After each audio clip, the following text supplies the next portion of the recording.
Hello everyone, how we doing tonight? Hope you're doing great. Hope you had a great Wednesday.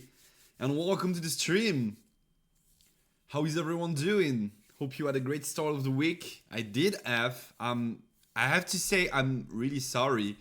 I'm late. I'm really late, about like a bit more than half an hour late. I was editing a video for you guys, so I did not want it to release tomorrow, sorry. So it will be releasing tonight at 9 p.m. and so I was editing it, the video for the deck list analysis from the top decks of Shanghai regional. So something that you guys had the opportunity to see on stream last week. I think it was last week, yeah, for sure, with Randy. Yo Selenia, yo Mike, how you doing, guys? Hyped for the teasers? Same here, and we're going to, like, I know right,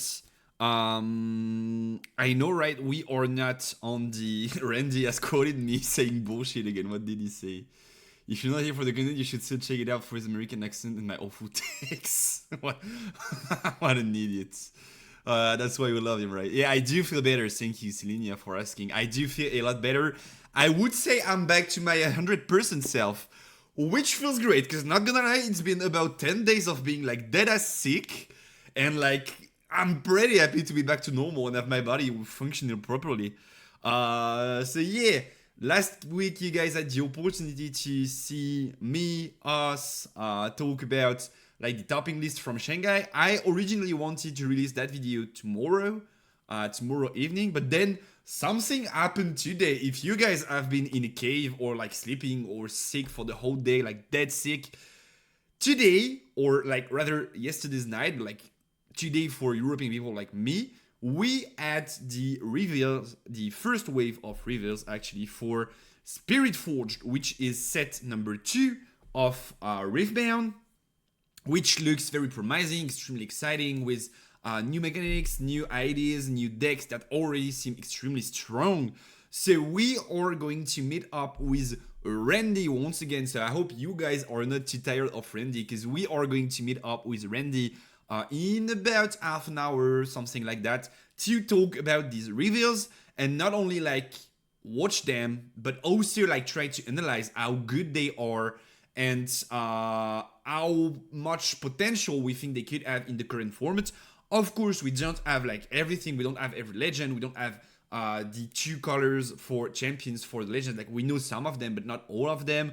So obviously, we are going to be a bit biased on what we know versus what we don't, of course. But we are going to try and have a deeper look at what these cards do and how strong they will be in the upcoming metagame. And trust me, there are some very scary examples. Kitty Cat wants to go away. Give me a second.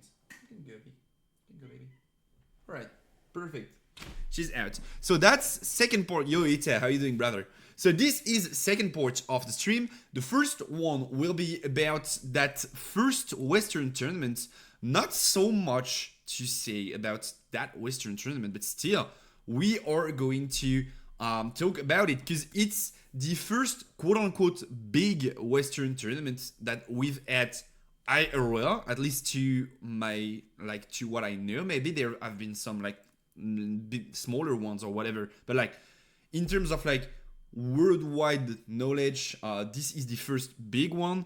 And this happened in the US, of course. It was a $2.5K tournament. And so we are going to see, there's not much to talk about because we have like a lot of cases and some masteries. So there is not an insane amount of things to talk about, but I just wanted to like bring this to your attention, that this tournament existed, that some supposedly strong players competed, that Kaisa and Yi dominated the format.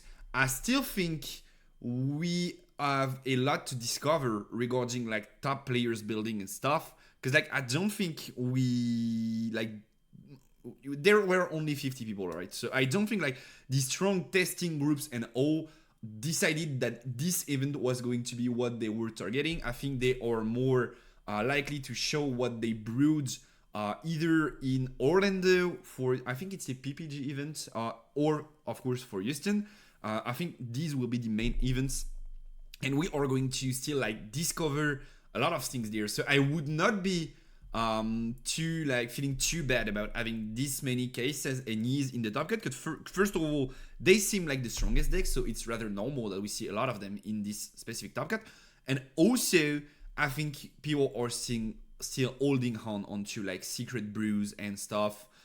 Even in terms of like tech cards and all, we are seeing like very similar lists around the show. So not too much to say about this. I still have a few words to talk you through.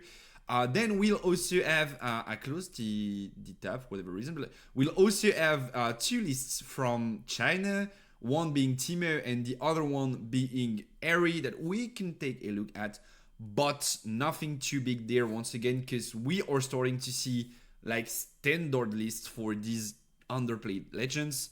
And so these are lists that we already talked you through in the video that will be released tonight or on last week's stream, depending on if you're a Twitch or YouTube watcher. I guess if you're here, you're more of a Twitch watcher, so it was last week for you guys. And then obviously I'm going to call Randy, and we're going to jump straight into the main event, which are the set 2 spoilers. Have you tried to take the judge program? I did. Thank you, Temrab, for the follow. Thank you, brother. I did take the judge program. I did make a tweet about it also. Give me a second. I think it's somewhere like right here. Oh, and if we have time by the end of the stream, there's this game, because I've been talking about Annie as a potential contender for quite some time now, but we never got a chance at casting an actual Annie game and like showing off what the deck can do. So I've been holding onto like this specific VOD for about 2 streams now, I think.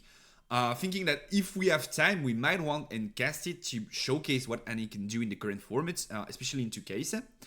But we did not have time to do so. So if we end up reviewing these set 2 reveals and we are done by like 11 p.m. or whatever, we're also going to cast this game, so I can take you guys through like more of the thought process, playing Annie or facing Annie basically.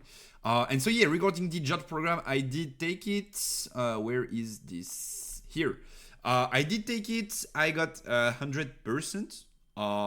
Nothing too impressive, right? It's not like a like super big test or whatever. It's like if you went through the rules and tried to like understand everything in there, you are most likely having the necessary score to pass, right? But I did take it. For those interested, I could share the link. It's right here, so I could share you the link. Here you go, guys. And so this is just a few questions, but as I was saying in the tweet, and that's something that if you guys don't know me IRL, you might not know, but at first, like intuitively, I'm extremely bad at ruling. And most of the time when I start a new game, I try to surround myself with judges I can contact and like have contact with and DM whenever I need it, because like most of the time when I see an interaction going through, I'm like, okay, so this is how this works. And most of the time it's the exact opposite.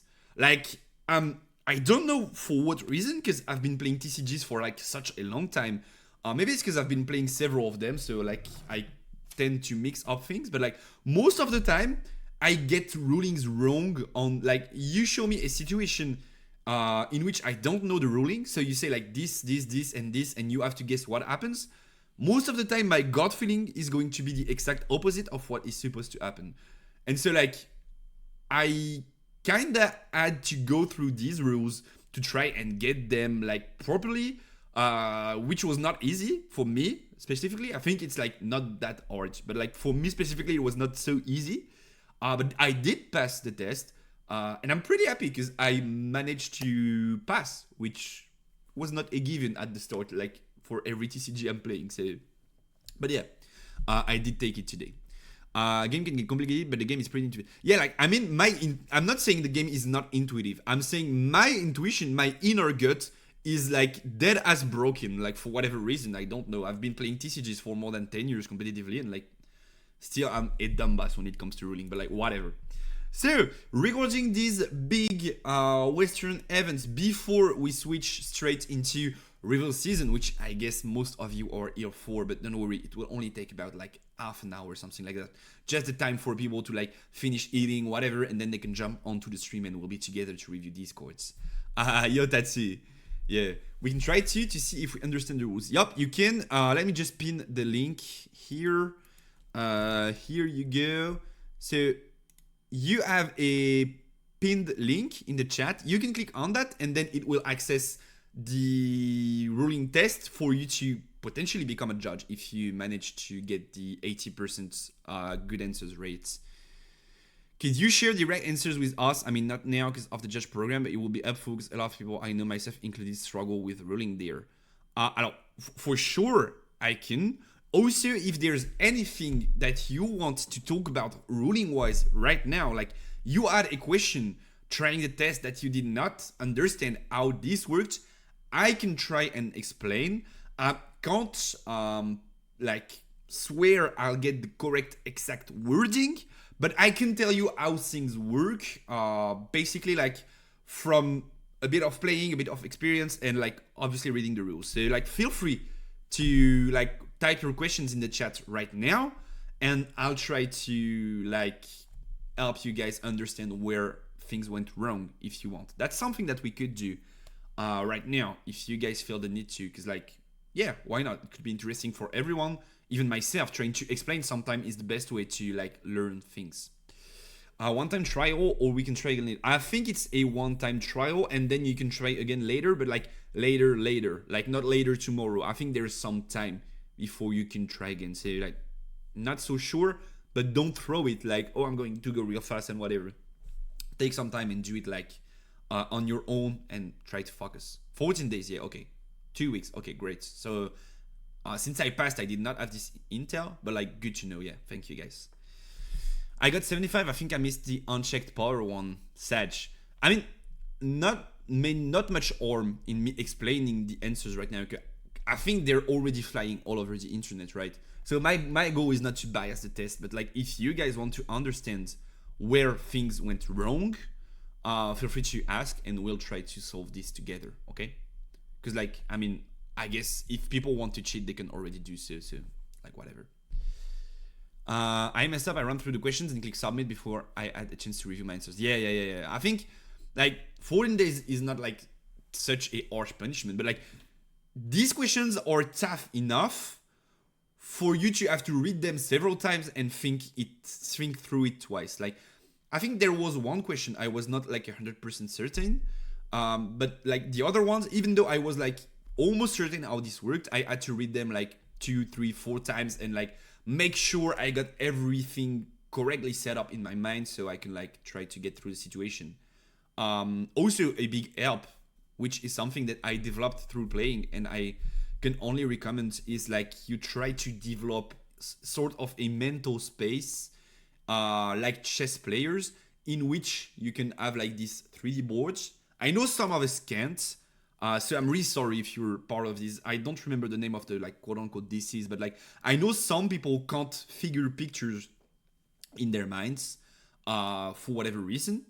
I guess like our brains are just wired differently. But like something that I could advise for you guys, if you want to get better at TCGs, try to build that mental space in which you can like 3D project what you're thinking about, and then like try to start with leader scenarios and then like increase the complexity so that you can start calculating on like several turns what's going to happen. And so it will help you like optimize your time. Like if you're in the shower, if you're in the bus, transport, whatever, and you have a bit of time to think, but you don't have your cards in your hands, you have that like sort of like, okay, I close my eyes, I think about the game, and I'm like, okay, so I do this, then he does this, and I do this, then it says tapped, then this, then I recycle one, and then you can kind of like try to shadow game, quote unquote, and this is helpful to optimize your time and think about things. This helped me a lot when I started training for it. So okay, I don't see. The problem is I can't see my answer again after I've done the test the first time. But thank you, really. Can we have the answers? Riftbound Judge Program. I'm not so sure I should be doing that though, because like if I do this, then maybe people will get mad. How about we wait for next week? And next week we are like debriefing all this, reviewing all this together. Because I don't want to like put myself in trouble, and also I kinda don't want to rig the test for some people. So how about we do this next week? Would you guys be down? I guess that's probably the best thing I could advise as of now. But if you have a specific question, feel free to ask once again. Thank you for the follow, Chris. Thank you for the support. And yeah, let's do this. I'll for sure make sure I can find the questions and stuff for next week, and we can do this together. Getting back on that quote-unquote decks of the week topic section, whatever you want to call it. I already give you context about this tournament. Something that I did not tell you is that it was organized by Team Luxury Gaming, which is, I think it's a shop at first. Like, it was a shop once upon a time. And then they started sponsoring players across several TCGs. They were at one point one of the main driving forces in Yu-Gi-Oh! Like, if you were talking Team Luxury and you had an offer from Team Luxury, you were a really strong player, and they also offered some pretty good monetary compensation for like your tops and stuff. So this is a pretty prestigious org, and they seem to be willing to get into Riftbound as they organized this 2.5k Riftbound event, in which we had about 50 players playing. So I don't know how it was organized. I don't know if they capped it at 50 players or if it was like more, but they did not have enough entries, whatever, I don't know. In the end, we have a top cut of 8 players that I don't know about. Maybe I should, but I don't think I know these guys' names. I've looked through it, except of course for one of them, which you can see in the middle here, George, which has been a champion, a regional champion already in China, and came back to the West to fight and try to prove that he could also perform in the West, because China is supposedly, once again, quote unquote, but like weaker at TCGs. This is something that they only got recently. They don't have such a big TCG culture that built through time, and so like George is trying to go on the crusade to prove that China is not bad. It's just a bias. He ended up getting 3rd place in this tournament. Not a lot I want to talk about because I feel like we are just confirming trends at this point. He is cutting Catalyst to play Kiana, but like once again, it's one or the other. We talked about it last week, so not much to go through here. Yi though ended up winning it all with Arnold Nadaban as the winner. So congrats to Arnold. He just made some money there. So big congrats to Arnold. And to those who thought he was doomed and could not win in Kaisa anymore after the Chinese regionals, we are seeing he win. So he is far from done. It's still a very strong deck. It of course has to adapt to the metagame and stuff, but like it's pretty good. And it's been performing pretty well in these Chinese events. Would love to see someone who cooks something against Kaisa and Yi in secret for Houston. I think some people are cooking. The only thing is, the only doubt that I have, I'm certain, 100% certain some people are cooking. The only doubt that I have is, are extremely good players willing to risk the first ever regional, or are they just going to like play it safe, quote unquote, and bring one of the best decks? Because don't get me wrong, I think Kaisa and Yi, raw power wise, are the absolute best decks in the formats, in my opinion right now.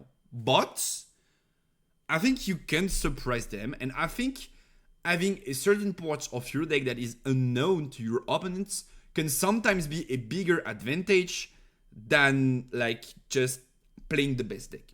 And this is something that we've seen in other TCGs for a while. Like if you know Yu-Gi-Oh!, you maybe heard of a player named Dinkebui, which always brings like these almost unknown decks to events and often manages to win these events with these decks, because like his opponents, even at a high level of competition, don't know how to play perfectly around his deck, while since they play the best deck, he knows perfectly how to counter their deck. So I think this is something that we could see. I'm just hoping that people will bring something new to the table. I think some decks have interesting ways of fighting against Kai'Sa and Yi. I think like if they have a good run, decks like Darius Hook, decks like Aurora Misfortune could have could see some results, and like on a more quote unquote cooking idea, I think like Timo, Ari, and Seth could also be threats to the two top decks. I've been playing Ari myself for a while. You guys know this already. I did try and test a new list yesterday, and I really did like it. It's not perfectly ready to show yet because I think it still needs a couple adjustments to be exactly where I want it to be. But I will be coming at you with a brand new Ari list next Wednesday, which in my opinion is pretty good, especially if your opponents don't know that you're on it, and that's exactly what you're looking for at a regional, right? You are not sitting across someone that you know from your locals, or at least most likely not. So you have that edge of like, they don't know your deck, and that's exactly what you are looking for when you are playing one of these underdog decks, in my opinion. What's the reason for Catalyst inside? Can't think about it really. I think they are only on Catalyst when going second. I think they switch, like when going second, they bring in Obelisk of Power. So let me bring out the pen, actually. Let me bring out the pen. I think when going second, they play for that. Here we go. For that battlefield going second. Like they lost a game, they know that they will be going second. They drop this, and instead of like fighting for the board with their turn ones, they are dropping this, then they get to 4 rune on like going second, and then they go Catalyst immediately, and so next turn they are on 8 runes, and they can already play the Dead Bloom and fight for the battlefield, or accelerate the Folk and fight for the battlefield. So yeah, I think that's the big plan behind like this Catalyst in the sideboard, which is interesting to me. I think that's a good way to make up for some of the weaknesses of Catalyst, making sure that you hit it in the right spot and not like going first off curve or whatever. I think that's the point. Kiana is dreadfully bad in mirror. Yeah. Kiana is always bad, but like it's even worse in the mirror for sure. Also something that I wanted to talk about, and I know Randy that's in the chat right now won't be happy about that one, but we did see, sorry, my bad, a Kai'Sa running top 2. It was a list from Kevin Zhao, which I don't know, once again, sorry, maybe he's a known like Magic player or whatever, but I don't know him. And this guy was running a time warp less Kai'Sa, so no time warp, not in the main deck, not in the side deck. Of course, you guys know me, I had to make a tweet saying it's now my turn to be result oriented. Of course, I'm not saying like this list is goated and like anything. That basically does not mean anything. Also, like all the other Kai'Sa lists in top 8 were on time warp, which I still don't think is like so much of a point, because like yes, they were on time warp, but it's like the consensus right now. So like yeah, everybody will be on time warp, and like one of them not being on time warp and succeeding means more than all of them being on time warp, because like we expect them to be on time warp. What's the side deck? Side deck is this, so it's the porch at the very bottom of the list, and since Riftbound is a best of 3 game, so you have to win 2 games out of the 3 you are playing to win the match. You have the opportunity to bring in cards from your sideboard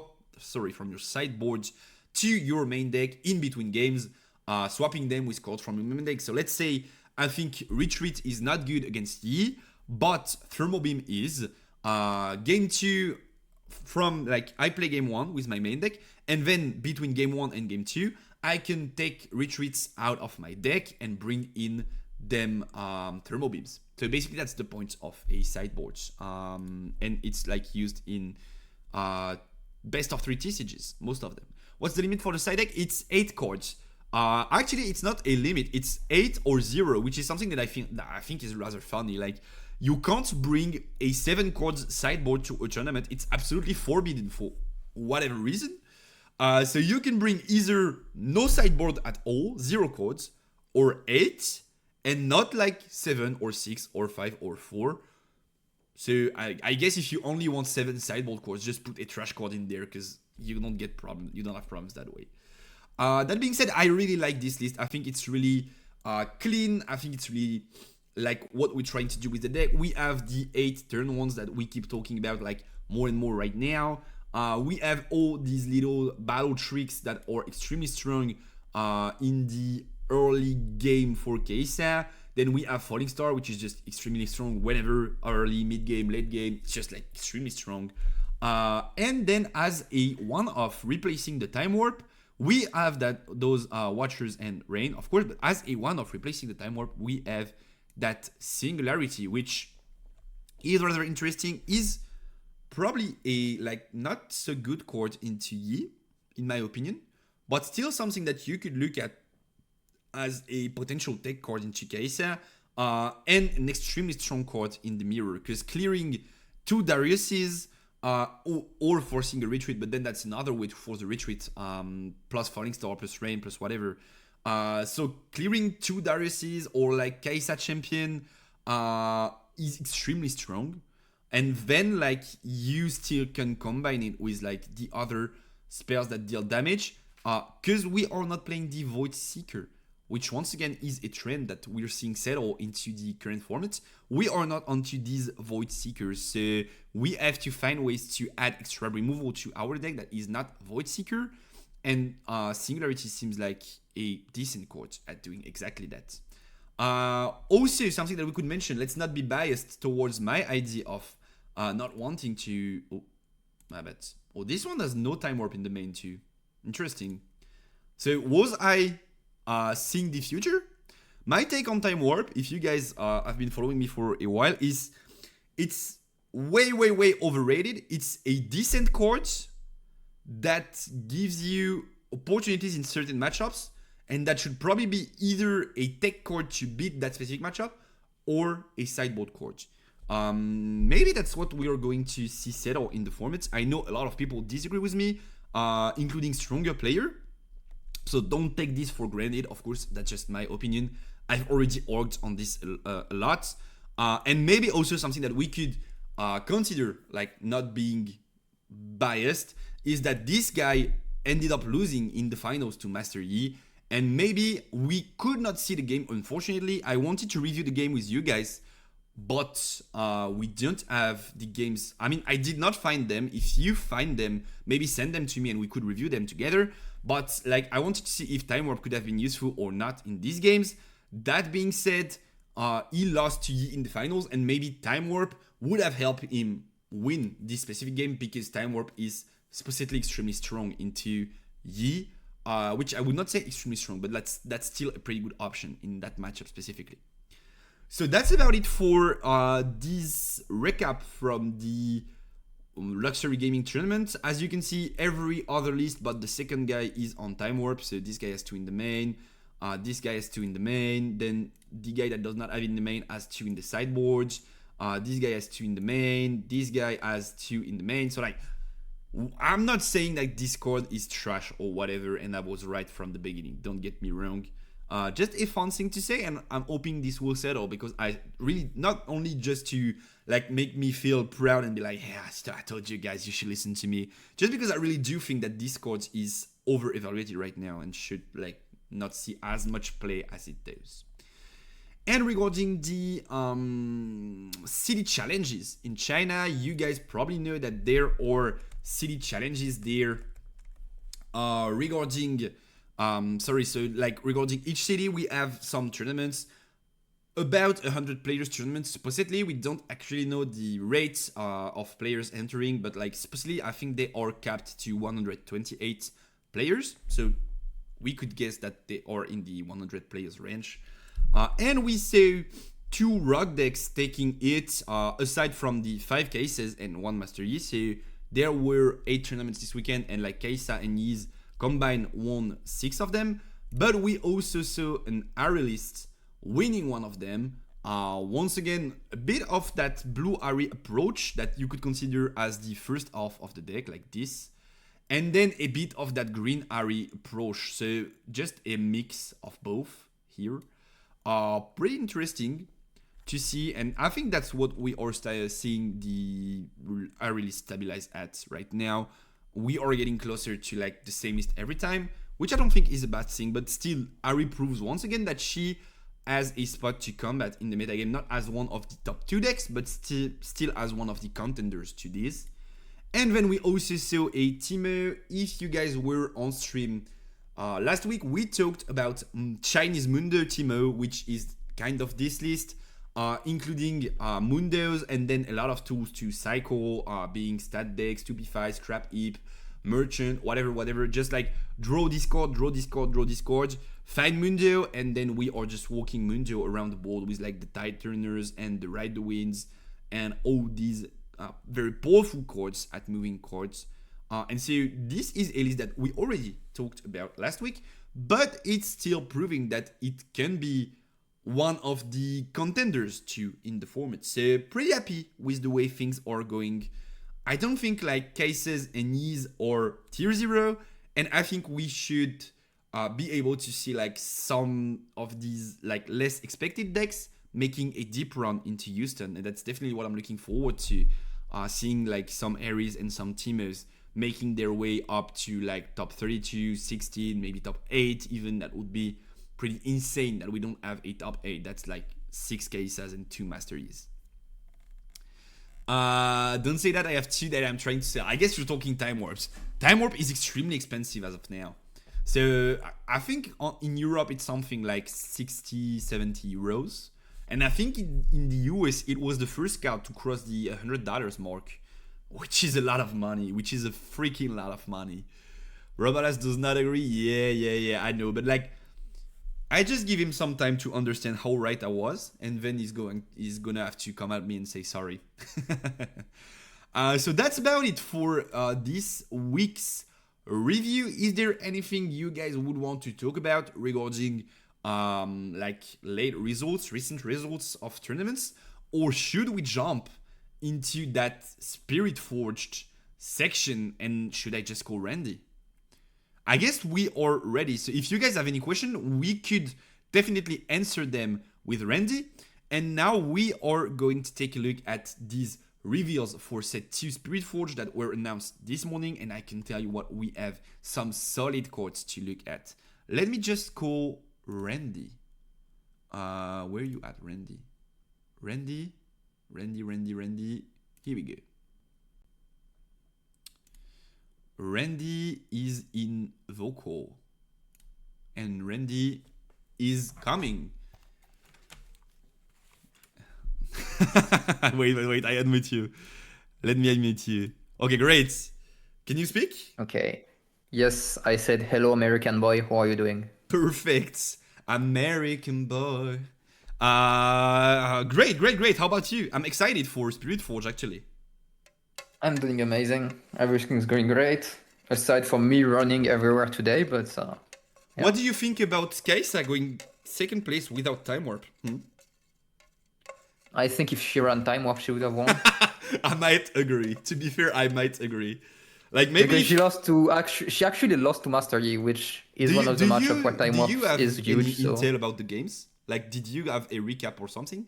I was not able to find I don't give a shit. I mean, it's okay. I'll be honest. It's a 50-player tournament. I couldn't give a shit. Understandable, but still, this is something that I would have loved to see if like she loses because no Time Warp, or if it's just like whatever. He eye roll, Dead Bloom and stuff, because he has 3 Dead Blooms also in the main gig. So like, yeah. I mean, as you should. I think you should have 3 Dead Blooms right now. Yeah, probably. If you're playing in the West. Yeah. Probably. Maybe 2, and the 3rd one inside. That could be something, I see. Let me just edit the stream title. Here we go, perfect. So, did you have a look at the reveals yet, or not? A few, but I just read Gears and I saw it cost power, and I just tweeted about it, and that's it. Alright, okay. If I do this, and then I do something like this, can you hear the sound? Finals for today, as we Let me said, just... Annie. Yeah, perfect. Okay, great. So First of all, I suggest that they add a little video about announcing this whole thingy. So I suggest that we just like watch this video together. I just mute the music, don't worry, with chat. For some of you, we did not see it yet. This video exactly. And then we are of course going to go like a bit deeper because like we are late. It was released on American time, so like there are already tens of videos going around talking about like, hey, this card does this. The point tonight is to try and guess how good they will be in future formats. Obviously, we don't like we lack a lot of information, but still trying to like understand what's going on and if these cards could be strong. Well, I can tell you what the Chinese players think. They think Green Seal is OP because they bought out Green Seal. It doubled or tripled in price in like 3 hours. Because Irelia? Probably, and also the gears, I guess. Yeah, maybe the gears too. Let me just put up the chat right here so I can still see you guys. Alright, so let's get going with the video. It's about 5 minutes. I can pause and comment, so feel free to comment anything if you want, Randy. I'll pause, of course. And like, then we're going to talk about all of this together. Just tell me if the volume is too low or whatever. It's 6-4, and I'm holding both battlefields. I think it's fine. So I have to conquer both and hold on to them to win the game. Oh, that's the Timo guy. Impossible. You're dreaming. What do you mean the Timo guy? This guy, he is a Timo guy. The guy is a right. Like Timo fan? Not the... He's a huge Timo fan, yeah. Oh, okay, alright. Doesn't stand a chance against my That Chengran, right? So I have done. Sand Soldier army. So this is the first legend that we had revealed. We are going to go like deep onto them later on, so I'm just going to... Yeah, we'll go later. Yeah. I'll just say, why is Azir fucking green background? Yeah, for sure. Puny. I thought it was going to be either blue +2. or red. Scary. Not. And yellow, of That's course. not all. I pay 1 and play Blood Rush, then give Draven +2. I pay 1, play Blood God, I Rush, love and that give card. Draven +2. Okay, so repeat this yourself. card is not in the reveals. Because it's not been... Like, every card that's in the video has not been in the reveals so far. But we can guess that this card is a 1 energy, no power cost, +2 for whatever reason. Yeah, I guess it's And probably then it has +2 the and repeat then has... keywords. It's probably... Is it like... Repeat? Is it... Hidden? No, it's No, hidden probably +2 repeat because because he says a repeat. 2. Okay. I pay 1, play Blood Rush, and give Draven +2. You don't have to repeat yourself. So it's like I pay 1, Blood Rush +2, pay 1, Blood Rush +2. I think like 1 mana +2 twice is extremely strong. So probably there's... It's like 2 mana then, right? It's like 2 mana. Yeah. But like that is +4. So like It's huge value, yeah, for one card. maybe I there's agree. a counterpart as in like temporary or something that you give to your unit. Because like Blood Rush makes me think of like you are going Berserk, but then you will fade. It's probably you have a I mean it's probably Legion, repeat, give +2, something like this. Like Legion, you can play this twice. Yeah. Give +2 in it, and it's probably only +2 in attack, I would believe. Potentially, I mean, it would make sense maybe with the counterpart, but then Heard you the first time. yeah. this is not in the Using our reveal, new so repeat of mechanic. course we stop on this one, but we're gonna Oh, stop well, on, it's still not on the enough other to ones. conquer. With my remaining runes, I'm going to support Draven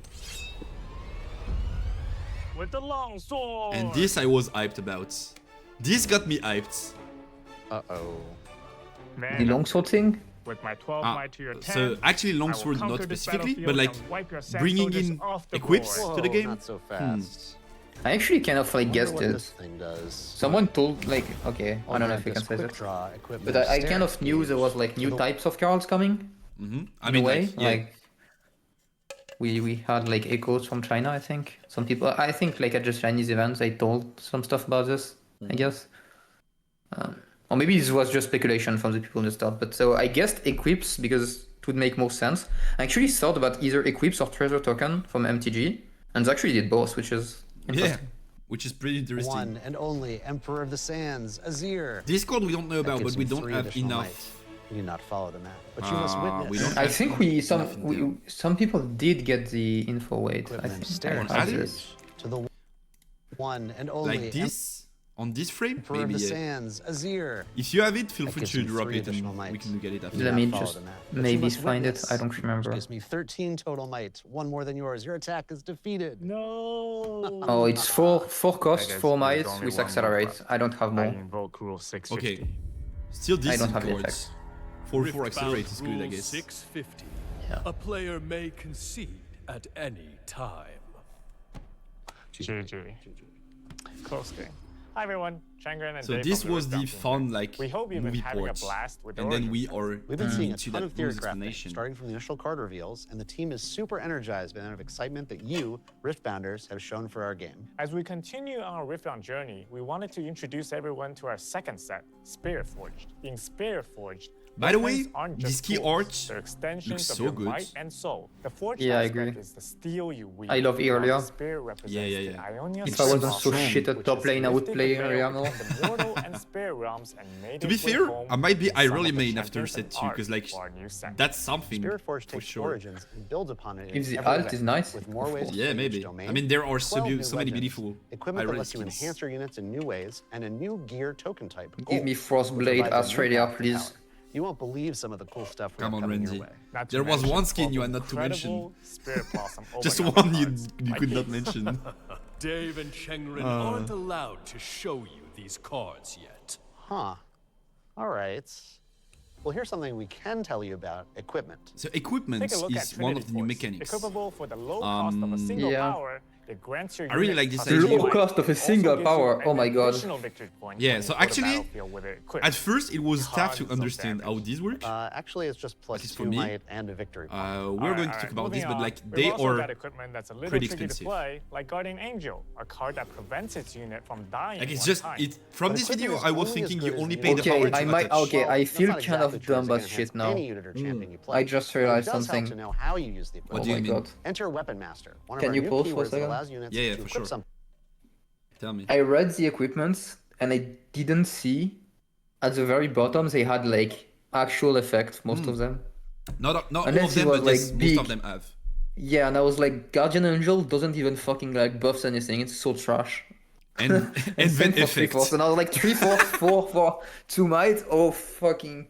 Like who the fuck is gonna play this? Okay. Well, you know makes what? I sense. was wondering if I was like, I try not to spoil myself, and we discover it together.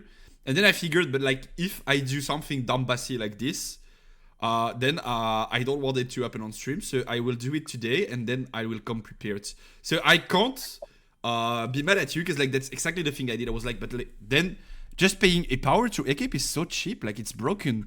And then someone said you have to pay both costs, and then I was, makes sense. Makes I'm too busy sense. being an asshole on social media to actually read. Sorry. Yeah. But I already told them you were toxic last week, so they came prepared, I guess. for free when played. Oh, Take a look at Lucian Merciless. by the way, thank you, Leo, for reminding me that I did add the We Are Doing Randy's Profile challenge. So if you guys spend 10k channel points, which is free, once again, it's just watch time.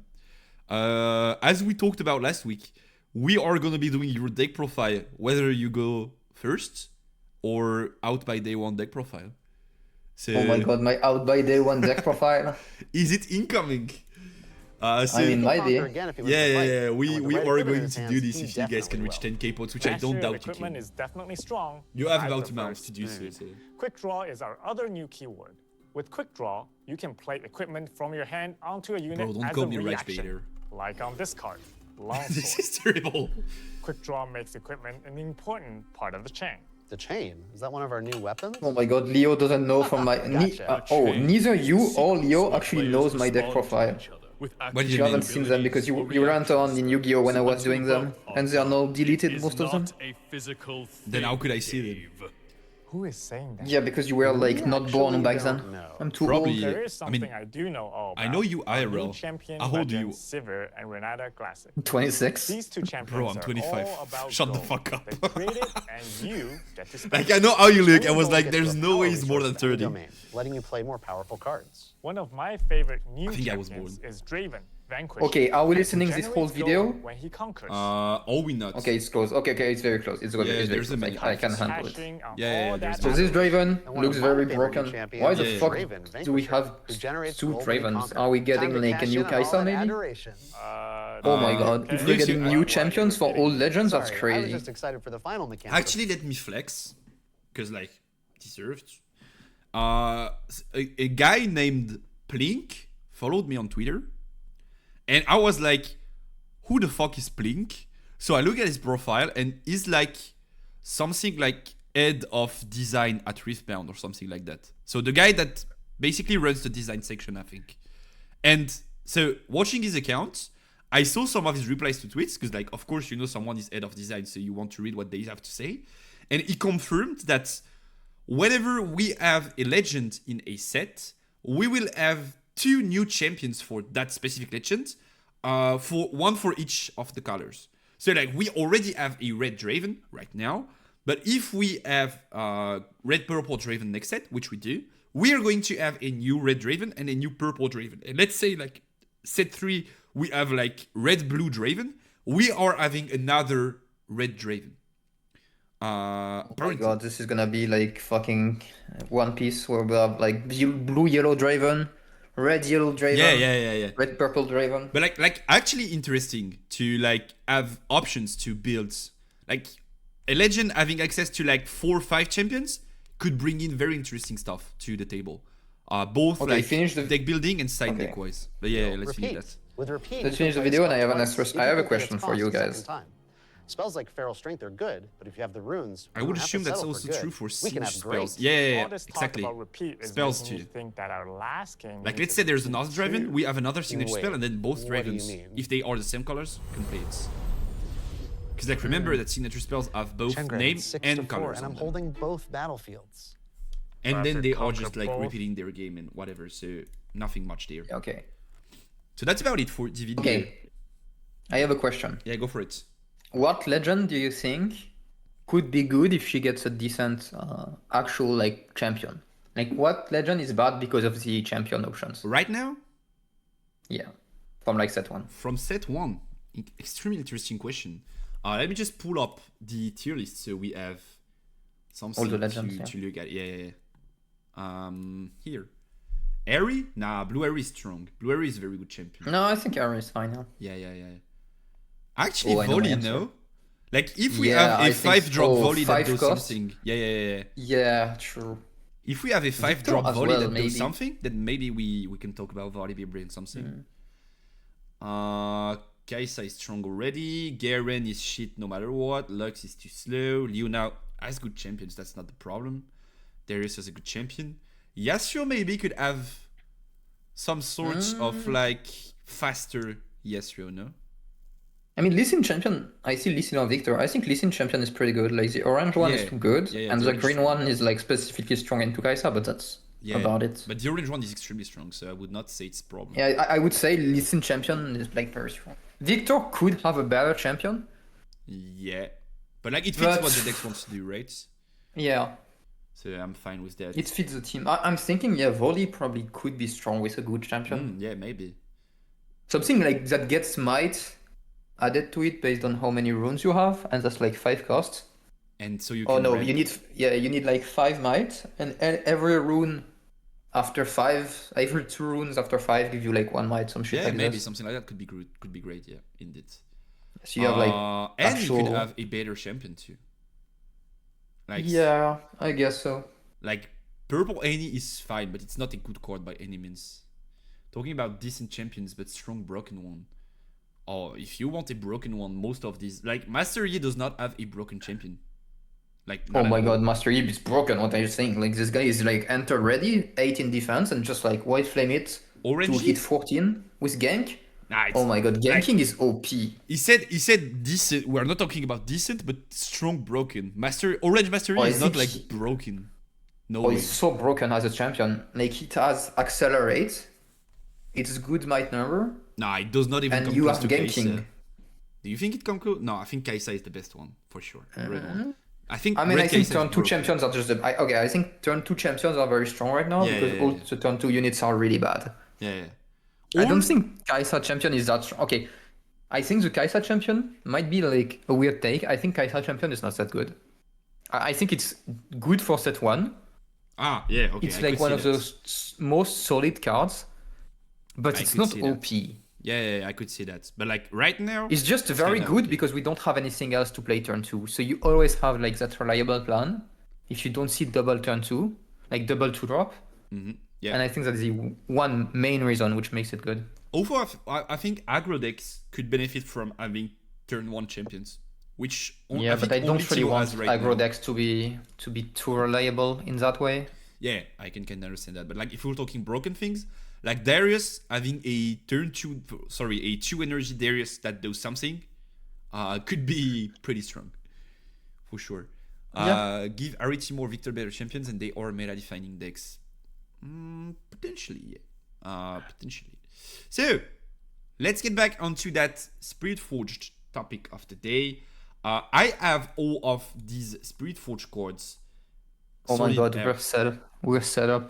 We are trying to rank them today, but first we will be reading them, and I propose that we start by the legends, because like these are kind of the important pieces that we need to look at. We can start with the legends, but then we got 5. I thought we got 4. Okay. No, we have 5. We can start with the legends, but then I think we need to rank them at the very end, because like we need to read the rest of the stuff to know if they are actually good or not. I mean, for me, it's pass, smash. If you want to read. You don't smash Raven? No, not my thing. I respect it, but bro, spinning axes and stuff must be fun. That's crazy. That's a crazy take. Okay. So let's start with Zir, which was the first legend that we saw in video. I'm just going to read it, then you can give your thoughts based. Yeah, I know, right? So Azir is Emperor of the Sands. Against all odds is so yellow we expected, but is green, which I did not expect. I thought it was either blue yellow or red yellow. Ends up being like green yellow for whatever reason, but like okay, I guess that's fine, that works. Which are the colors of Leona, so that also gives you an idea of the card pool that we have available right now. That being said, Azir is probably going to have a completely different gameplay from Leona, which is closer to what Victor can do right now. Because his effect reads, your Sand Soldiers have Weapon Master. I'm going to get back at it just like in a second. And then you can pay an energy, so a mana, and then tap Azir. And you can play a 2 Might Sand Soldier unit in your base. But you can only do this if you've played an equipment this turn. And talking about equipments, you guys might have seen this is a new mechanic. So basically these are gears that you can attach to your units as equipments to increase their stats and or give them powerful effects. And so Weapon Master is the keyword that allows a unit to grab an equipment for free when they enter play. So usually to equip an equipment, you have to pay a power, but Weapon Masters, like Dissolution, whenever they are played, you can equip a card either from your gear zone or from your hand for free without paying. No, not from your hand, not from your hand. From already equipped or from your field. You think so? Oh yeah, I mean, equip one of your equipments to me. It's not from your hand. It would be saying like from your hand. Do you think so? I thought it was. Yeah, I'm 100% sure. Okay. Like so it's from 1000%. Either equip zone or already equipped to someone else. Yeah. Okay. Like gear or as a gear that's already played or already equipped. Yeah. Okay. Great. Okay. So Azir is most likely going to be a deck in which you play a lot of gears, and then the bodies come from the legend ability. Most likely. Oh my god. Are you having like a good take for once? That's crazy. Me? Yeah, that's a crazy thing. Wait, I what do you was mean? like, you're gonna say this is shit.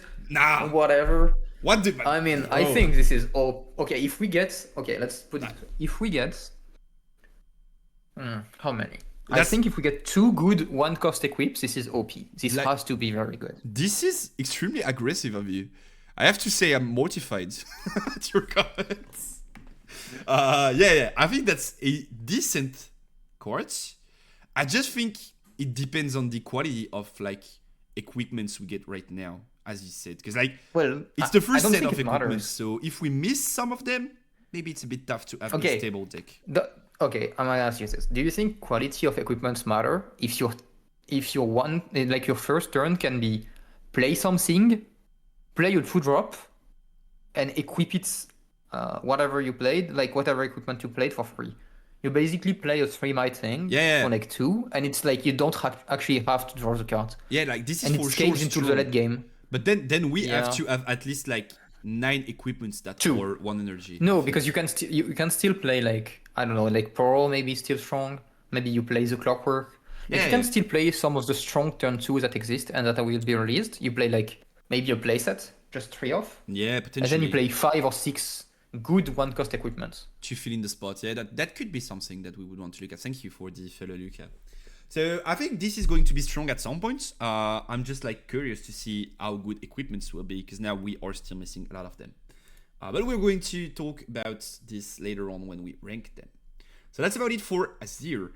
Then let's jump to Irelia, which I don't think is the strongest so far. Like, I think it's like really good for sure. I don't think it's the strongest so far, but I do think it's extremely cool. And like, oh, thank you for the sub. You were mean and now you are nice. Yeah, I'm feeling bad now, that's why. I'll consider unbanning you. I wasn't subbed. Thank I you. wasn't subbed. Thank you. Now Feel I'm free to subbed. do just like Randy to support the channel, because like I'm poor, just timey sub. stuff. So yeah, Irelia is, let's put it that way, I think it's straight up better Yasuo, at least for now. It's purple green, so exact same colors as Yasuo, but it has that ability to move things around for a cheaper rate, which is a power. So basically, when you choose a friendly unit, so choosing is the action of like targeting it for either a spell or an ability. Do you know if this works with equipments? I think it does. Wait, when you choose a friendly unit, you may I think choose. when you No, equip I don't know something- if you choose. This is something that we would have It to could. I mean, solve. we don't have the ruling yet, but I would Yeah. assume it could. It could actually, but Yeah, I think it like probably does. it because should. the- I think it should, just because they are releasing equipment, so it would be weird Yeah, if yeah, it exactly, didn't. exactly. I can allow you. Yo, Mac, giving money makes you nice? I don't think so. I can't swear I'm going to be nice, but I still will have more money, and that's nice. So I think, yeah, equipment makes this work, makes this trigger. And so then you can just pay a power and ready your units. And so something that I was talking about, and that is extremely strong in my opinion, is that like right now cards like Engwards are going to become like 1 power, 1 energy, plus 2 accelerate. And like that's crazy to me that these cards... Okay, yeah, but okay. So I see what you mean. The problem is, I think it's, if we don't get very good card to actually use with this, I think this is trash. This But is like we do have... D- tier. Because, okay, let's put it this way. You could accelerate a lot of shit, Yep. but it costs you basically 2 cards to do so. The card you play, plus the one from your hand. So you're always going -1 to accelerate, which is not a good trade.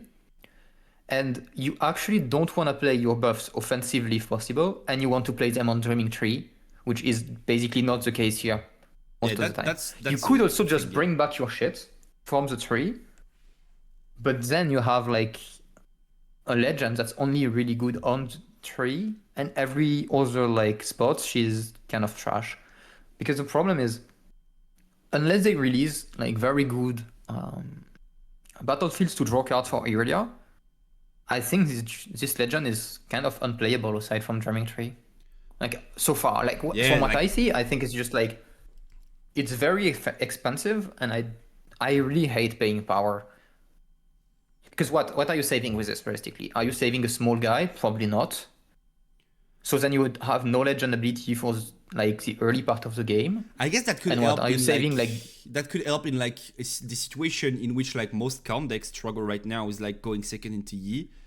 Then at the cost of a power, you are kinda going first, which could be something interesting that we would want to look at. I mean, okay, so what would be good is like you enter a battlefield with like whatever. They defend with like a spell, you answer with your own spell, and you can ready your guy, win combat, and go back. And then so retreat, that's yeah, kind for of sure. good. Right, that's kind of good. But that means your opponent already held and you managed to win that combat. So it's kind of, that's the only situation where I think it's good, or when you try to like be very aggressive. The problem is, if you start spending power in an aggressive deck, you're gonna struggle to get to like higher rune thresholds, and that means you can't play all the stuff you would like to play in aggressive decks. That's very expensive in purple. I think there is something that you might be missing, or maybe you just don't think it's worth enough. But I think this deck is more of an aggressive deck than most calm decks that we have right now.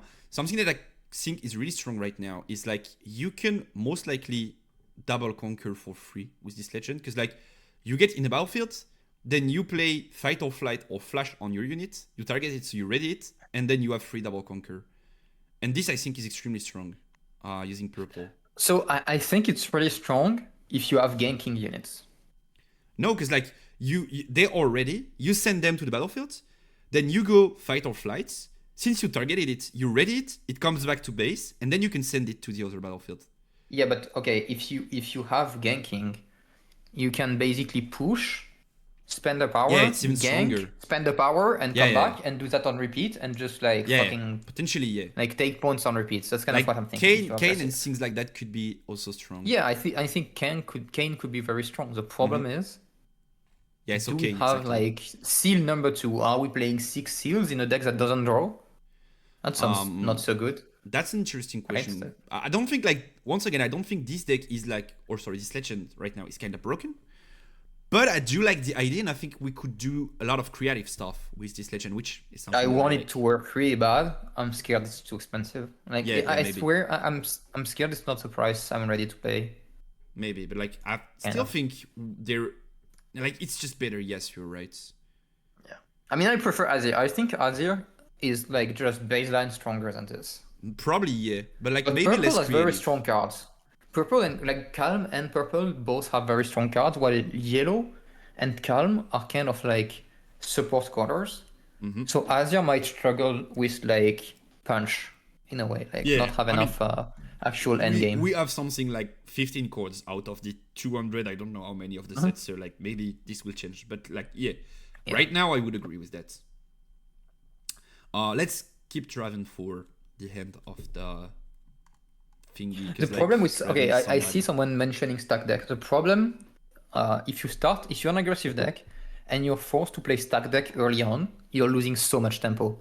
Yeah, The only reason Annie is able to play stack deck is because she uses it during your turn with her 3 runes. But if you start playing stack deck turn 1 and 2 without having like free energy, and you have to pay free energy for your leader effect anyway, like energy and power, you're getting way too far behind in tempo, and you just end up losing anyway. And then to double That's down kind on of- something that you said, Yeah. you will need to have like units. Then you will need to have things to target them to make the effect work. And then if you are using seals from your end to pay for the cost, then you are just like down 3 chords. So yeah, that's also something that we have to consider. Yeah, you're really. I mean, maybe we can just like play merchant and all this bullshit and draw cards from like empty hand. Could be a thing. With Potentially, like yeah. Rasa. Yeah, potentially. Yeah, you could do Rasa. Rasa Accelerate is so strong. Recycle 2, but you send a 6 might guy for free, basically. Yeah, for sure. Just that's the cost of tempo. I skill, I reward, yeah. Most likely everything that moves around the board is at least skilled. Now the question is it rewarding or not? But that's not something that we can say for sure right now. Yeah, it's like high skill, low reward, like Yasuo. Potentially, yeah. Just move shit around and cry because it doesn't Potentially, yeah. work. Then talking about shit, here is Sivir. What? This is.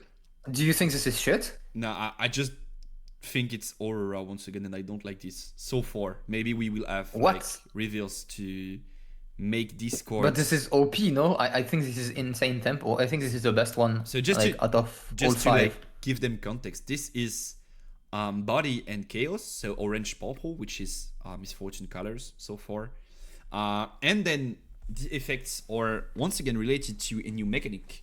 When you recycle a rune, you may exhaust me to play a gold gear token, and a gold gear token, so you play it exhausted actually, which is kinda matters. But like a gold gear token is let me just show it to you guys. I have the picture somewhere here.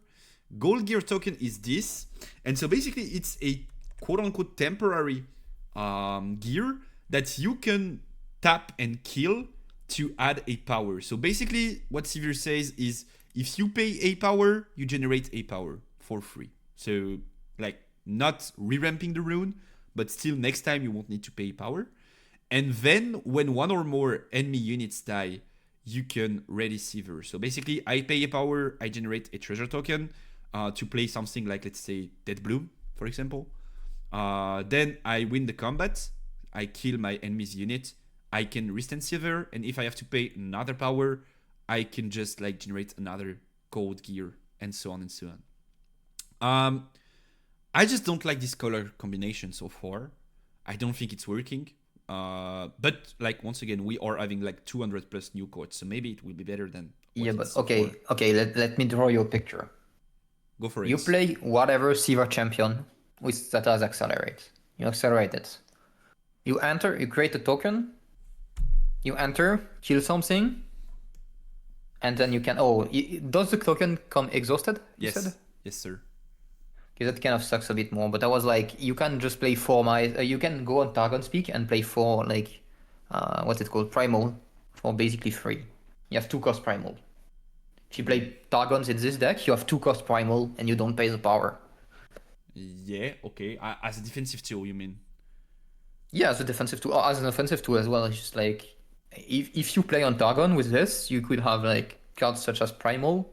I don't think this is good for units. I think this is good for spells. Like you could play Sabotage for 1 Yeah. on the next turn. That will be extremely strong for sure. Right? You do like a normal turn on turn 5. You play 5 cost units that exhaust 1. Or like whatever. Maybe your champion is good. And you exhaust 1. And then you get the treasure token. And on the next turn, you just play Sabotage for 1. Yeah. That sounds super strong, right? Potentially, I think this is the way to use this. And that looks pretty good. If we get decent cards, I think that... And I think purple is OP as well. Yeah. Kind of yes, like I agree with a lot of stuff purple do is OP. A lot of stuff purple does with like power is also OP. So. Right now, we are missing a few things to make purple a dominant color, but I think set 2 might very well bridge the gap with the other colors. Yeah, I think this effect is interesting. I just think it's a bit like low to the ground. As in like, yeah, we know how this works, but like this won't allow you to do crazy things. It's just like you are paying a bit less, and like in the current state of like body chaos, like you don't care about paying runes or whatever. Like you're just dropping aura and like yeah. I don't think they will play aura. I think if you play aura with this, it's very weird because you Yeah. don't really care about runes in I think it's aura bad. once you play. Not weird, bad. Yeah, I think this is like, have you read Kaisa Legend? This is Kaisa's Legend, but slower, but for units, in a way. I mean, In a you way, still have because to you pay still- the power, so you still deramp, right? Yeah, okay, but okay. You're saying it like it's something you wouldn't want to do anyway. What if I play Kiana? I play Kiana, I get an extra power back. That's pretty good. Yeah, I mean, this we take, but I don't that's- think that makes Kiana broken, right? As a like, No, but I think like if your game plan already involves you recycling 1 power like every turn or every other turn, yeah, you actually end up just paying. Imagine, okay, if your game plan is going like, I don't know, Kiana into a 5 drop with 1 power, into like, I don't know, fucking Dead Bloom maybe, or like, not Dead Bloom because it's too expensive, but like whatever 7 cost with 1 power you could play in this, like Mind Splitter. Yi champion. Well, no, you play Kiana, and then the next turn you don't actually play the power. Yo, Jacob. And then you kind of only pay power for like cards every other turn, which sounds good. And you could also do that multiple times a turn. But I mean, It's a lot of broken. Then it's just like a pseudo seal, which like is good, but you need very strong cards to work with it. Like Kaisa would not be good if we did not have like insane spells to work with it. So I don't does feel like purple not have orange insane purple. spells. Like yeah, but I mean, like we they have do... primal. We have primal, which is insane, no? And we have Primal is good. rebuke. Primal Rebuke is is good. pretty insane, isn't it? You also have like fight or flight. You can hide. Hiding card with like treasure token sounds pretty good as well. Yeah, You have something that Paka can Cub. do. You have Paka Cub. Look, you have Paka Cub, which is like 3 might for 3. I love You Paka can Cub, hide it. Yeah, and you just play Kiana, and on the next turn you do like, you play Kiana, and the next turn you play 5 drop and hide Paka Cub. You push with Kiana. Buff Yeah, her and maybe, then you have the cob and you have free and you have like resources. Paka Yeah, Cub yeah. that you play for free. Is it not insane value?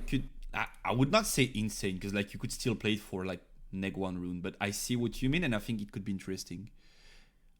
Is MF cap 10 can ready yeah, for sure. MF can ready any card on the board that's tapped, so you could Oh, ready that's- Severe. Oh, you could ready the token unit, the token things as well. Also, yeah, you could probably ready the tokens.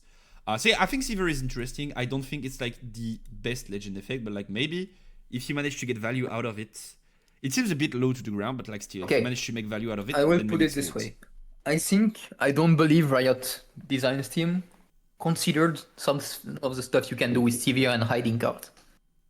I always say it this way. I think they are very good hidden cards in the color combination, and I think Tempo Severe could be something. very strong. Yeah, for sure. Yeah. I agree.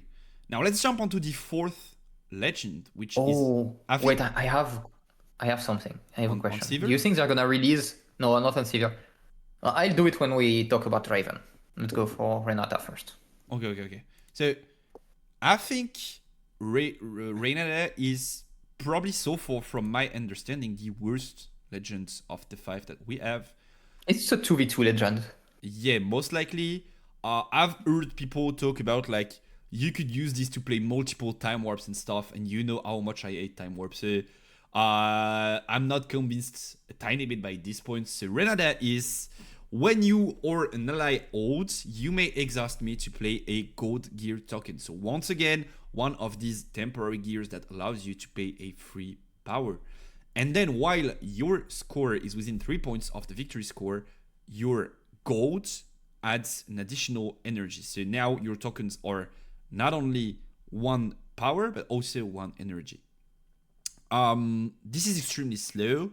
If the first part of like the effect was about accelerating your early game, probably it could have potential, I guess. But like right now, I just think it's too slow. As you said, I think it's more or less a 2v2 legend, which is kind of like lore related, as in Renata is a buffer for other champs and all in league. It's not a champion that works on its own. So like, yeah, kind of makes sense to me. Okay, I have no idea why. Okay, I have a question. Okay, go for it. Why Shoot the it. fuck is Renata not purple playing with temporary stuff? Like how? Yeah. So If you've played League, like why is this not purple? actually, I was thinking Renata could have been the purple green. Like I mean, in my mind when I think to be area. when I think Renata, I just think green smoke and poison. So like basically purple green, but like whatever. And also, we already have a 2 slow legend in blue yellow, which is Lux. That has a game plan of like stalling the game until she can play, and this does not work in the current metagame. So aside from releasing extremely powerful cards for blue yellow, and like I think Victor would be the one to use them and not Renata, I don't see these cards performing in the current metagame. Yeah, the main issue is this does nothing early. Like this is literally not a legend until you reach 5 points. Yeah, it's vanilla. It's literally no legend until you reach 5 points. So Yeah. and Victor is so strong as a legend in terms of like power level. Yeah. I think Victor is very good. So maybe I don't see this working unless we get. Have you played Lorcana? Yep. I've followed Okay. the competitive format for a while, so I should. Okay, so Lorcana, we had a card called Flaversham, which was Yeah, like I know destroy a Flaver. gear, draw 2. I think if this card exists, and I think it's gonna exist, something like this, it's gonna be in blue. And in that case, maybe she could do some stuff, but even in that Then case, still, I there don't know. would be better blue decks at using this, right? I think. Okay, but maybe there is a way to like trigger hold abilities with like a legend. Like this is very strong. It's just impossible to actually make like work. All the So cope I've maybe seen something going in- around was time warp things. Like that's. Yeah, I everything think I've that's seen. the wrong way to think about it. I think the only way this is like playable and good is if we have a way to cheat her ability out. Maybe her like champion says, when you conquer, trigger your hold abilities or some shit. I don't know how this would be worded, but basically some way to actually trigger this But then it's not before actually holding. good. Like it's not even good. It's like you are conquering, so you are creating a treasure token.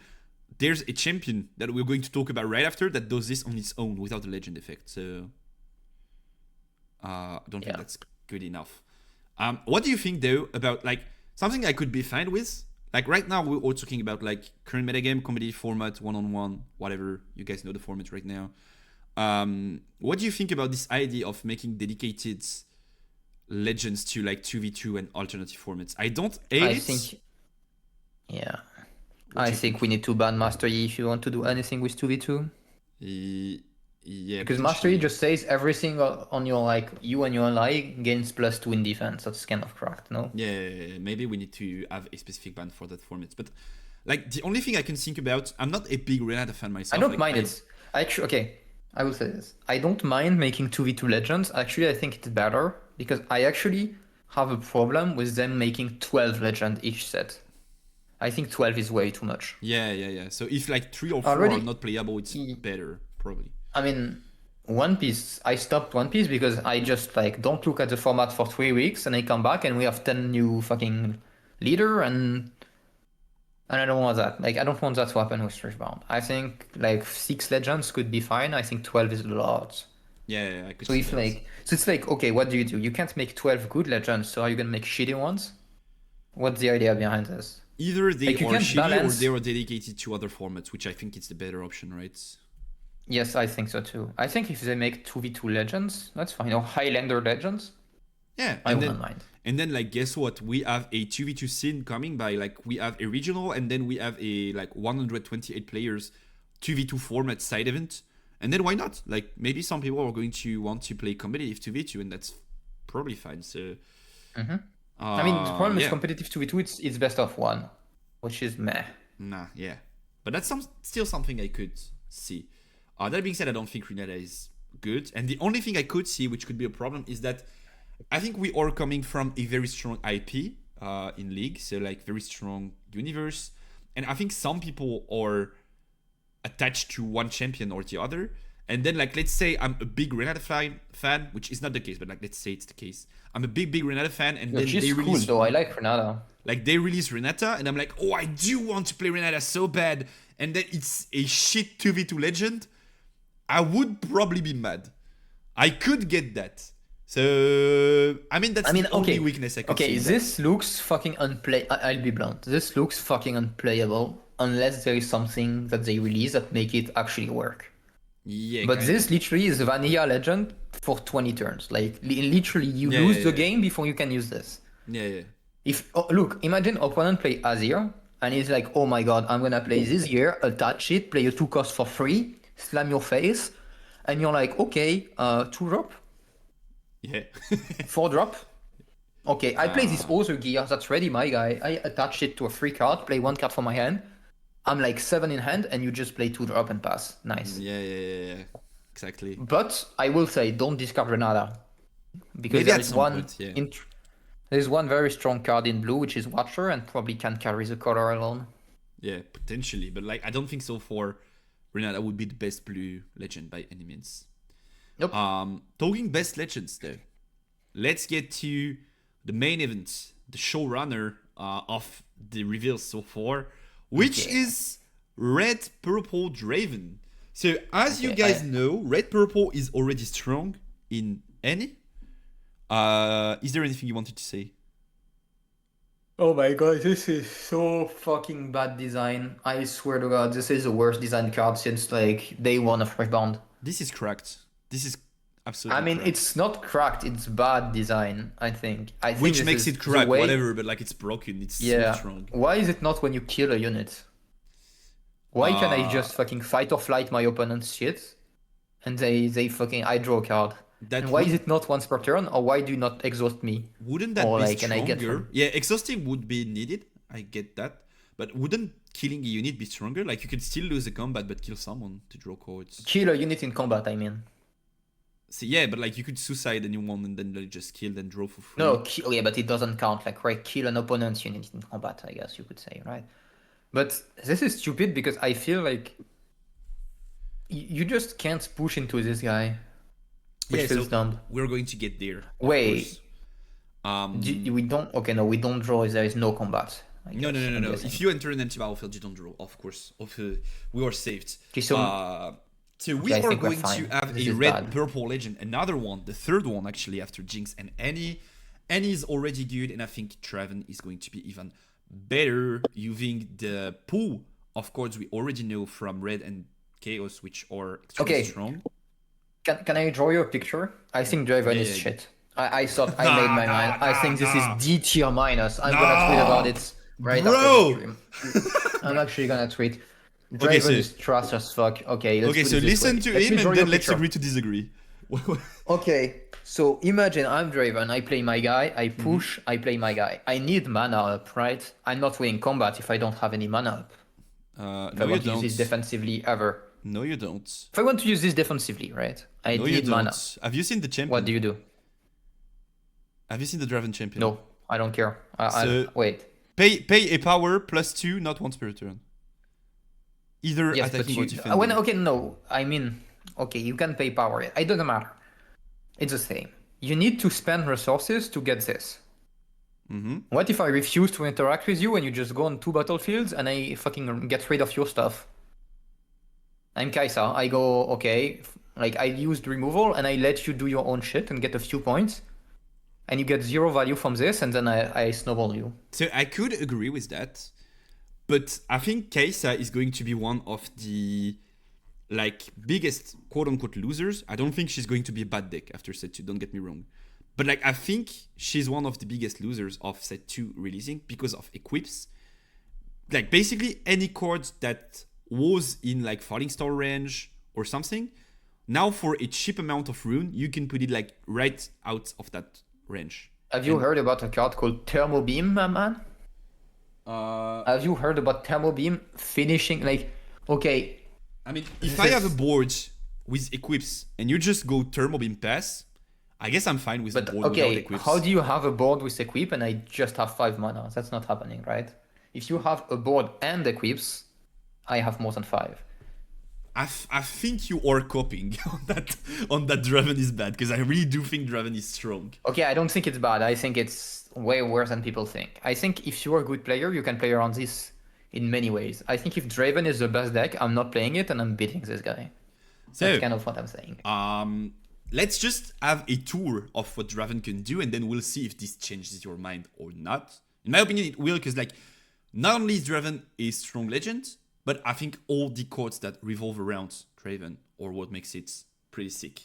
So, as we were talking about, this Draven is pretty low to the ground, simple effect. When you win a combat, draw 1. So this means that you have to, either by defending or attacking, gain control or keep control of a battlefield. So holding, all that stuff, fighting basically. You're making use of red as a strong color to do that, either by using spells, because if someone comes, starts a showdown, then you blast them with a spell, you won a combat, because your units were fighting, you just killed them before they got to do actual damage. And then you also have all the purple stuff. You have access to that red cleave, blood rage that we saw before on the video, and so on and so on. So far, that's the idea behind the deck. That's not what scares me. I think the main scary thing, which is gonna make Draven good, I think, is Fight or Flight and this kind of cards. Yeah. These Rebuke, Fight or Flight is what actually scares me in Draven. In my opinion, I will say, I'm saying it's bad is kind of lying. I think it's good just because of Fight or Flight and Rebuke. You're just click farming. Just click farming. I just think it's it's abusable in ways. You can abuse this for sure. You can abuse this for sure. Yeah, I think we will have a big problem with Ride the Wind. And my prediction is that in a few weeks of time after the set releases, we are going to have talks about Ride the Wind being banned, in my opinion. So, this is the legend. And this is the only legend so far from set 2 that we also know the signature spell of. And this signature spell is Spinning Axe, which is actually not a signature spell, but rather a signature gear. So we already had signature spells, we had signature units with T-Burst in any, and now we have signature gears, with Spinning Axe, which is a 2 energy 1 power gear. So when you play that card, you have to pay that cost, but that also has the quick draw keyword. And quick draw means that this gear is a reaction. So you will now have to get used to the idea that your opponent can play gears during your turn, and furthermore, equip them during your turn, right? So this card is already kind of strong. It's a discipline in a way. You pay 2, then you have a spell that buffs your units.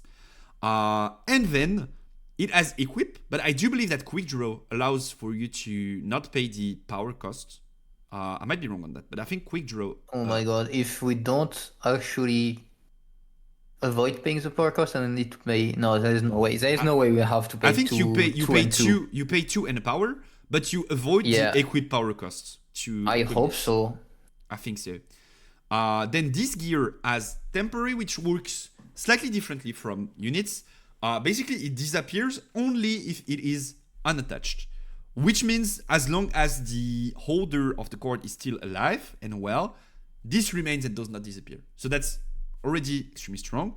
And this cord does not have a proper effect aside from giving +3 might to a unit, which for 2 and a power in a quote-unquote permanent fashion is extremely strong in my opinion. Like giving +3 permanently is kinda busted.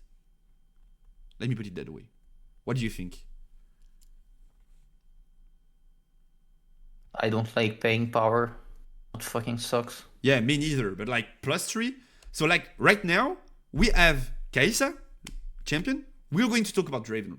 But like we have Okay, Kaisa champion. let me repaint you the same picture. You want to use this, you keep 2 mana up and a power. Yeah. I don't push, I just develop. What do you do? I guess I can just ride the wind, probably. I mean, no, you just. I mean, what do you ride the wind? Like where? Like if you're not pushing I just. into I the other don't. battlefields. Like the problem is this forces you to actually like leave runes open, and you're not Annie. Yeah, like, but you don't. I mean, I think you can. It's kind of like when you play against bad Kaisa players. The idea of like runes open or like Ari. How do you win against Ari? Ari is forced to actually leave runes open because if she doesn't, you just destroy her board. Yep. And the way you win against Ari, well, you just don't fight her and you develop on the turn when she doesn't like spend the power. You just go on the other battlefield most of the time because she can't actually hold both effectively. Yep. In most spots, you just score with a small guy on the other one and you full develop.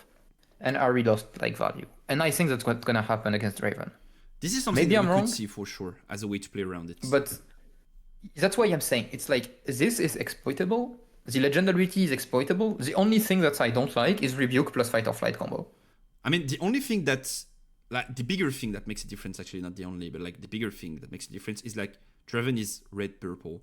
In my opinion, you could be like, you could have 6 points when you're on turn 3, and then you kind of have to fight anyway because like you lost. See if you don't. So I think that's part of the difference that we could see for Draven versus Ahri. I think this equipment is extremely strong. I think it allows a lot of units that were in that Void Seeker, Falling Star range before to actually outmight that. Like, let's say we're going to talk about Draven, but like, let's say we have Red Kaisa that we all know about. Red Kaisa could now be 7 might, which is trades with Darius, which is beats Singularity, beats Double Falling Star.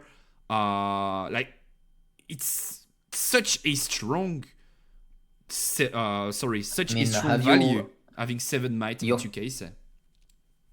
Yeah, sure, but that's like at the cost, right? You need to also just pay for this guy on top, and you also need to. That means you don't like ramp on the turns you want to ramp, which are like turns 2, 3, 4. Those turns you don't want to pay power, so you need to pay power in those turns, and you also can't develop strong units like you would say Darius and this kind of stuff in those turns, because if you start playing Darius plus this, you're just like stuck forever at 5-6 runes. That's kind of what Annie does, no? In a way. Yeah, but Annie's a shitty ass deck. Like, she's just a cheese deck. I mean, anyone coping on Annie is crazy. I think Annie is just like, if you have any mastery that draws Defy, you're not winning. Like, you just, and even Kaisa is 50-50 for Annie. Something that I do agree with you on, and that is something that we're going to have to solve for the upcoming format, is all of these decks seem to be extremely power hungry, especially Draven and Irelia. Yeah. And so they we will want have to take find all our runes. I don't want that. Yeah. I'm not giving my runes. I'm keeping them. They're trying to take the runes, and we'll have to find a way to work around that. You know what they're trying to do? They want to sell us their seals. Yeah, They give us the poison, so we take their medicine. The seal. Okay, chats. Trust me, the seals are not the medicine. They are not the poison. They want bad. I will tell you this. biggest red flag in deck building for set 2. People are gonna be putting 6 seals and all those shitty equips in their deck. Yeah. And I potentially. swear to God, if there is like a major in China in January, which there is, all those guys would have fucking seals plus equips, and I'm gonna pull up with like no seals, no equip, and destroy them. Except if I'm playing Azir. Azir's pretty cool. I will Azir play has to equips in play Azir. equips. You can't not play equips. Yeah, he has to. But he doesn't pay for them because you have Weapon Master, so I like that. Yeah, exactly. So January, if I finally get a actually win a raffle in China so I can play there, watch me pull up with no seals in my deck. And then beat the ass of Draven players. Yeah, oh my god, imagine the guy against you just like has seal plus this shit in their hand. What do? They go down to 20,000 runes. You don't play into it. They go down cards, they go down seal, like runes. Because you don't give them the draws early. You just develop. And then they get to 4 points. Very nice, brother. And you just fucking rain. They lose all their shit. Except this, and then they have to spinning axe to save something. You go rain. I don't know, smokescreen, whatever. I don't give a shit. Like stupefy, clear everything they built, and now you have big units, and they have like 5 runes, like morons. I think you are hating on Draven as much as I'm hating on Time Warp, and I love that, brother. We are in the same train. Don't get me wrong. I'm not going to blame you to be the one to say everyone thinks it's strong. I think it's not. That being said, I still think Draven could be interesting, but once again, I can hear the power thingy. That being said, so basically you could combat several times a turn, like basically 2, because there are 2 battlefields. Win twice, draw twice. That's not even the best part of Draven, and that's what we're going to look at right now, because this card, my friends, is the new Red Kesa. This Red Draven is utterly broken. Either you play it in Draven or in whatever color, red color deck you would want. It's broken. So it's a 4/4 champion with no power cost, a spread that we know from Red Kesa herself. This guy says, when I win a combat, you can play a gold gear token exhausted. So once again, now if we win a combat with this guy, we gain a free power for next turn, and we gain a draw from Draven. So we have to avoid combating this guy at any cost. And then, second effect. Ask you this. Yes, sir. Yeah, okay, sorry. I cut you off. Finish your No, it's sentence. okay. My bad. Then, second effect is when I attack or defend, you may pay a power, and if you do, you give me +2 this turn. You can see that this is not a once per turn thingy.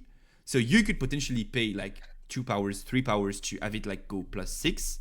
Then potentially beat down big units, potentially draw a card, generate a free power. So I just think like this card is crack broken. Like no matter Draven, not Draven, this card is insane. Go for it. Okay, which part of the effect is OP? Actually both, no? I mean, first one sounds pretty good. I make power for free. I like that. Yeah. Maybe that's enough to make Draven playable, I guess. I guess so. And like the second part, like this is basically discipline, but for a power, and you can do it several times. Like I'm not saying you will want to do it several times every turn, but like you have the ability to do so. Like that's crazy. Okay, yeah. I mean, it's only good on the very last turn of the turn. Like it's like bullet time, right? You want to use this like. Yeah, it's like you could just like pay 1, like pay the free power. I'm not paying shit, brother. I have no seals in my deck. I don't pay power. That's my philosophy. You just ate power. I think that's why I like Time Warp. I pay 0 power, 0 power, 0 power, and I pay Time Warp and I win. GG, easy. Yeah, so God Gear tokens in the chat, someone is asking, Leo is asking actually. God Gear tokens are artifacts that allow you to generate a free power. Let me just show it to you right now. Yeah, so this Gold Gear token is a temporary artifact that you can kill to generate a free power. So I think like this card is insanely strong. I think both effects are good. I think having the ability to generate +2 might several times while attacking or defending is extremely strong, especially in a kind of an aggro deck that could go fast and then you have to trade them. Wait. Are we did I misread this? What do you mean? When I attack or defend, so you push, and you need to pay power before I can use Void Seeker. Yes, it's a trigger. So you have to Yeah, chooses before. that Yeah. sucks. Okay, I retract what I said. Maybe the first part of the effect saves it. Otherwise, it's completely Nah, us. it's Okay, I push. Okay, look, put it this way. I have Noxus Hopeful. You have this guy on battlefield. Mm-hmm. I push. What do you do? How much do you pay? but like you don't need to like just flat out play this guy because like remember that we have something like this. This guy being no power on play is what's strong. To me. No. But I mean, how much do you pay when I push you? And you have like I have nothing. for just might, this I cards. enter. Yeah, but then you lose your opportunity, and I have the opportunity to cleave. I have the opportunity to just shoot it. I have like so much. Yeah, but like so much you opportunities could like to do this stuff. is quick draw. This is quick draw. So if you have runes open, like there's so much to think about. But like, I think like Yeah, let's but say that's, you have that's this exactly Draven. like playing around the buff, so it's easy to do. Like, but I like- think the part where it's like I thought it was like reaction speed by power, give me +2, No, which was it's like not kind reaction of speed. broken. Yeah. It's not trash. Like the first part of the effect is so OP because making 3 power is good, Yeah. especially in set 2. But the second part is just like Like I think if you manage to set up like this Draven plus like this and it's going around the board, it's terrific. Like you are always talking about Fox as such a strong quad, which I can only agree with, right? Now we have a chord that kinda beats Fox for free. Like I'm 7 runes. I mean, where is the -3 power, brother? like I'm 7 Who's coping now? I'm 7 might, then you go -3. You come in with Fox, you tapped like 8 runes. You are almost full tapped or like close to it. I can just pay 2 power and you don't beat me anymore. Like, I think having the option to like not pay runes to generate power for free, printed on a card that's not a spell you have to play from your end is actually so strong in so many situations. I think this card is cracked, in my opinion. Are you sure you can do it I multiple think times? all of this Draven shit. Okay, I think all of this Draven shit is exploitable by good players. Yeah, I think This you can is do this less- multiple times. Well, do you think you can't do this multiple times? I think it's just like Vi, no? Like, it's No, just it's like when you- I attack or when I defend. I think it's only once. Oh, yeah. Only once? This is. I mean, you don't get like you put everything on a stack when you go for the when I attack effect. It's so you not can't like probably Vi. put this. Okay, so it might just be once, but like it's still good, no matter what. But like, yeah, it's worse. It's good offensively. It's way worse than I thought defensively. It's worse, of course. Okay, so maybe it's just once, but then still like 7 might. Then I can go to 9. It's just like so big. And then we also Oh my have, god! I already see my next hate targets on your screen. Oh my god! I don't think You like know, Draven okay, is. could you guess? Could you guess which card everybody's coping about and it's just like not good? This I think is. Oh yeah, another this is ass. Yeah, this is the biggest cope of the formats, but like we're going to get there. Okay, maybe it's maybe it's good just because No, it's cope. It's Azir cope. Azir No, looks it's decent. Cope. It's cope. You can attach it to a token that does nothing. Bro, It's pretty it good, has no? equip pay one. Like, No, because you have Weapon Master. You just pay 1 and you get +0 on your but like, token. bro, you copy the effect of a card. So if you equip it to a token, you copy nothing. Perfect. Yeah. Yeah, you copy the token effect. That's correct. Oh, great Perfect, yeah. thing! I love it. No. This is utter cope. But we're going to talk about this later on. Just to close things up on Draven, we have 2 other cards coming in. Just to make things clear, I'm not saying Draven is absolute tier 0. I've seen people say it's absolute tier 0. I think it's a very strong deck.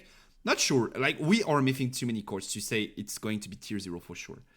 Now, for No, Draven, this is not tier 0. This is not tier 0. no, It's way too exploitable. like, we'd have to wait and see for like purple Draven to drop, but like so far not tier 0. I agree. We also have another equip spell that is a quick draw, so a reaction equip spell. Equip gear, which is longsword, 2 energy and 1 power. So if you want to drop it, that is at first, then you pay a power to equip it. Something that I did not mention, because we talked about Draven and this thing as temporary, but like the way equips work is that if the units they are attached to dice, they go back to your base as like gears, Yeah. and then you can just pay a power to equip them to another unit. So basically they are very expensive at first, but they kinda snowball in like you have to spend resources to kill it because it's buffed, but then I can just buff another one for quote unquote free, just a power, and then like it's snowballs. Just a power. Yeah, just a power. What if we play all the seals in our deck and we don't even have to pay for this power? What do you Yeah, think? that Oh would my be God. so insane, no? No, no, That'd no. be so good, right? I mean, I want to play the but seals like, in my deck still, now. like supposedly these cards are expensive at first, and then they are snowballing in the game. And so Longsword is just basically a 2 energy, 2 power to equip, or like 1 power because you have quick draw, plus 2 might. Once again, I think people are kinda coping on this, saying that it's going to break the game. But I really do like This the is idea. completely trash. What the fuck? Yeah, I don't I don't think this even- is a great card, but I really do like the idea that we now have a way to put permanent might on units, and that allows us to play around cards like Falling Star, Ikessen Rain, and so on and so on. This I really do like. This card specifically, I think is like decent, not good. Borderline not good. That's my take on Longswords. But I might be wrong once again. I'm saying this is us. Yeah. Unless you have a way to like not pay. Unless you have a lot of cards that have Weapon Master in red or like purple. Yeah, Like potentially. all the red colors with like Weapon Master combination, then I can see this being good. But like Okay. still, you are not paying the power to equip, but you are still paying the 2 energy and the power to like bring it into play, and that's already expensive in my opinion. I mean, yeah, but if you can cheat it out, like to attach it for free with like the Weapon Master stuff, it's okay. Like Weapon Master is not from the end, right? You have to pay. That's what you told me before, right? Oh, basically, yeah, I think Weapon Master is like if it's laying on the floor Yeah. in base, you can add it. You can equip it for like 1 less power. So we still have to like pay 2. I mean, and we a have power. like a red and fucking orange legend, right? That's coming. Yes, Volibear. I think No, we do have that's one. coming. I mean, Yeah, Lucian. we is- have one. We have Lucian one. looks to be. It's probably Lucian. Yeah, I it guess. might be Lucian, yeah, for sure. Because like blasts and then just orange chords. Yeah, that might be Lucian. I don't like this I card. mean, we have. But I like the idea that we can now play around blasting spells. Is Oh, an did equipped we Great get the Destroyer reveal for unit Lucian? is Is equipped skill? is No. Lucian like confirmed? Lucian? What do you mean Lucian? Yeah. Do we know if Lucian is in the set for sure? Yup, we know about it, I think. Like as a legend? I think yes. Let me I mean, okay, I'll tell you this. He's 100% because he has like an alt art champion, and only the legends with like the actual legend have alt arts. I think which one was it? I think we Riftbound, only probably miss- Riftbound. I think we only miss 1 legend. Yeah, probably Riftbound, you're right. I think we only missed 1 legend from the roster of set 2. Let me see. Let where- me see. Where them girls at? No, it's not Riftbound. Is it Runes and Rift? No, it's not. It might be Riftbound meta, potentially. That I just saw the graphic this morning, so it's not. So is it Rift Lab? We are getting all over. So you guys can follow basically every account that I'm looking at right now. All of these are great sources Okay. of information. Which one? Did you find the account? No, I didn't look for it. I'm letting you work. What's your stream? Spiritforged. Okay, anyway, let's put it this way. Lucian is confirmed. We get alt art Lucian, and every single alt art has a legend. Yes, Right. Lucian win. That's- Okay, that's exactly this that I was Oh, we looking for. had it. Okay. So we had Lucian, Okay, but so now Lucian we know. is a red. Now we So know red, everyone orange but is one. Lucian. We just don't know. We just missed one name.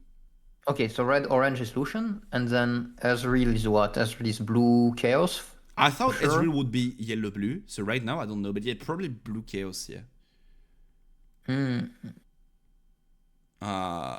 Yo Ladlin, yo Panic. Yes. Okay. So we pretty much know about all of these right now. So we were talking about Longsword. I don't think it's insanely good, but this card, which is the last Draven card that we have so far, I think is extremely strong. It's Overzealous Fan. So it's a turn 1 drop, a 2/2 unit that as when I defend, you may kill me to move an attacking unit to its base. And I think that has a lot of potential as not only a great turn 1 play, like it's in the range of stats you are expecting from a turn 1. So like not a bad unit. But then in the late game, Oh my it's god. extremely good as of a card, in my opinion. So I really do like this card. I think you could No. see play in a lot of Look at purple this. decks. Okay, let me draw your picture. I'm listening. You start your turn. You go first both side. You play Grove of the God's Willow or you play Startip Peak. You play this guy turn 1. Okay, opponent play whatever, we don't give a shit. They're not playing Kai'Sa, otherwise we're kind of fucked.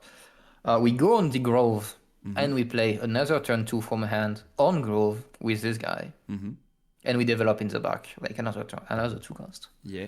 What does the opponent play, like what can the opponent actually do for 5 if he's not Kai'Sa? Yeah. That breaks this. That's insanely strong. Yeah. Efficiently, right? Like that actually breaks this efficiently. This is a cracked unit, in my opinion. This is like the type of unit of Okay, turn chill. one that several It colors does would be looking nothing, for. though. It's a vanilla in a lot of cases. I think like it's fine This having is a a turn cracked 1 honey. vanilla. Like most of the It's time you cracked are honey. already playing bad turn ones because you miss them so bad. And like this is not only a turn one, so a good card in the early game by definition, but also a good card that you are most of the time happy to draw in the mid to late game, especially in Chaos. Because like once again, Chaos is a bit like going around, scoring 3 points, trying to be cheesy. Like if it was Yeah, in it's like kind of- blue and we are time warping, I would be like, not so good maybe. But like in Chaos, I think this is good. That's really good in Teemo as well. You just Yeah. hold, you do this guy, and then you hide cards. Like let's say And if right you hide now, Teemo- I'm playing Irelia, and then Oh my god. I have like Zealous and Sona in my deck. And I go like this in the battlefield, and then Sona, resend 4 runes, and then you can't beat Sona by combat, because I'm just going to send you back to base, and you can't beat me because of spells, because I have runes to play like Defy or like Fight or Flight, Flash to dodge the burst. Like Okay, what do okay, you do let's- into this? Okay, what do you do? Well, you have 2 powers. You're playing Irelia with Sona. I don't care, I win. But I what just- if I'm playing like- Teemo? Okay, what if I'm playing Teemo? And I go first, starty pick. You play, whatever. I go with this guy, hide Teemo for 1 energy.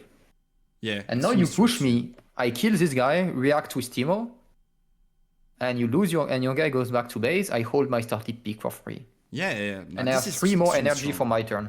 That's the actual That's extremely situation strong. where Like it's there, good. there are a lot of scenarios in which this card could shine, and once again, like sometimes cases to win these close late games, they have to like put a lot of energy into a Watcher, into a Darius Cliff, something like that.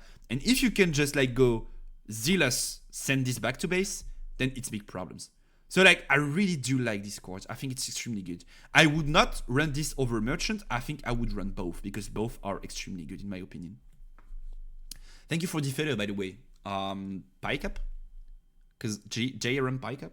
So like Yo, everyone on the stream just follows the stream. Like, guys, yeah, give me stats. we have like Savage playing, and he's 150. Why are we not 150? Yeah. I mean like he's big Okay, guy. Casanova. Okay, never mind. Casanova is on stream with him. I like this guy, so that's fine. You like Casanova? You mean Yeah, it's cool. in a romantic way? Oh my god. Because I'm not. I mean, that's not my thing. we but are he is a we are handsome making man, I would ships say. here. Like this is JVIC material, right? Thank you for the follow, Panic. Nice to have you here. Not my thing, but he's a handsome dude, I think. Yeah, very handsome. Yeah, it means in a run to. That's what I understood Of too. course. Okay, I'm shy. Don't. I don't think put that's me on blast word now. for word what he said. He does not know yet. Okay. Yeah, that's about it. So that's about it for Okay, Driven. good follow. I think we have pretty strong both Fury and Chaos cards right now. I hate the fact that they're making strong aggro decks. I think aggro decks are what takes the skill away from a lot of card games, and what have ruined like a lot of card game player experience. I think it's Depending on not how fun stupid to... they are, I kinda agree. But like sometimes there are skilled aggro decks, which seems like impossible, but like there are some. Nah, it's a lie. All the people who sell you skilled aggro deck are copying. They're just Depends on people like who can play. aggro, right? I think Chaos could make some skilled aggro decks.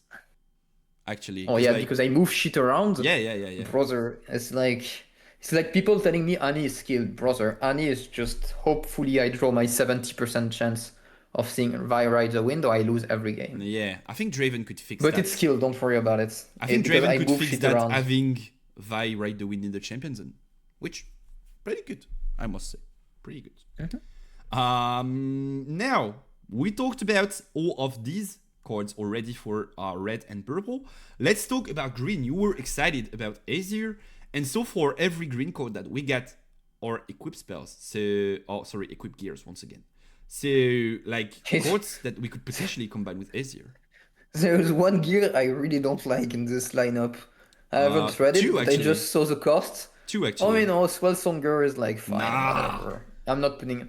Bro, But you this say Terra Draven Gauge, is I bad? didn't even read. You say Okay. Draven is bad and you say Spellslinger is okay? No, I say whatever. People can have fun with this guy.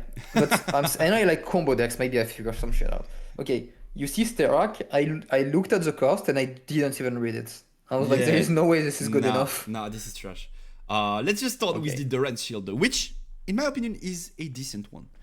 So, Doran Shield is a 1 energy, 0 power gear, and you can pay a power to equip it. So basically, the ideal turn 1 gear for Aesir, so then you can drop your Sand Soldier, Oh not my pay god, the power.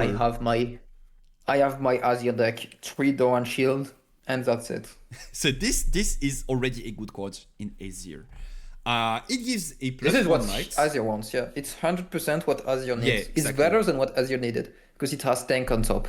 Yeah, If so, this didn't have tank, it would already be good. so right now, if you're Aesir turn 1 and you have a Doran Shield, you are dropping Doran Shield, then you are using Okay. Azir's effect to drop a Sand Soldier that equips the Doran Shield through Weapon Master, and then Yeah, turn so 1, I have like... you played a 3 might tank unit. So basically a Poro with tank. Pretty good. I mean, it's even better than that, because you also develop a gear that's gonna get you value down the line. Even though I hate paying the power to equip, it's still better than playing a 3 cost. You don't. They have Weapon Master.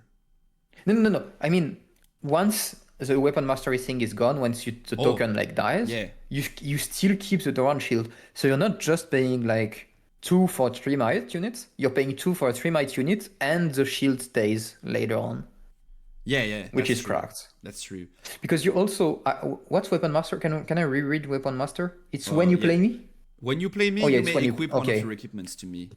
I wasn't sure if it was always or just when you play. Also, Yeah. This is something that we did not perfect. mention, but that's also interesting, is that you are able to equip several gears to the same unit. So you could my God, potentially yes, have 6 a gears. token with like 2 to 3 gears, and then it's a monster of a token, right? That's also something like you would be like maybe okay, but yeah, I need a lot of small bodies to make all these gears work, but not really then, because you could like have a big ass token with like several of these. So I think mean, this card okay. is like decent. At least. I think the guy in chat rewalks saying one more of those in Azir deck is on light. Exactly, I agree 100%. Even this, okay, now that I think about it, this might just be enough to make the Azir deck work. This if is we good. get- I think we need one more. We need another equip, but maybe we don't need it to be 1 cost. Maybe if the equip is just not 1 cost and it's like 2 or 3 cost, it could be enough. Yeah, potentially, yeah. And that's when we come to the next card, guys.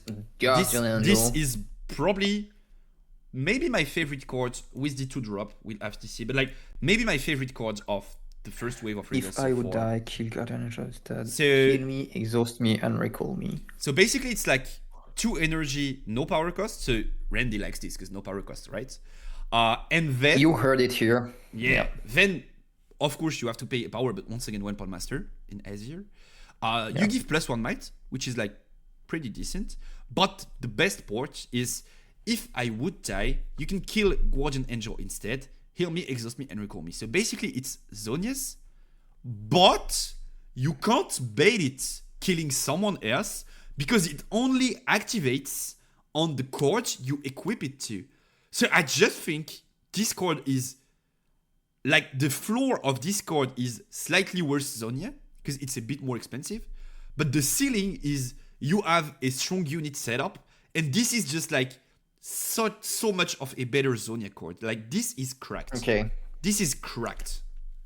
I'm gonna explain to you why this is cracked. This is one of the reasons, but it's not for that. You see, Zonia has an issue. You kind of need to always heal the stuff and say, can we disequip gear? Like, can we remove them from the guy, or do they need to die? Interesting question. I don't think so. I think they have to die. Okay, then that's okay. That's an okay card. Okay, I mean, okay, let's see this. Let's do this. I'm going second. I play this, pay for 1 for Azir, equip the token with this guy. It doesn't feel that bad.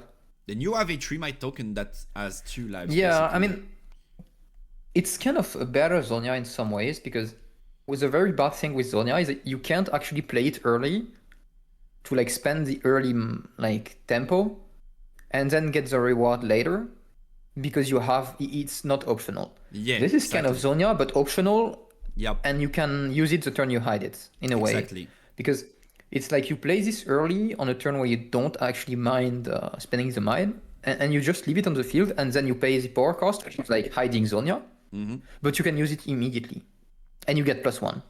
And like, in that sense, you guys don't be mad, but I think that's an extremely strong support card for Master Yi.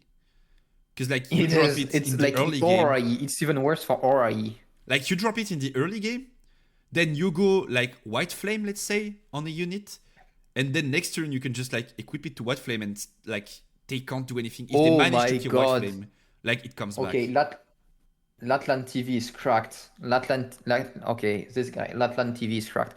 If we have other good Weapon Master mid-game units, we play this, play a token, and if there is like a 5-cost good, maybe the Azir champion is like Weapon Master and Accelerate, Yeah, right? potentially, yeah. We play this and we steal it from the token. Yeah, that could be So something. if we get Falling Star, the token survives, and we paid literally 2.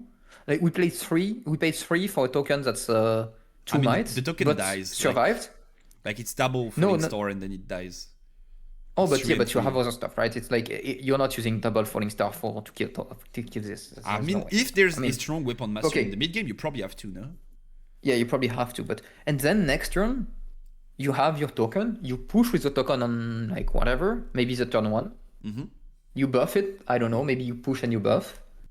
Get the draw from Drawing Tree, and then you play the strong Weapon Master guy, steal the Guardian Angel back, and your token is there to just hopefully maybe survive.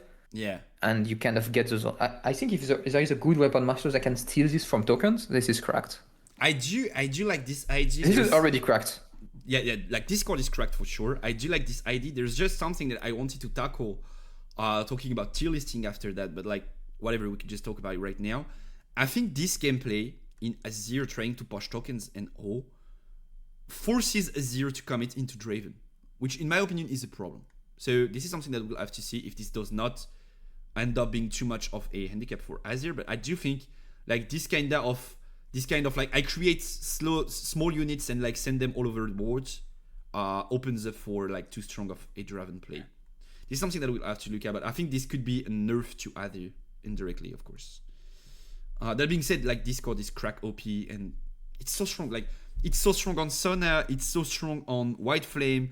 It's extremely strong on any good mid-game unit that would release in the upcoming future of Kaon.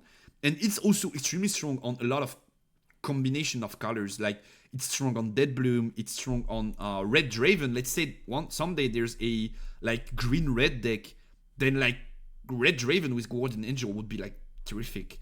And so on and so on. So I really do love Guardian Angel. I think it's a better Zonia. And I think starting from set 2, we're going to play Guardian Angel and not Zonias. Maybe both of them. But like the favorite one should be Guardian Angel in my opinion. I think you would play both because, let's put it this way, if you get a Zonia on a big unit, it's very good. But if you get 2 Zonia, it's cracked. It might be even better, yeah. Yeah, for sure. Yeah. Now, onto not so great gears. Styrax Cage is, to like join you on using harsh words, is trash. In my opinion, it's not even usable. So, Styrax Cage is a 3 energy 2 power gear that can be equipped through quick draw. So it's only 3 energy and 2 power. You don't need to pay the extra power. But then it has no effect and it only gives +3. In a color where cards like Discipline, Engward, or another card that we're going to see later on exist, I don't think this card is viable, in my opinion, because it's like way too expensive, right? Thank you for the follow, Palocast. What do you think, Randy? I think this is for Ornn. This is a rare card, and I think Ornn is gonna be in green, orange, or green blue. I think we have left. Green orange would be so much of Ornn, like body and calm. Yeah, but it's kind of an inventor, no? If you read the lore, it's like the guy in the mountain teaching. So I could see mind. Yeah, he's a smith. He's a He's what's like the- weaponsmith teacher, right? Yeah, Runesmith yeah. teacher. So I guess I could see it. I think Orn is gonna cheat it out with like you have to pay one less for gears or something like this. Potentially. Then it Kind could of. probably play PC play. Yeah, I think then this can see play because if you are weapon master, oh no, you If- don't need weapon master to do this. Yeah, If you because, pay one less gear, one less power, sorry, then it is probably playable. But like, it's very specific. I don't see Discord being played as an overall okay. staple. It's just too expensive. My thought process is this is a rare, so they think it's more powerful than the other equips, kind of. And so this has to have synergy with Orn. Because this makes no sense. This is unplayable as is. Yeah, This needs to be cheated out, and I think Potentially. if it was, this is like one of the most like this is common card from a pack, unless you can cheat it out, and then it makes sense. It's a rare. Like, do you think Orn is something like you pay one less power to play / equip gears? You can exhaust me when you play your gear, pay one less power for it, something like this. Or maybe okay, it's Kaisa. Tap me, generate one power. To Use either only to play play or gears. equip gears. Oh my god, I'm gonna tweet this. This is my next. Okay, I'm That cracked. could be something, yeah. Thank you for the fellow Orn. This could be something, yeah. It's so expensive when you compare to Spinning X. Yeah, it's way too expensive right now. I don't think this squad is seeing play unless there's something that makes it cheaper. Which could happen though. I would see Orn having some kind of power cost reduction for gears and being a cool deck as is. Potentially with a champion that says like when you play me you can grab a gear from your trash or from the first like 3 or 5 cards of your deck, something like that. Could be interesting. Own is equipment case. Potentially, yeah. Yo, Lorcayan, no more OPTCG? Yeah, no more OPTCG. We are dedicated to Riftbound right now. But hope you're doing great. It's been some time. Nice to have you here again. Then, next gear. So, Styrax Gauge so far not so good. Potentially decent if there's some kind of reduction. But, like, probably not, like, cracked anyway.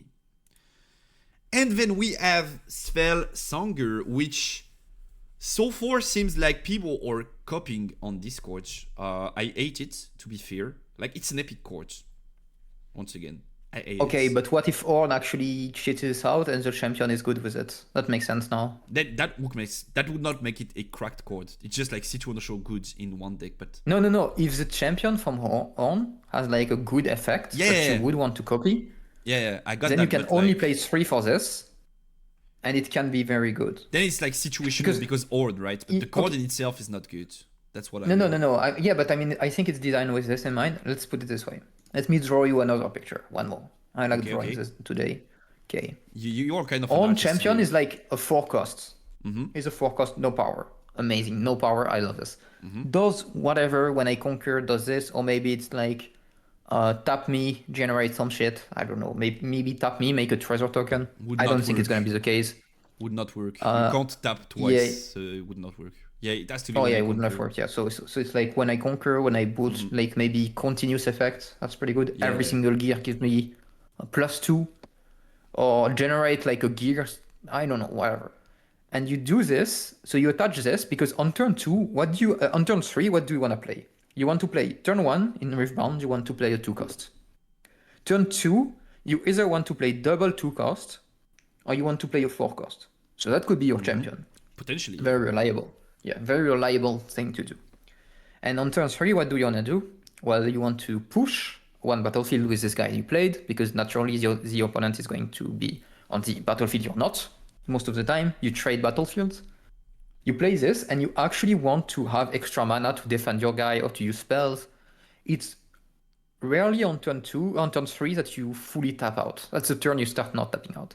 This is perfect for this. If we get good value from this, by attaching it to Orn, yeah. to the champion Orn, then you have 3 extra mana that are very valuable. You can use one for push, like to push with Vanguard, maybe Stupefy, and then you have 2 that can defend. You can see.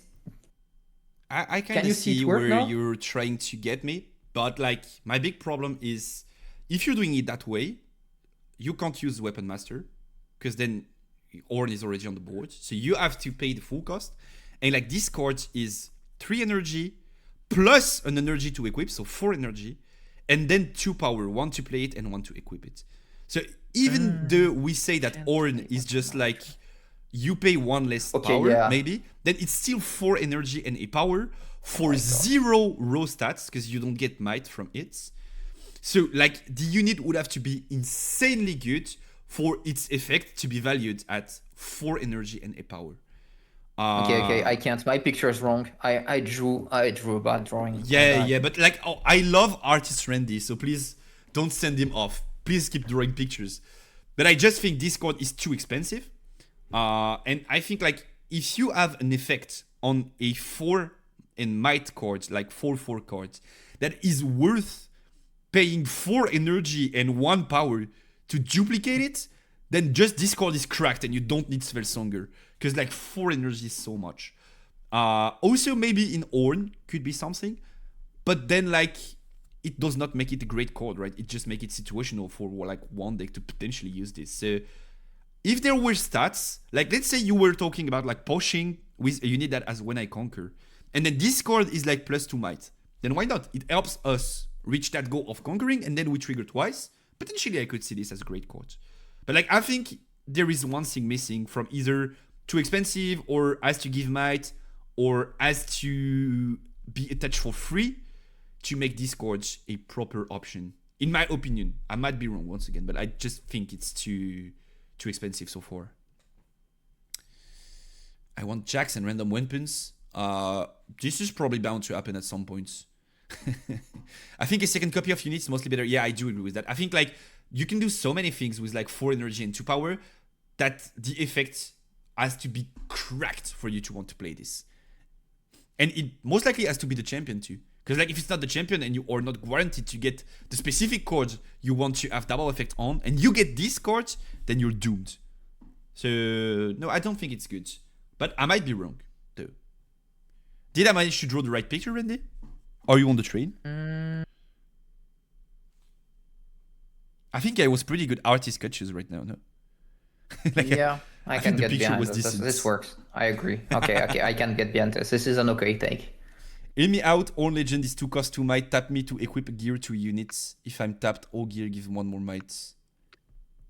Tap me to equip gear. So like you equip for free. If I'm tapped, all gear gives 1 more might. Okay, but I still don't think this makes this card good. But I could see it. So that's about it for Svelsonger. I've seen people coping on Discord. In my opinion, it's most likely because it's like kind of a time warp card in a way that like it creates something funny that should not happen. So people are eager to try it out. But I don't think it's good. Like it's too expensive. And so that's about it for equips. That being said, we still have Doran, which is like, I think at least average, if not above average in terms of like great card cost versus value. Guardian Angel, which is for sure above average. Sterak, which is too expensive. And then Svelsonger, which I think is just a bot card. But like still pretty interesting start for that kind of green equip axis that Azir is going to be looking at. Then we have Lucian, which we don't have a body legend so far aside from Sivir, but this guy does not cost power, so I'm not so sure it will be working with Sivir, maybe though. But like I think it's intended to work with the Lucian legend for sure. So we have this Lucian, which is a 3/3 unit. So basically, once again, as we were talking about before, having a turn to champion right now is extremely good as just like an option to push in the mid game, pretty interesting, and make sure you get your early curve going. This card has Weapon Master, pretty good. And then this card has the first time I conquer each turn, Ready Me.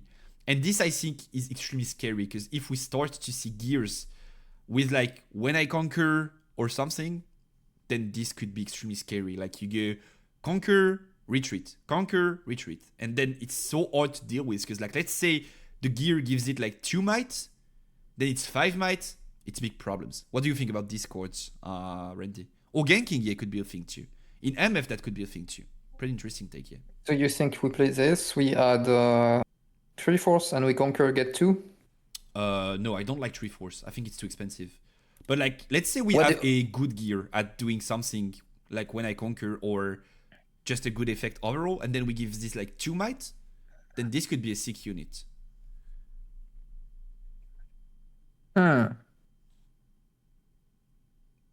Don't you like it? what I'm what does thinking. mean? I think yeah, MF is This interesting is too. okay. This is okay. Let's put it this way. This is weird because you can't play this on turn 1 going second. So it just dies to everything. It's too weak. Yeah, it gets. So you have to play this. this turn 2. So you need a good turn 1 equip. The problem is if you spend your turn 1s playing an equip and you're not Azir, and you can't be because this is orange, you are losing so much tempo because this is the only guy on your field and it's not like accelerate, so you're not in the game for a long time. Or so you it could just has do to be both turn 3. Turn 2, no? Like you drop a two energy equip and then you weapon master on play and then I mean, you're going second, right? I'm thinking like if you go Yeah, first, so you on have 3 to you drop a don't drop 1 it. cost equip. And no, on 3 you don't drop it, and then on 5 you drop it with the equip, and then everything works together, right? I mean, yeah, but it needs to also work going first, right? It's kind of. Yeah. It feels kind of yeah. weak pushing. You can't really. It's very slow.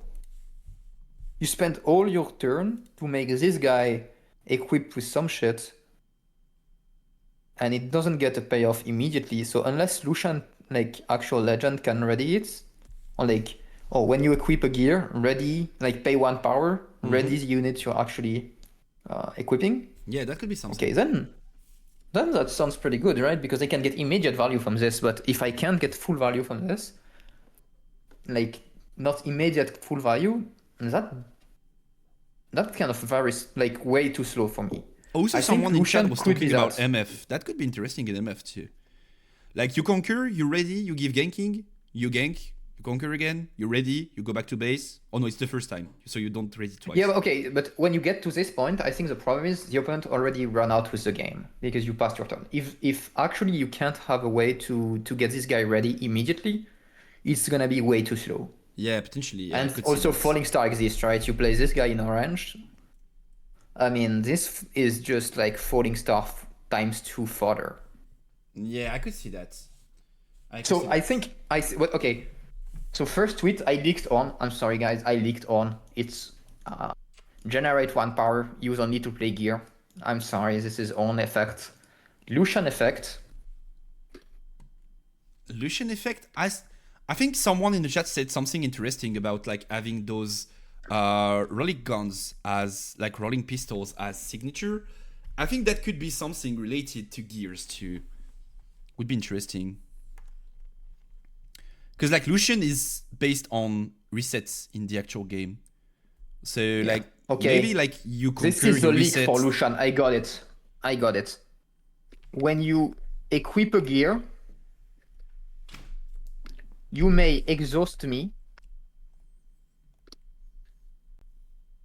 pay 1 power, ready the equipped unit. Okay, that could be interesting, yeah. You know what? How much time do you have on your ends? Infinite time. I have Okay, nothing to do so in my life. No, we- I'm lying. I have time tonight, though. So we do like this.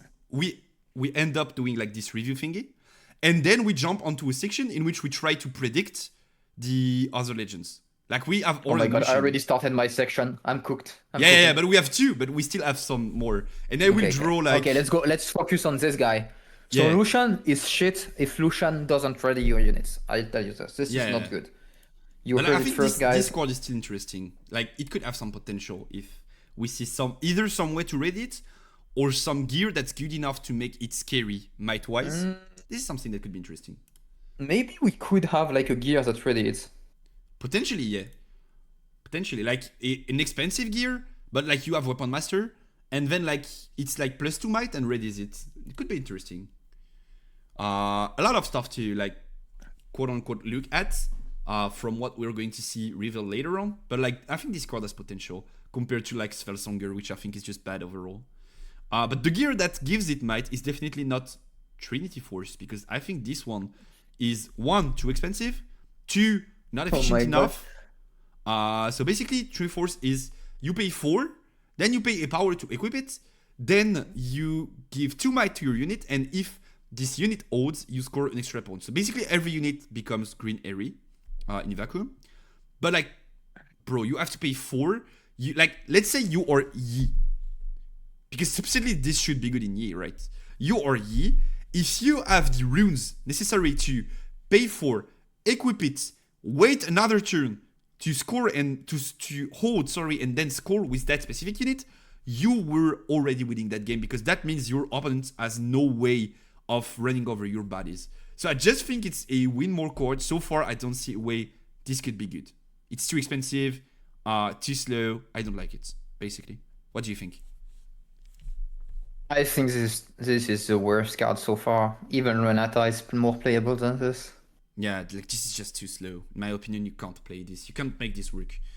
Like that would have to, like, that would mean, if you're Yi, either you have 12 runes and then you can play this and like Dead Bloom or like White Flame, and then still you are full tapped, which is a problem in Yi. You want to have some of these runes open, or you just play this and you have runes open, but then that means you're not playing anybody, which means you were winning already. So no, I don't think that's a good card. If you could chain it with Ornn, no, I still think it's too expensive and too slow. Not situational good, just like win more. Because like most of the time when you are holding in Riftbound, you are winning. Like there are not so many decks that hold several times through the game and are not in a winning spot. Most of the decks that are trying to hold are just winning off of it. Because else you just retreat back to base. Okay, the only way I see this like being played is in Aura, so you just finish faster. Like you just basically play it and you're like, okay, I played this guy and this closing the game faster. Yeah, potentially. But then it's like you have Aurora, then you have this, and like Aurora already wins when it's live, so nah, kinda don't like it. I don't think you need Trinity. I also think Aura is kind of dying this set. There's so much gear. Yeah. Gear removal is gonna be premium, maybe main deck even in some decks. Potentially, yeah. Like with like the what's it called, the yellow card that's actually been changed. Salvage. Yes, salvage. With salvage update, I think we could see some main deck salvage, yeah, for sure. I mean, yeah, I think we're gonna see main deck salvage from yellows. This is why I like Azir as well. I think purple could also play acceptable losses in the main deck. Like it's a decent card. It's just like 1 energy action. You kill a gear on your opponent's side. If you are not playing gears yourself, I think it's like pretty decent of a card. Of course, you don't make value off of it, but like still pretty strong. Of course, you're not going to main deck Thermal Beam though. But like even Thermal Beam, let's say your opponent is on Aurora gears. Like he has Guardian Angel on his deck, potentially Trinity, Aurora for sure, potentially Zonias. Bro, Thermal Beam has so much value now. Like maybe even Thermal Beam will become a mandatory 2 to 3 off in red side decks, especially Kaisa, of course, because you don't pay. I think it's not, I think it is. I think that's just. Yeah, that's probably. It should be. Probably extremely strong. And then the last card we did not have the time to take a look at is the Blade of the Ring King. So actually, once again, I think it's just time to, like, I predicted Time Warp would be cut from lists. I guess I was right once again. I did predict about a few weeks ago that the first purple-yellow champion that we would ever see, also legend, sorry, would be Viego, which would be a deck centered around this idea of like milling cards and then reviving them from your trash through like Spectral Matron, the Arrowing, Soul Gorger, and like potential better cards in the future. And we are starting to see that angle pop off, because right now the only card that we have for yellow this set is the Blade of the Ring King, sorry. And if you guys are not very familiar with League lore, the Ring King is Viego himself. After losing his wife to whatever sickness, he became crazy, then became a ghost, then became Viego, basically. Oh my god, okay. So this is Viego in the background that you can see. And this is his sword. And it's an equipped gear that is a 3 energy, 1 power card. Then you have to pay another power and kill a friendly unit to equip this card. So extremely strong. And remember that Weapon Master does not make it that you equip for free. It makes it that you equip for 1 less power. So you still have to kill a friendly unit even if you use Weapon Master. Which is like still a pretty big downside, right? But then Discord gives you +4 might, which is crazy. So I don't think this is like crack broken. It's very expensive and hard to set up. But in some decks, this could be a very big push towards making like token decks and stuff become like stronger in the mid game. What do you think? Okay. I think, first of all, this is the best art in the game so far. This is insane. This is beautiful, looks yeah. fucking cracked. Yeah. This is beautiful, I agree. And that's an epic yeah, too. So this means texture and foiling and stuff. Pretty cool. Does it? I mean, wait. Are you sure? Yeah, it's an epic for sure. Right, the epic right here. No. I mean, do epics have textured folding? Wait, let me check. Yes, they do. Because I have fucking like no. I have like my Ikat and Reigns and Time Warps have shitty ass foiling. Yeah, I mean you're right. It's just flat foiling. Fuck that. Okay. I thought it was should be about a bit of texture. It's just like a small grain, not like proper texture.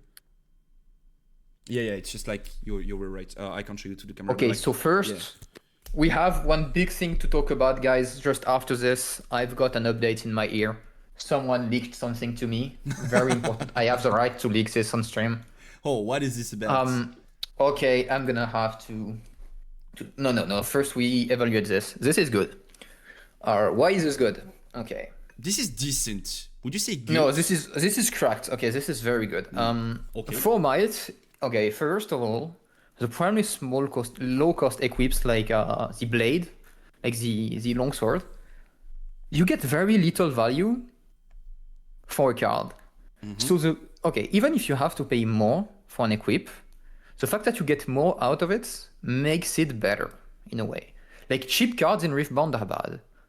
Yeah, Cleave naturally is a Longsword bad not card. even cheap. Like this is not even Yeah, cheap. okay, it's not cheap, but like kind of cheap-ish card. Yeah. Longsword is not a good card. Cleave is not a good card naturally. It's good because of like the context of the game, how it works, driving a tree. You kind of need it because of whatever. Yeah, this is like kind of contextually good. But this is good for one reason. What is the best way to use this? You push with one small guy on a free battlefield, which will happen. People are not going to hold against you all the time. I mean, we know that. We play the game already. We know people don't really hold. They go in and they go back. You push with like a token, and then you play this, and you equip it, and you kill the token. Okay, that sounds pretty good, but it's not that great. Because actually the OP thing about this is like you can play this, equip it to a token with Azir. Oh no, you can't actually do this. Can you equip? I'm thinking, can you? No, you can't. But you can actually play this early.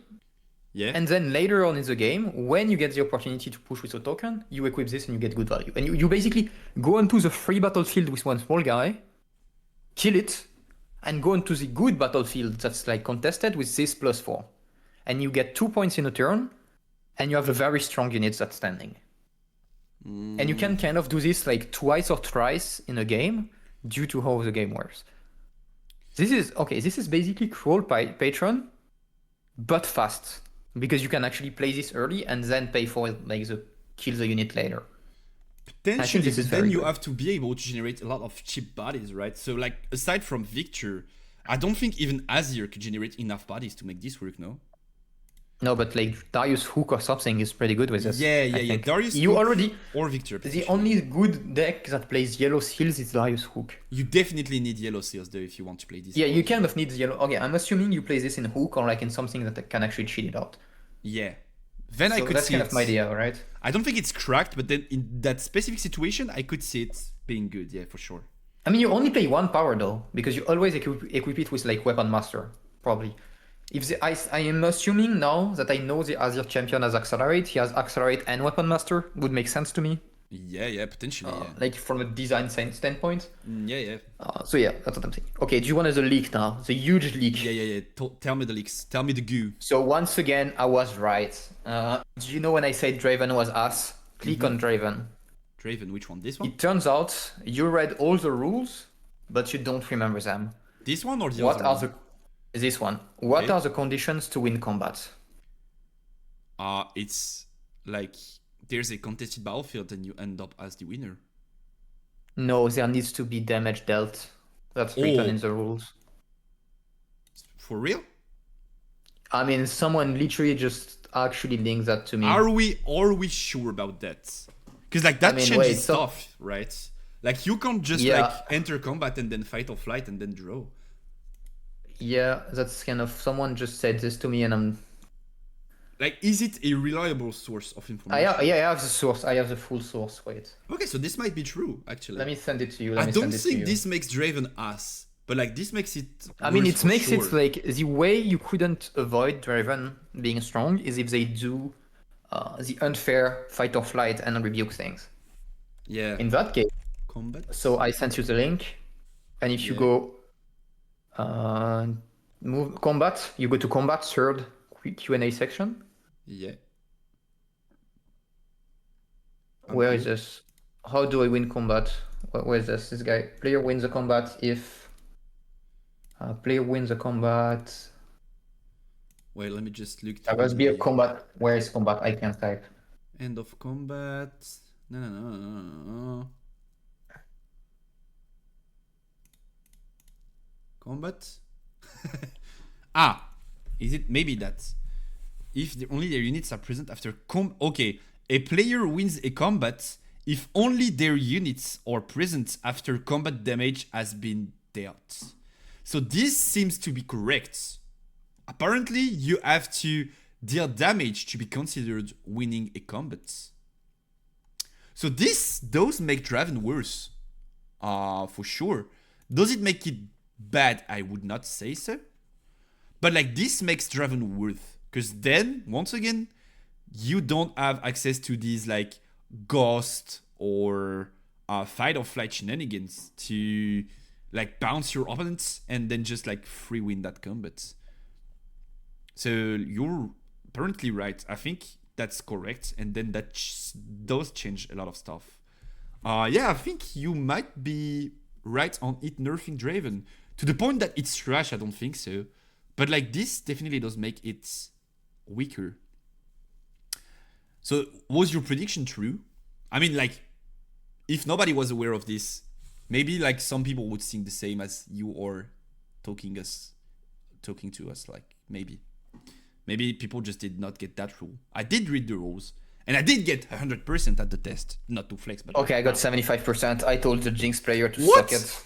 You had 70. Oh, okay. I missed the Jinx question, and I also missed the side deck thing. Okay, so you guys, just so you know, there's a question that is regarding low OPL, so like locals, basically low organized play level, regarding sanctions, and like something that did shock me when I was reading the rules as a former TCG player myself is like there's a rule that says basically at like locals and stuff, whatever happens, if you can fix it, no player gets a penalty, and like everything is repaired, and we are going forwards with the game.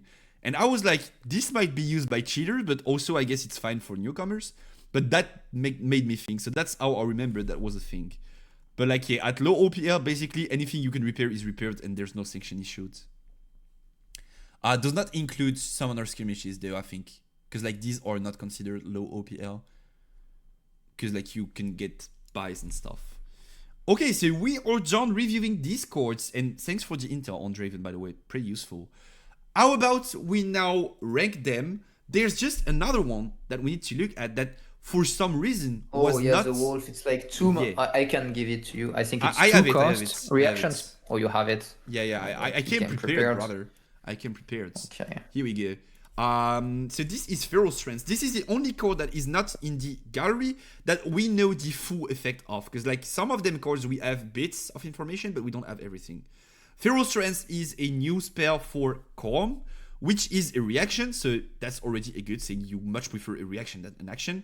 That gives +2 might to a unit this turn, and as the new keyword, Repeat, which means you can pay 2 extra energy to have this effect apply once again. And I did do a bit of searching myself, because you guys may know already, but I'm a big Calm fan. And you can target 2 different units through this Repeat thingy, which could come in useful. You can target twice the same unit, but you could also give +2 to one and +2 to the other. So what do you think about Pharaoh's Trance. I think it's an extremely strong card. I think it's definitely going to see play in green decks. And I think this is kind of the missing piece to make buffing cards a consistent strategy. Because right now we only have 6 good buff cards in the game in green as Engward and Discipline. And adding a third one gives you the opportunity to play 9 of them. And then having untapped runes applies that much pressure, right? So I really do like Pharaoh's Trance. I like getting more value for one card because, okay, mana is infinite, but cards are like you only have 40 cards in your deck. Exactly. But you have infinite mana if the game goes on for infinite turns, technically. So therefore, cards are more important than mana in most cases. Yeah, exactly. So getting like that's kind of what I was saying with the Diego card. Okay, you kill your own stuff. Okay, it's expensive, but I prefer to pay more for a better card than to pay less for a shittier one. Is this harder to play than On Guard? Yes, but I think this is kind of better than On Guard. Yeah, for This sure. is a It's like better double On Guard buff. for sure. Like this, adding this to your deck makes your buff count jump to from 6 to 12 actually, because you can buff twice. Like that's such a big jump for just 3 copies. of Okay, cards. the main issue is once again it's only good in the late game when you have Do you think so? I think like When- Sona could see play because of this card too. Nah, Sona is ass. I mean, Sona is just. I mean, okay, Sona could see play because people are gonna put the green seals in their deck and be coping, but Like it you is what don't it need is. to play green seals to make Sona work though. I don't like playing power. Sona is not a good unit in terms of like what she gives you, because the problem with Sona is not that you get like infinite mana or not. That's not the issue. The issue is you run out of cards. If you don't have natural draw power with Sona, you cannot run out of cards. So this plan, aside from Dreaming Tree, is kind of weak. And Wow. also playing Sona on a battlefield you control kind of means you took the battlefield, which will most of the time be by force. And that means you have 4 extra spare runes after taking the battlefield. That's why Sona is bad, because you need to be in a winning position, kind of, to actually play her, and then you also need cards in your hand. And I the see what problem you is- mean, but I'm not sure I agree. Because like you could just go to the other battlefields. Like if you're going Yeah, but first, okay, you if have you 3 go- battlefields. And then Yeah, but also if you- Sona if you means choose- holding. And so holding means But- you can play in Dreaming Tree, but you could also play in God of the Grove Willow. Because if Sona is live, Yeah. then you are holding, so you are drawing cards. But Sona on Grove is so fake, like this doesn't exist. I mean, Uh, if my- you my were issue going with Sona is first just both like- sides, why not, right? Okay, and I think that's one of the big misconceptions people have about the game right now, is when you play against E, people are like, oh, but he could have X buff. Or like, Y buff. I don't care about E using his buff. Yi has a fixed number of buffs in his list. Once they're gone, they're gone. And it's kind of the same with Sona. You can't play a deck with like all buffs. So the issue is, it doesn't matter how many power in runes you get. Most of the time, the issue is actually having enough good cards to buff first, and then having enough buffs to get value of Sona. That's How many turns, realistically, does Sona stay on the field? And so how many runes does that give you? And how many buffs do you need in your deck to make that work? That's because you true, kind of but want to now- use Sona's value. Let's say we have another card that's good at either buffing or debuffing enemies for like whatever color. Let's say Airy.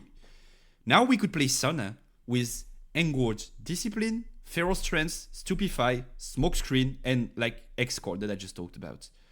And now we are having something consistent for sure.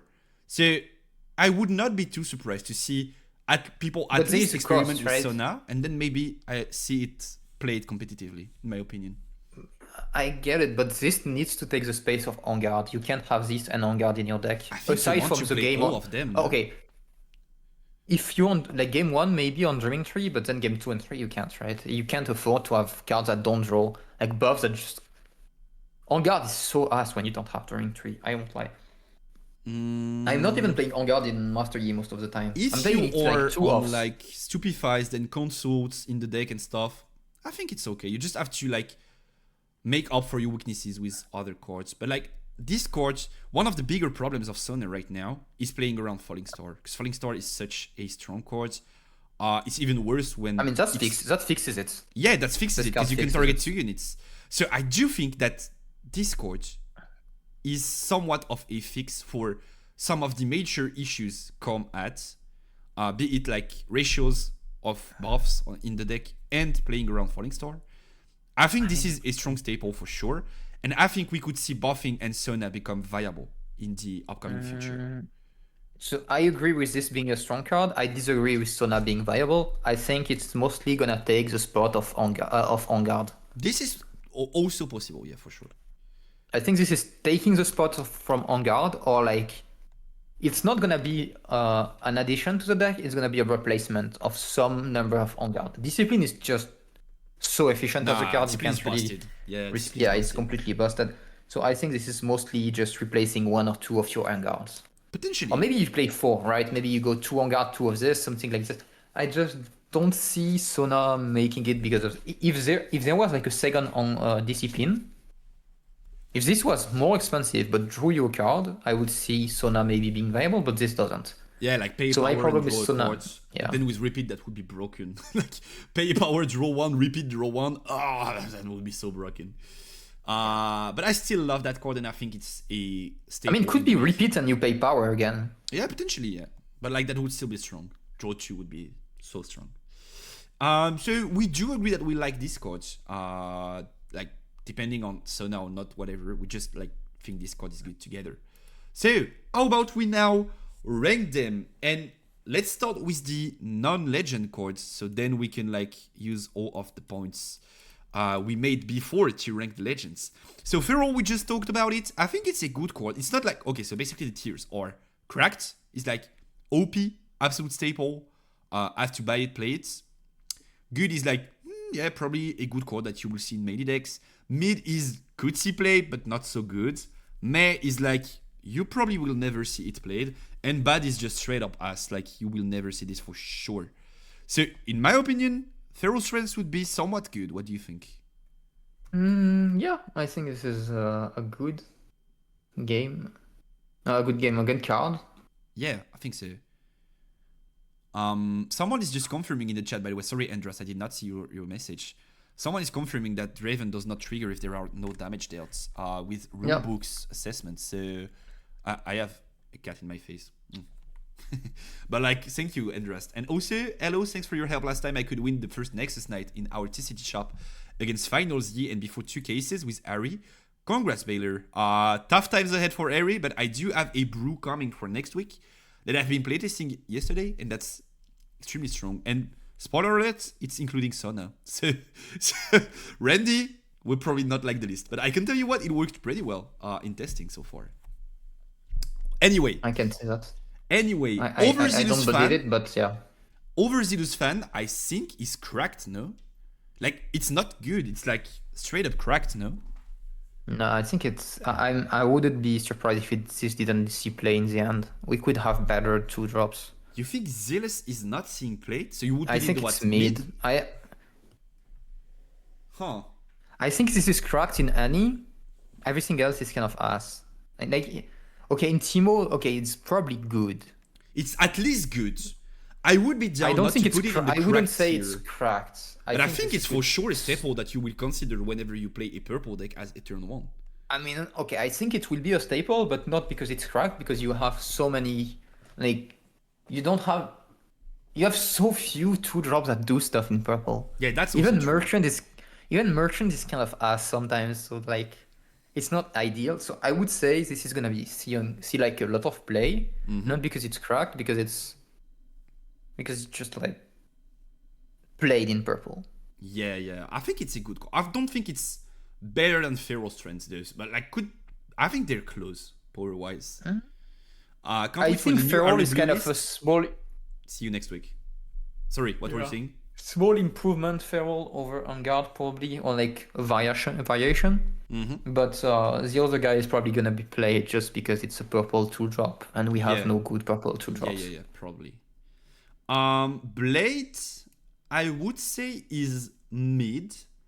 Aside from certain potential strategies, but then it's just a mid card that some decks can make use of. But I don't think it's as generic and good as both these. Okay. I think everyone is gonna be sleeping on Blade. I think this could be cracked and completely break open the meta. This, if you have a weapon master turn 2 that's good and can use this efficiently, this is completely busted in so many decks. But then you have to kill a unit still, so you would need to have We don't both care. the weapon master and another unit. If you're playing Victor, you can kill a token. You can also kill the 2-drop, the bird. The bird guy. Yeah, but then it's who only draws like a card. going second, and your weapon master is 4, so you can spawn the Oh token. my god, it's cracked. You play the bird turn 1 in Azir, Yes. push with the bird, play this, play a token, equip it to the token, kill the bird, ramp 1. And you de-ramp 0, and your bird was gonna die anyway. And you have a 6-might token. You de-ramp 1, you de-ramp 1. You need to pay a power to equip it still. No, you have weapon master on the token. Oh, if you have a weapon master on the Azir token, yeah. No, the token, yeah. So, Yeah. first Azir. turn, I was thinking Bird? about Victor, yeah. like the small guy will say, when I die, channel a rune. The bird, yeah. Turn 2, you play this, de-ramp 1, Mhm. play a token with Azir ability, and kill the bird that you pushed with. And you can always go into battlefield with the bird, and the opponent never wants to kill it, to shoot it, because it's too small to be shot. Yes. I think it could be situationally good in like certain decks. I don't think it's a staple for the color. I think both of them think could it's- be. And Okay. maybe it could be cracked, but like in a very specific scenario. So I think it's either mid or cracked, and I don't think it's like generic crack right now. So I would put it in You heard it top here mid. first, guys.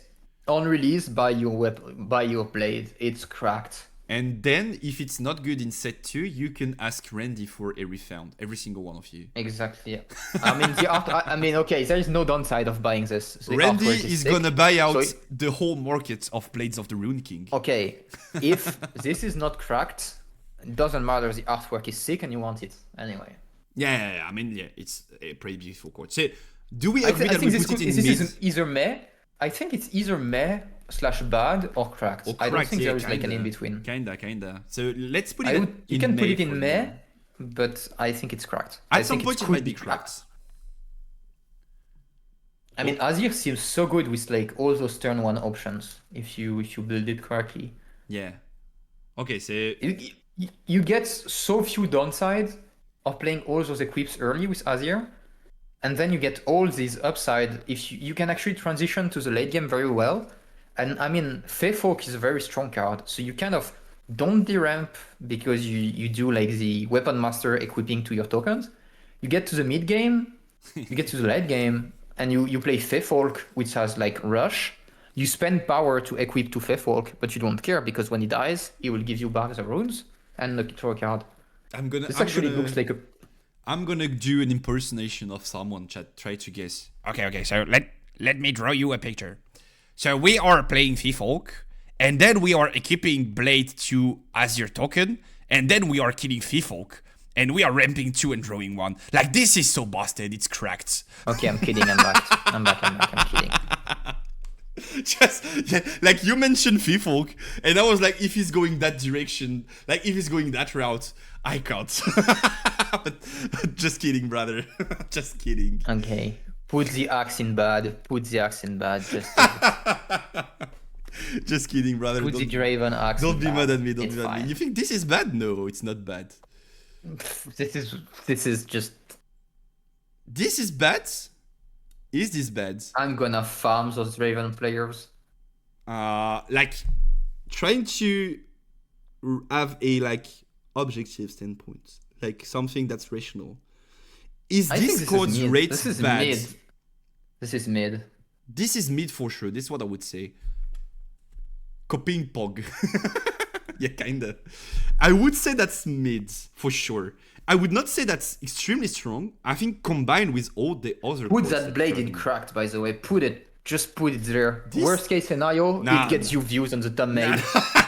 Just worst case scenario, it's clickbait, and you can blame me. Maybe Just put maybe it I can there. try to Put ask this my in thumbnail cracked. maker to put it in the thumbnail. But like I won't put it in cracked. I don't think it is cracked. And I don't like to misinform people. But I think it could, in certain scenarios, be an extremely strong code. This I agree with you. Just like overall not cracked. Okay, what's Victor's biggest issue right now? Getting big guys fast. This fixes it. Yeah, kinda, but it's also expensive. But yeah, I think it Is tokens it? deck You play specifically for could it be once. You paid for it once. I mean, in Darius, this also seems good if we have the seal and all the tokens. This is cracked. Bro, we have someone in chat I'm good. that is like, Leo is DMing me to tell me not to rage bait people on Twitter, and then he's in chat telling me to rage bait people on Twitter. Like, what are we doing? You play this in Victor. This fixes Victor issue, which is not getting to battlefield when the opponent has like 2 mites. There, you kind of cooked. Oh my god, my opponent put a merchant on the battlefield. Nah, I can't Victor. take it. I can't push this. I This can't is push good in this. Victor. There is no way I need to use Hidden Blade on this merchant, or I'm dead. So that's Victor. Yeah. My Victor impersonation. And then you play Darius, and you have the seals. And then you play Azir, and you do what I did, what I explained first. Because in Azir, you can also play all the token making stuff. Yeah, I think Which in makes Azir this it could be better. decent. This I agree with you. I don't think it's But even in cracked. Darius, isn't this cracked in Darius? Nah, it's too slow, too expensive. Is it? Like if you resolve this and hook, you have to kill 2 units. Like Okay, but no. If you resolve this and hook, you have to kill 2 units. If you resolve hook, you win already. So what if we add another win condition to make the But deck like, more is it stable? winning on the spot? I don't think so, right? This in Darius, if you get seal plus this, it's cracked. It's just winning. I Bro, think. you are There's no going lose. to get thermo beamed into oblivion. I tell you this. Okay, this Like, might be true. Okay. Thermo beam removes hook, Okay, blade, let's leave seal. it- Bye bye. Okay. Bye Let's bye. leave this in May. Okay, I might have forgotten about this. Let's leave this in May. Bro, game This is is May. Never over. mind, chat. Never mind, chat. I said this is May. You heard it first. Yeah, This card you is heard May. it first. You heard it first. This is May. Okay. I would Continue. love you to rename your Twitter account into number of games won by warp bait and just tweet every day. Nah. Not something we're doing there. Not rage baiting too much. Lucian, what do we think about Lucian? I think it's mid and could become decent, like good/cracked. No, just Okay. maybe good. If So the since legend I is leaked- good too. Okay, since I leaked the Lucian effect, you Mm-hmm. can put it in good. It's gonna be good because Lucian is gonna ready this guy. And if you ready this guy and he has a weapon that comes attached, Like that's it's pretty mid so far, and if Lucian has accelerate, is it like good or is it cracked? No, it's just good, right? good. This seems pretty decent. But I mean, you hold, you conquer, you ready. So this guy basically turn 2. You play a weapon, pay power, fight, go to fight. If that's the case, I win, guess the card go is back. cracked, no? It's kind of at least good. It's like better Vayne in a way. It's like more. It's harder to set up Vayne in a way, but it's also better Vayne. I think this is pretty decent at least. So should we put it at bottom tier good? I would be down. I kind of like the chords. I think it has some great potential. And then if Lucian is disappointing and every gear in both orange and whatever color you could play this with is disappointing, then I guess whatever. But I think it has potential. You're not really a risk taker, man. I guess so. This is cracked. If No, but stop! Okay. Stop trying to put every card in cracked. The concept of cracked is like breaks the game, right? okay, you put 3 Like forces this, cracked. If this I- is cracked. This is utterly okay. cracked. Okay, you can leave it here. Okay, you can leave the GA here. There's no need to actually. This is cracked. Should we advocate for this not being cracked? Like no, this is This for is sure better, cracked. Zonia. Yeah, and This Zonia is is Zonia, already but like cracked. better.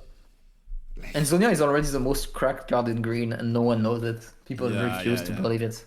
Yeah, from This a guy Kaisa says point of view, I this can GA believe thing. it. This GA thing says, "Oh, Dead Bloom for 2." That's kind of what I'm reading.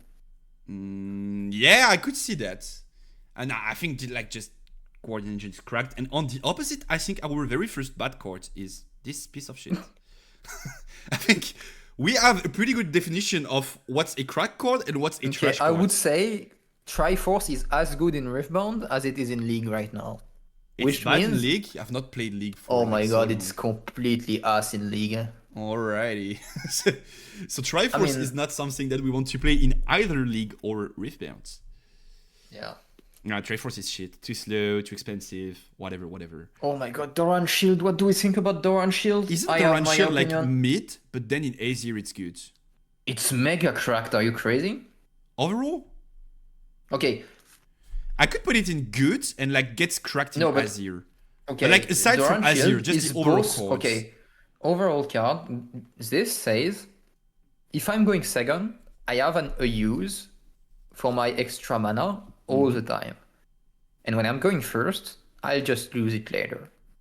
This is yeah. always gonna be. It's cheap enough to always get used, and it's like impactful enough to just have like tank is so broken. Like if you played Kaisa, you understand how broken tank is. Like Yordle having tank just makes so many push. Yeah. I Like- can see that. But like, is it So strong enough that you want to dedicate like 3 spots of your deck in like any camp deck to put this card in? I'm not certain. Maybe it doesn't have to be a 3-off to be cracked. It could be a cracked 2-off, right? It could be a cracked 1-off.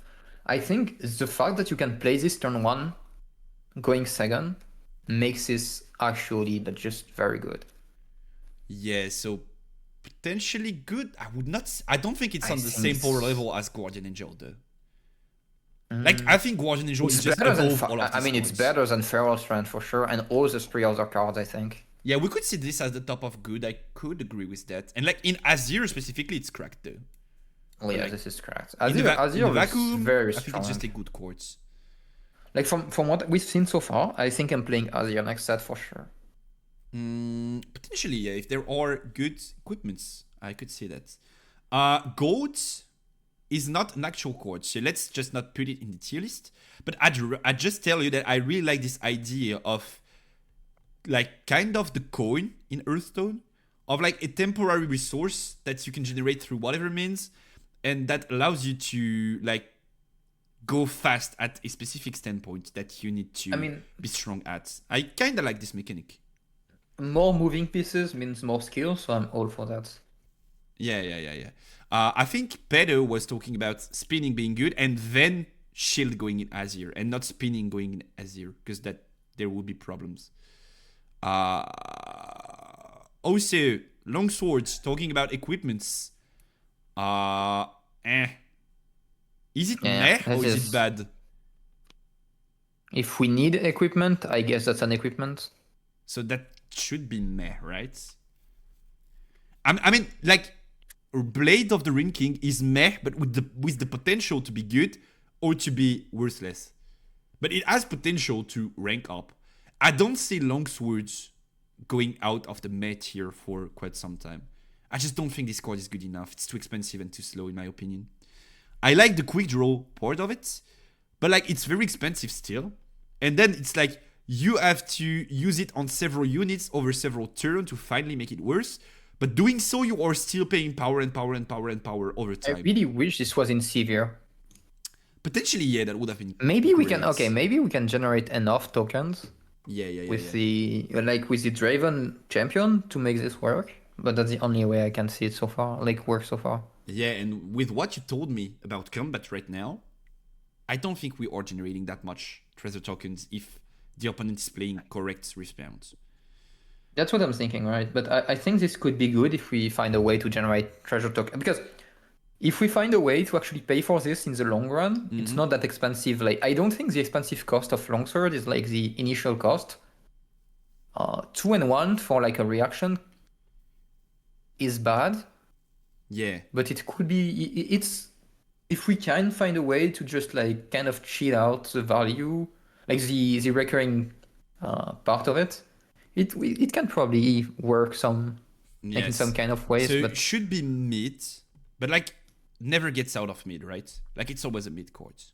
Not trash, but not yeah. I strong. mean, I can see this being a staple. Doesn't mean it's gonna be OP. I mean, it could be OP if we have like a very good way of actually paying for this early. Yeah, or units that are extremely strong when equipped, like whatever when I'm equipped to something, like maybe. But my issue with all those cards like this longsword, it's a turn 3 play, and we already have Darius as a turn 3 play that's very strong Yeah, to retake battlefields. So this kind of like conflicts with the Darius slot, and I don't think I'm ready to just not play Darius. I think Darius you'd is much just too rather cracked. play Darius Cliff than Darius Longsword anyway, so like. No, I mean, you play this or you play Darius plus any other card, right? Yeah, but like It's if it kind was of any this plus a other unit. color and you had to combine it with Darius, that could have been something. But like you already have great tools at doing so, so That's what I'm thinking as well. It's that's like- not the point going For Longsword. this effect, I prefer other combat tricks. And if I can find a way to constantly like just equip it back, maybe. But I mean, we have spinning axe in one of the decks, so Why Yeah. would we play longsword instead? Yeah, And yeah. spinning axe is just It's not. just better. I mean, spinning axe is decent once again if we get the treasure token going, like Yeah, the yeah. gold token going. It's kinda better. Svelsonger, this could be my clickbait though, because I'm going to put it in the bad tier and I'm not open for discussion. No, it's not. It's not bad. I think Oran can cheat this out and actually get good value with his champion ability. I think that's what's gonna happen. Bro, the champion ability that you're going to activate for a second time is 4 energy and 2 power. Let's say you reduce power cost, it's 4 energy and 1 power. How broken of an ability No, does no, this no, no. need I to mean, be? how likely is Orn champion going to, like, how likely is it that Orn champion actually has to pay for the equip? It's gonna be weapon master for sure. Yeah, but then you still pay the energy to put the cards No, into because play, you right? also pay with like the Orn legend. That's a huge gamble, but I think you can probably cheat it out. And then okay, let's say this is the case and the effect of Orn is interesting enough to the point that we want it to trigger twice for that much energy, right? Then Probably okay, maybe it creates tokens. but then like no, it's probably decent not. in Orn and it's trash in every other deck possible, so it's still a bad Okay, card, yes, you know? that's fine. That's fine. Yeah, that I can agree with. I mean, like, we could put it in May, but I just don't. Okay, so I have a tendency to under-evaluate cards that I think people over-evaluate. Like, when I say Time Warp Yeah. is not good, I don't mean it's not good as, like, it's a bad card. I mean, it's not as good as you think it is. So we could probably put it there, but seeing people cope on Discord makes me want to put it in the bad category. So that they have a shock and they're like, oh, maybe I have to rethink about these cards. But that's personal bias. I tend to hate on cards people over-evaluate and like, Yeah, but this is strong. You just have to play more to understand it. okay, thank you, brother. Thanks for your takes. I won't ask you next time. Thank you. Like, I just hate this so much. But if you have Like you points, think, okay. I think in Azir, look, if Azir champion also wants this is a decent turn to play. Like if you want to play Azir champion on 3, you play this turn 2. That's a power. Okay, that's not great, but you get the token. yes, You get this out of your hand, and you still get like a decent body. but you pay 2 And then power. on the next turn, no, you have weapon master. But you still pay the power to play it, and then you pay. Yeah, the so you pay energy 1 to- power, and then on the following turn, is Azir gets value from this being stolen from the token, then it kind of gets decent because Yeah, you but play if the Azir token. champions Because on the has turn you actually develop accelerate. this, you played the token. Yeah, I could see this I thing. get that. I wouldn't be scared. Like I wouldn't be surprised if this actually just so play because of this kind of interactions. But then you are not equipping it to the token, like you don't want to, like this makes no sense equipping it to a token, but I could see it, yeah, potentially. I just don't think it's a good coach overall. I think if there's any gear that's playable, like remotely playable, you would rather play this than Svelsunger. Thank you for the follow, John Wick. Welcome to the stream, brother. What do we think about Red Draven? I think Red Draven is between extremely good and cracked. Probably like it's not. I mean, it's still cracked. No, it's not cracked. It's not cracked. It's not accelerate. It's not draw a card. It's It's like not Kaisa. extremely good, at least. No, don't get baited into putting it here. It's good. It's gonna be played as a one of as a champion zone. It's not gonna be played in other decks, I think. Yeah, but like it's like treasure tokens. I mean, the combats thing is still something you have to look at. What you told me about like fight or flight and stuff. So, but I still think it's a better chord than shield, strength, and the other chords. No, right? shield is better, but it's better than strength. I would put it between shield and strength. Yeah, I potentially think here. shield could just break the meta in a way. Like in EE, you play shield and it's like very good. I mean, you don't care about tanking here, right? It's like whatever. No, but you care about +1. Yeah.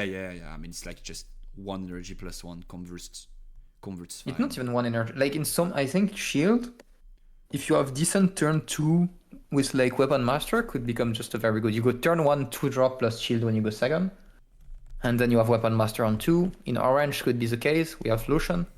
I mean, look, shield plus turn 1 into Lucian plus turn 2. When you're playing second, seems I pretty can good see as a that. pure, right? I could see that. If you go second on Lucian, that seems pretty good. You play turn 2, you play Lucian, you equip the shield, and you play another turn 2. And this way, Lucian is like 4 might, so you can't one-shot it with Falling Star, and you have 2 turn 2s, they stay in the back, and you're kind of prepared against Falling Star, and then on the next turn you can push with Lucian on the contested battlefield. Use all your like actual energy to conquer and make sure it goes off. Conquer scores the points, come back, and go with the 2 other guys on the other battlefield. You equip, if you can actually equip the shield, it's even better. If you can switch like in Magic, you can actually just pay the cost and move the equips. I don't know if that's the case. Yeah, But maybe you could, and if you can, then you have shield to push, like you have tank to push the other battlefield. So you kind of save your more important 2-drop. Yeah, like this kind of that could be interaction, something. Yeah. I think this is very underrated because it gives you like a way better curve going second, which is something we're kind of lacking. It gets better if you can switch it from unit to unit. This I agree with for sure. And you also, like in Riftbound right now, going second is kind of sucks compared to going first, just because we don't have cards that fix the going second problem and also are good going first. Which is kind of what this does. This says, okay, if I'm going first, this is still gonna get value, or maybe I just mulligan it away if I see it in my opening, right? If I'm not Azir. And when I go second, this is just way better than passing with 1 energy if I'm not Kai'Sa. Only Kai'Sa and like MF or like Annie want to pass with 1 energy for Gust. Yeah. So if I'm not like purple or red, so I don't have Ray or Gust, or maybe even purple or Kai'Sa, playing this shield feels really good. 2-drop plus shields feels extremely good going second. So I was digging for the intel. I found it. You can't switch an equip from one unit to another. White tickets. But even in that case, I think that's still good. Yeah, like, yeah, you can still, I would agree with that. It fixes going second, like in a way that's very interesting, I think. I agree with that. On the other end, Sterak's, in my opinion, is meh. As we were talking about before, could see play if we could reduce the cost, but like still not another good card once again. Like in the vacuum, you just take the card, you just look at the raw stats, it's not good. They think equips are going to be very strong though. Look at the rarity from those. This is rare, epic. We have signature epic. epic. This is like common. I Rare. think. No, this is rare. Rare no? and this is common then. Let me check. Yeah. Yeah, this is rare and this is common. Yeah, that's it. You see it from the borders, I think. Yeah. You're right. Potentially. I mean, that's the highlight of the set, right? Like repeat is a cool keyword, but from what we've seen so far, the highlight of the set are equips. So I'm not too surprised that 3/4 as well. Rare. 3. It's good. Sorry. I just Maybe saw we a can code double that the was value not from from. some equips. But I do love. Oh my god. I do love the mechanic though. Like the equip thingy. How about we rank those legends now that we... So obviously, guys, don't take this as a final power ranking.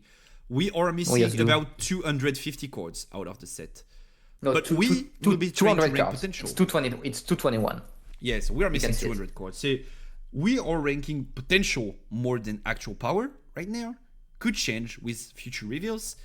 But let's go for this still. What do you think about Azir? I think Azir is cracked good. here immediately. No, it's cracked. It's completely cracked. Azir looks insane. Tokens are OP. You think it might be cracked? It's completely cracked. Oh my god. If this is it's either completely dog shit unplayable because we don't have the cards for it, or it's cracked. Yeah. I mean, okay. Let's take this into account. We already know the champion from Azir has Accelerate and cost 4. And we have Doran's Shield and Guardian Ninja already. So could we say that this does not get great cards? Like, still fine, no? Like the champion is good, I agree. And we have 2 great gears already. I mean, this is cracked, right? This is just like. And Look by at the this way, value. green-yellow is an extremely interesting color combination. Like you have access to buffs, control, anti-spell. Like this. Oh my god, this is cracked. You heard it here first, guys. Every noob is gonna be on Draven, but you, 36 people in the chat, 36 people watching this stream, are gonna be knowers. You guys know? What do you guys know about? Yeah, you guys are gonna be knowers now that I tell you. You see, all the noobs are gonna be on Draven. Oh, Draven is so strong in combat. And you pull up with the Azir deck, and you play like Sunlit Guardian and all the stun cards, and these nerds don't win combat because they don't deal damages when they're stunned. Like they lose, basically. What do? I stun. Okay, I play Sunlit Guardian, stun your Red Draven. When I attack, when I defend, what do? Like, are you paying the power to survive? Are you letting your guy die? Yeah, potentially. Also, Having stun in a meta where there's like one very strong leader or Yeah. legend, I think Draven is gonna be played. Like it's Yeah. gonna be strong. I'm saying it's not. I think people are gonna play Draven. I it's don't good. think it's as OP. I think initially Draven is gonna be seen as very OP because it's very easy to exploit. But if that's the case, Azir is gonna be very good into Draven because we have yellow and green, which have all the stun cards, and that counters Draven like Yeah, heavily. this I agree with. Just naturally, right? These squads like Facebreaker and stuff were so good at like winning combat for chip value. And Draven basically does not have access to DeFi or whatever, so there's nothing they can do about this. I do agree. I would tend to put Azir in the cracked category, considering that most likely we are getting one or two other decent gears, then it's cracked. If it stays the way it is right now, I think it's at least good, which is still fine, right? Like, Yeah. it has the potential to be cracked, and we're talking about potential. I But mean, one cost for fucking like 2 mites and Weapon Master seems completely insane in terms of value. yeah, kinda. Thank you for the fellow. I mean, okay. If you think about the value of cards in Riftbound, we have Progress Day, which is 4 cards for 6 and 1. So drawing cards could be like you could divide this by 4, and this is like drawing card value. And if you compare this to Azir value in terms of like what it provides, it's actually 2 energy of value for 1. So every single time you use Azir, you're getting 1 energy of value. It's When pretty every cheap time you under the you condition actually- that you played something else, right? But like if you were playing a deck that's centered around the idea of playing equip, then Yeah, then it's not the free. don't like I think it's gonna be correct because you don't actually play equips for Azir. You just want to play equips generally, Yeah. and it makes them better. If that's the case, yeah, that makes it so much better. I agree. On the other end, On top of it, oh my god, Azir has Salvage in his color, which Yeah, means he has he's access to so Salvage. good into Draven. Oh my god. yeah, Azir might be really good into Draven. Also, could we salvage an equipped gear? Probably, yeah. Yeah, probably. It's a gear. I think we could. So yeah, that would be pretty strong. Let's talk about Draven. Regarding Draven, I think I was about to put Draven in that good category because people are copying on it being cracked. I don't think it's cracked. I would still say it's a good legend, but with everything we've been talking about so far, and like the biggest standpoint being like that the fact that if there's no damage done, there's no combat. So like fight or flight and like whatever thing, ride the wind makes it that you don't win combat. I am down to derank it to mid tier. What do you think?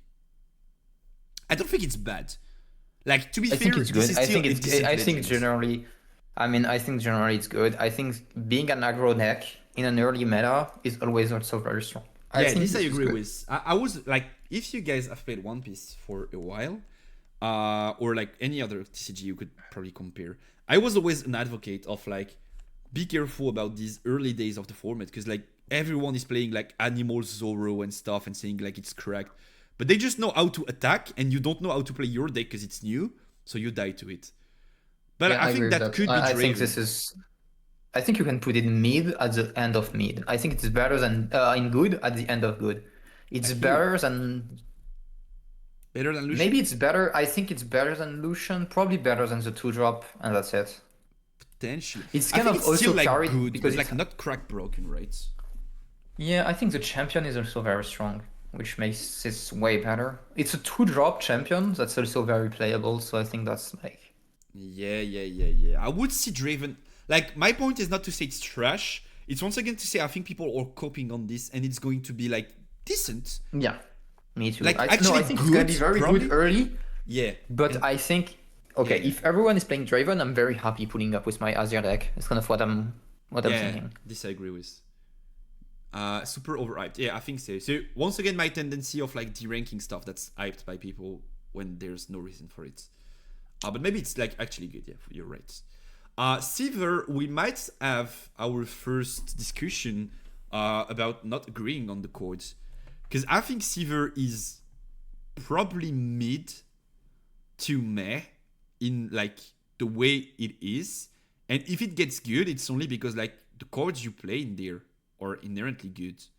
But I don't think like Seaver in like the chord itself is such a broken chord. But I know you do like it from advocating earlier. So would you be down to put it in like down bottom mid or like something right here? I think it's bottom good. Okay, I think I thought about it for a second. I think Severe, what's gonna happen with Severe is you play one card that costs 1 power and you deramp. And then you want to kind of always pay two energy a turn, like 2 power a turn, one being mitigated and the other one generating 1 for the next turn. Like you play Severe, or you play Kiana, make a token. Next turn you play Kiana and maybe you equip something. So you also make a token and you only pay 1 of the power. And you kind of ramp up slowly. And purple has those cards that actually do it very well. They have Rasa. Oh, very nice. That's very cheap to play and it actually triggers my Severe ability, allows me to get good value. I have Mind Splitter. Paying only 1 for Mind Splitter is pretty cracked. And then next turn I also get this value again. I think that's what Severe is gonna be, and I think that's a very powerful thing to do in a card game. I could see that as a good effect, yes. But like, would it be like above Draven? Not sure. I think it could be above. The main thing is we don't have the champion as. If the champion is ass, this is gonna be not good. Yeah, if the champion is as that's good kind as the of what I Draven feel. champion or close, I think this is gonna be a good. I kind of feel bet. it like depends on the cards to be strong for this to be strong. So like it's pretty much a support effect. Like does not bring nothing to the table, just supports what's already But there. what I'm thinking is like you have so many of those good power hungry cards in orange and purple. Yeah, that's true. Like yeah. Rebuke is very good. Like you play Rebuke, you instantly trigger this and you use the token you played. You Yeah, made that's last turn. pretty good. This So I makes could see Rebuke. it as good. Yeah, for sure. Yeah, this makes Rebuke actually main deckable. Also, Fading Memory. Fading Memory is very strong. Like this like purple and orange have a very like good set of cards. You could also just unyielding, deramp, and you get the value from the unyielding kind of back on the next turn in a way. Yeah, kind of. I could see that. Yeah, I could. You have I could see Sabotage. Seaver being Look. like decent at like generating value, and then the crack set of cards you play around it makes it good. I could see that. I think what's gonna happen with Severe is like you play also Sabotage. You play a lot of one power cards and you try to play 2 a turn. You play Sabotage, Kiana. You play Sabotage plus, or you play Rebuke, right? Rebuke, normal 2 drops. Yeah. You play Equip, you equip something that triggers a token, and then you also play another one that spends like the token from the last turn.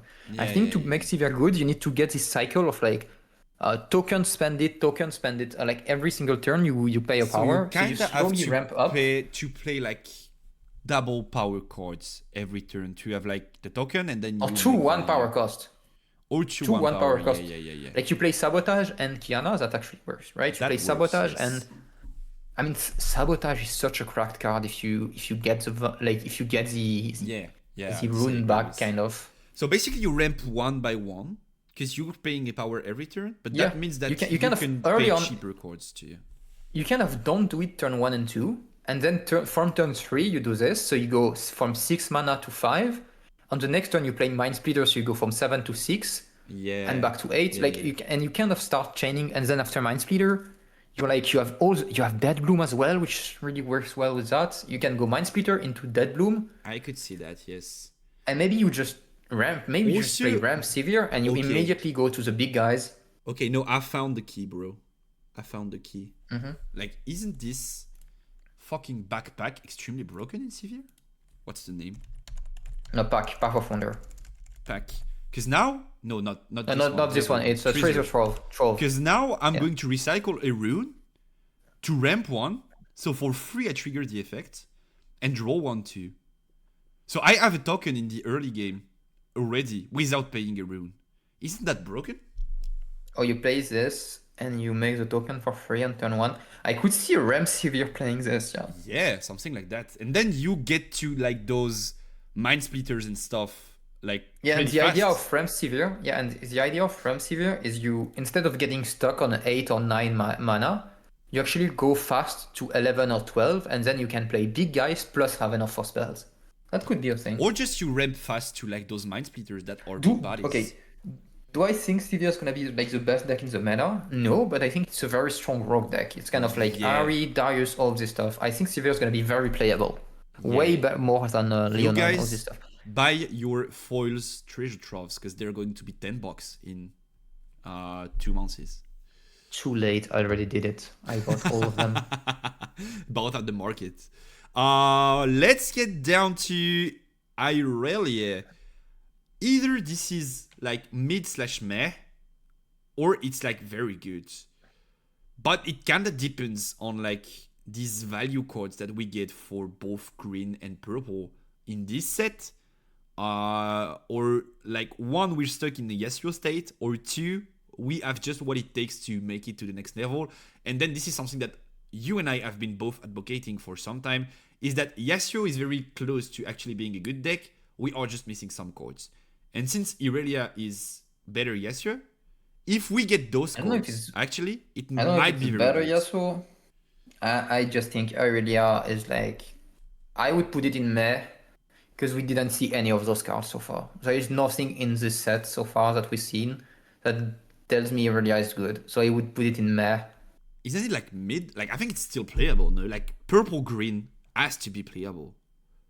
I mean, I've tried Yasuo. It's not. I mean, if I have to pay more power to do the Yasuo stuff, it's probably not playable. Yeah, that makes sense.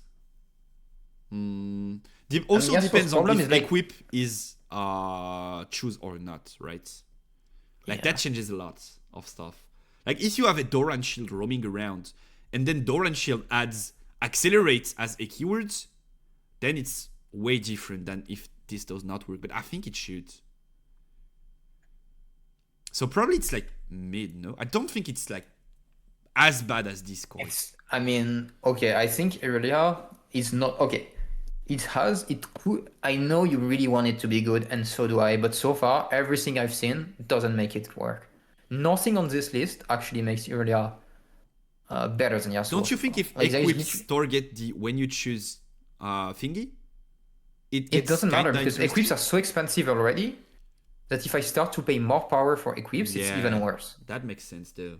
It would matter if equips were like, if we had like good equips that only cost like energy, but we don't, and therefore it's like Yeah, I could see that. So let's put it at May for now. I would agree.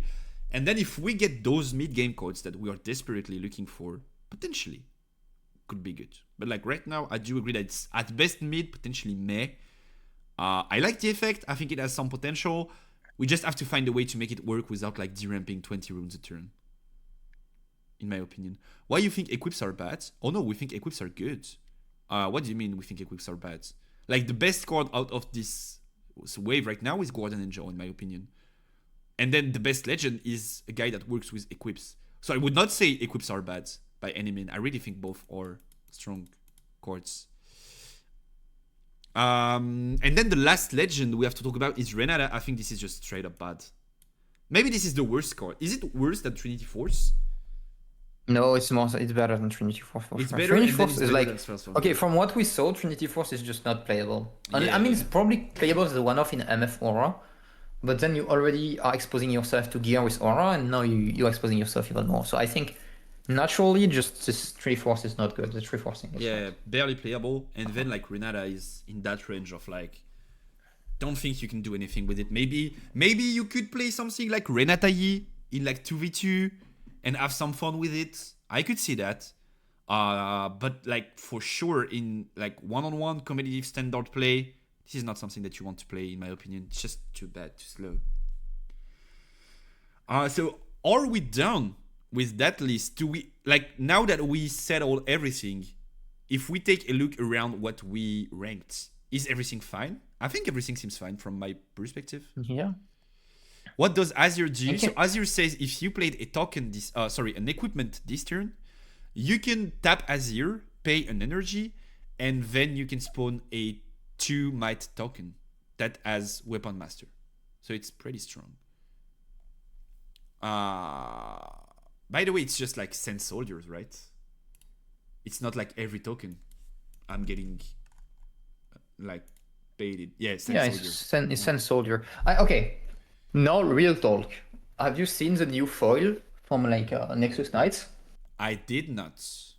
Does this Oh, look they're pretty nice. like it's rainbow foil, right? I heard about it, but I did not see it. No, it's kind of like how would I put this? Do you have an image so I can show the stream? Or maybe I could just like type Wait, into Google, right? I can send you a picture. Okay, if you have a picture, go for it. Draven looks just take it with busted. my, What's your take on it? Yeah, so you can like watch the vote to have like the full take on Draven and the debate around it. It's free. You don't have to like sub or whatever, so feel free to enjoy the content. But basically, we think it's just an aggro deck that's going to be good in the like very early days of the set, but then it's not so good, and you can kind of play around what Draven does. But like just that's just a summary. Feel free to like watch the vote once again to have all of it. Oh, this is sick, by the way. It looks a bit better in person as well because it's like variable, but there's like some kind of different. It's a cool foil, I would say. Is this yours? Yeah, it's mine. It's mine. Okay, so you have this in person. I did not have the chance to play a Nexus Night, and I won't for quite some time because like last Saturday my editor was moving, so I had to go and help. Next Saturday I'm streaming with Robales Cafardas. So like I don't think I will get my hands on these packs for some time, but like this is gorgeous. And like, do we agree that this is textured on the Seeker port? Like you have texture all around, and then the Seeker port is just like a raw matte foiling? Or is it just like the picture that gives that idea?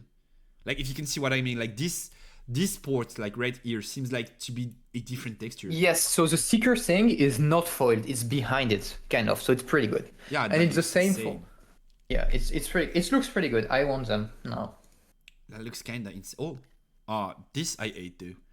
This I must say, like yeah, it's this fine. is the laziest. It's fine now. The intern at graphic design is gone. We could have a proper logo now, like this. Yeah. But the foiling is sick. I like it. I like it a lot. I saw someone pull it today. That's pretty beautiful. That's pretty beautiful. How about like it's supposedly we cut at midnight. It's midnight now. So we should be cutting, but I kind of want to have that trying to guess the legends abilities section. Are you down to make a bit of overtime? Yeah, of course. All right, so let me just grab the image. I think I have it somewhere. Where is that? I think I can find it somewhere. Give me a second. Here maybe? Potentially, if I scroll up a bit. Is that it? No, that's not. So then what? Where could that be? I know I saw it somewhere today. Let me just find it. Spoilers, maybe? Yeah, exactly that. So this is what we have, and we would have to add... I mean, I have it here anyways. So Ezreal, Fiora, Irelia, Ornn, Draven, Rumble, Yushin. We have to add Renata. Do we... Like, I think we were only missing one in the post I saw today. Oh, I know whose account it was. It was Leroy Stinson, I think. Let me just double check. Oh, was it not? Yeah, it was. So this list is what we know about. 1, 2, 3, 4, 5, 6, 7, 8, 9, 10, 11. So we know about 11 champions that are going to be released. Thank you for Leroy, by the way, for making these tweets. And then we know colors for some of them already, but some of them we don't know the effect of. And this guy compiled everything that we know and everything that we don't to try and make this list work. So what we could do at first is like try to cross those we know the colors of. So Fiora is yellow-orange. Oh, this is pretty small and pretty yellow. Fiora is yellow-orange, so we can't have this color as one of these guys. Then Irelia is green-purple. Then Draven is red-purple. Then Rumble is blue-red. Then Azir is green-yellow. Renata is blue-yellow. And then Sivir is orange-purple. So we still have Ezreal, Ornn, Lucian, and Yone to find the colors of. What do you think Ezreal could be? Ezreal is like... I will give you the answers. No? I will leak it now immediately. Okay, leak it. Drop a leak. Lucian is red body. Conquer, so ready, red, orange. That's red. Red, orange, yeah. Red and orange. It's here. It's 100% confirmed. Ornn can't be body. I think Ornn is here, yeah. Ornn is... Can't Ornn be this? Like calm body? Could be, but I don't think it is. Because like he's strong and then he's still like calm, like a master. Okay, Right? let's put it this way. If Triforced has been made for this champion, this one. Yeah, so it's It has to be, mostly right? orange. I mean, Triforce has to be like they think it's good because it's a rare, I think. Yeah, potentially. And I think it's made for this champion, and I don't think it's Ornn. You don't think it's Ornn? I think I would see Ornn. Okay, I thought it was Ornn first, and then I read the lore of Ornn because I was having this debate recently, and I read, and it's like he's a teacher. He teaches people in his volcano. He's a chill guy. Yeah, he's a smith, basically. He's a smith. He's just like a smith, but it's a smith master. It's not like someone who makes weapons for combat. It's kind of like someone who teaches people. Yeah. So I would say he's So calm would probably... be perfect. Like he's Yeah, not a but fighter. then Would you go calm mind? But I I don't think.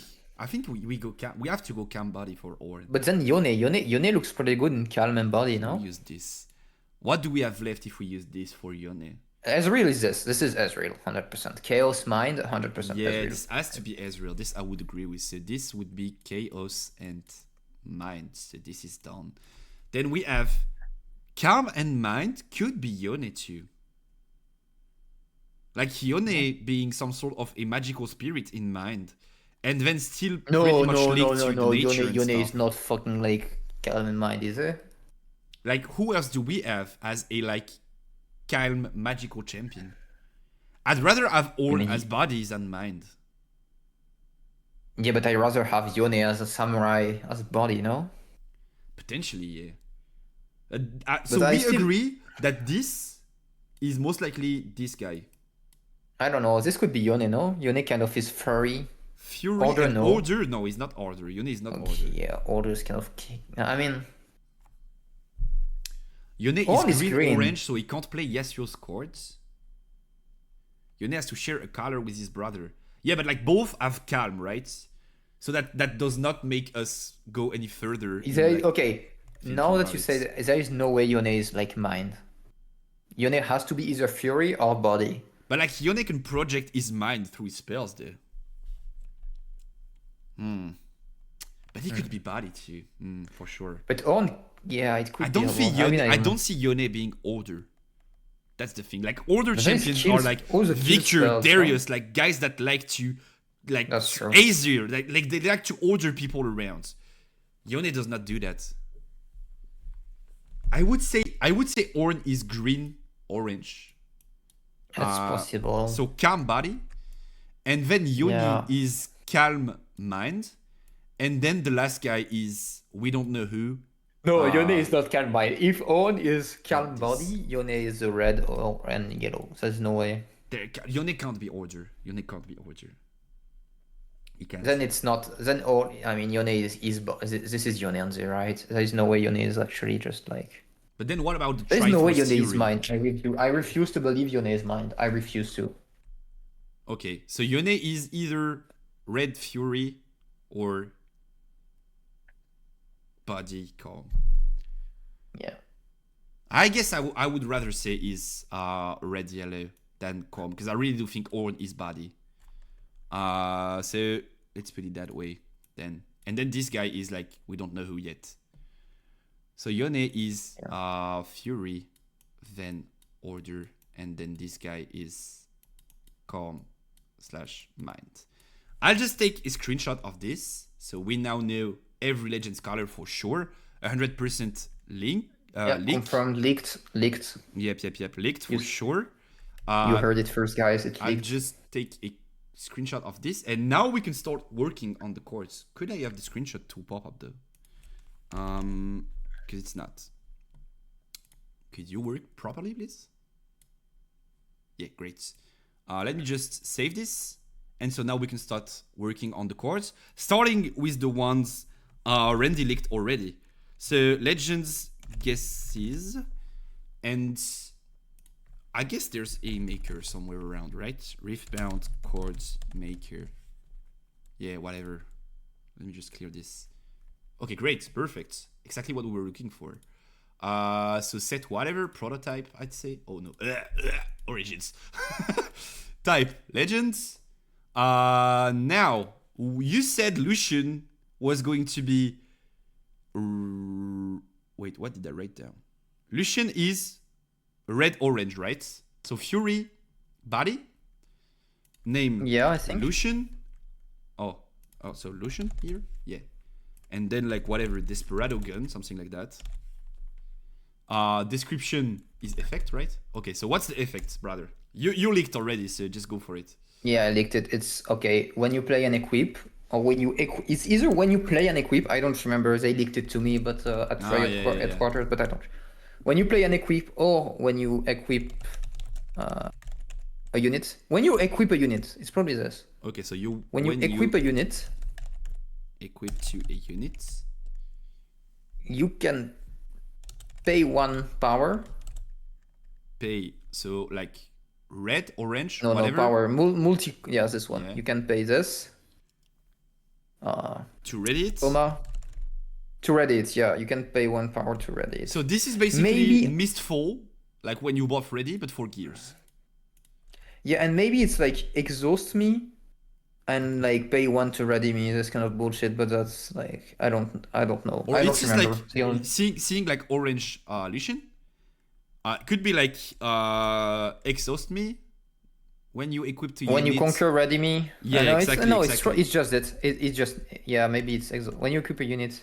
Exhaust Can pay 1 to ready it. Me to and ready it and pay to ready it. Yeah, it's probably this. I see Lucian. Ready me. I think that could be it, right? And then we need to find an image though. Lucian. How does this work though? Lucian image. Like if I just put like any image in there, what happens? If I put like this one, for instance, let me just check how this works so we can have proper things to bait on Twitter. With okay, so we could crop actually, probably. Yes, okay, this. Okay, this is what we're looking for. Great. We're getting there. And then we can just do this. Cool. Looks cool, no? Actually looks cool. Looks dope. And then it's not common, it's a rare. Because like it's a legend, right? I mean, this is the same alt art as the normal one, so I wouldn't be sure. This is like not whatever. The art they're gonna have, but... Yeah, like whatever. Isn't equipment already under 4K? Yes, it is. Yes, it is for sure. So let's download this one. How does this work? Okay, so I got this. And now let's clear all. We're done with Lucian. What's next? Next up on the line is... what is this? Okay. Is Ezreal as Chaos as Mine and Mine Legends. Chaos. Yeah. And I'm the Rage Baiter. That's crazy. What do you mean you are the Rage Baiter? I'm raid baiting and you're making the fake cards. That's crazy. Yeah, I mean, like, that's just a fun game of trying to think what this could be. Okay, Ezreal, I'm not gonna guess because I have no clue because we don't know anything. Do we have anything here that could help? Not so much, right? We don't have like blue cards at all, and we only have 1 yellow cards. So are we not guessing? Probably we're not guessing, right? Yeah, I mean, we could like completely guess out of nowhere, but... Yeah, like that would not make sense. Is it relevant? I mean, I could say like, oh, Ezreal, when you cast, like, when you kill a unit with a spell, draw 1, but that's like complete bullshit. We don't know. Yeah. So, okay. Imagine everything I'm saying today is actually true and they believe like someone actually... We are just game designers at this point. Like, I know Plink is following me on Twitter right now, but like, we might very well get a job soon. I tell you that, if we have everything correct. So Fiora is yellow-orange. I think Fiora has something to do with buffs. Because like yellow Fiora champion, right? Is there anything that we would want to look at in like these orange cards? Not so much, right? So do you have any guess for Fiora? Or should we just... Okay, my guess is Fiora and Rumble are gonna be shit. Okay. Main reason is they are structured decks, and it seems like all 3 of the previous structured decks are not designed to be like strong legends. Yeah, They're designed to be like to have like a very strong theme to them, but not to be actual like strong cards. Yeah, I could So I say think that. this is gonna be like a simpler card, like a very simple design. When you equip a unit, okay, I know what it is. When you equip a unit, Yeah, because like the sword thingy, I could see that. exhaust me, buff it. Or when you equip a unit, buff it. When you equip a unit, buff it. That could be strong actually, no? On like Yellow Fury. When Yeah, but if you don't have a way to equip cheat out to like the a equipments, unit, it's like buff it. That could be good, no? Like pretty simple starter deck material for sure, but like that could still be good in my opinion. Don't you I mean, think? I think that's kind of what Fiora would like, and it's in team. I wouldn't be surprised if that was it. Yeah, that could be it. Fiora League. Let me find a proper illustration. Oh, this one is cool. Like, I mean, kinda old, but kinda old school. I like that. Let me just grab this, and then upload. Ah, does not fit again. Here we go. Kinda slow to get there, but we are getting there for sure. Okay, so this will for sure not be the official art, but like, kinda works. I think when you equip to a unit, buff it could be rather strong if we get good gears. Like for sure, it's definitely strong. Yeah, I don't think it's gonna be strong because it's like maybe you have to pay a but cost for then that. Yellow Fiore with like a gear that gives might to it plus a buff in like a state which is like shield, ganking, and deflect because it's mighty now. It's a strong unit for sure. Like the only problem is being able to consistently buff it right now. But if you find a way to do so, this might be a strong champion to have in the champion zone. Like it's once again that 4 energy for 4 might, no power cost rates, which we love. Irelia we know already. Ornn you licked. So tell us more about Ornn. Ornn we said is going to be calm and body. Tell us more about Gail's the dude. just DM'd me and telling me I'm lying. Who? Who did Gail's DM? is a guy who just like knows rules. Wait. Alrighty. Lying about what? Let me see about the Draven thing and combat thing. Mm-hmm. Name is Ornn. Mountain Sage. Something like that. And then I'll just find an image so you have time to reply, and then we can like try to bring to life that Ornn effect that you were thinking about earlier. I think Ornn can't be anything but is regular splash art. It's so good. Yeah, it is. It is so clean. Yeah, I love it so much. So let me just make this bigger, and then you can tell us about the effect you talked about earlier. Big Ornn. Big man Ornn. Here we go. Great. So what was it about? You pay 1 less power to The equipment. No. It's like Fiora. It's like reactions. It's like what's it called? What do you mean? Kaisa. Tap exhaust me. Make 1 power. Use only to play equipment. Yeah, okay. So tap me and generate power. Use only to play or equip gears. Where was the data we got on the we need to actually kill I just stuff? went 2-2 at the next night. As Darius Ook was so fun, I lost 2 games because bad math is from me, so my fault. Okay, Darius Ook is cool to play, so yeah, does not surprise me that it was a lot of fun. It's actually pretty cool to play Darius. I just don't think it's like consistent enough to be good, but like it's pretty cool. Maybe tap to give someone Weapon Master that does the same thing, right? Kinda, but I think it would be better to pay less power.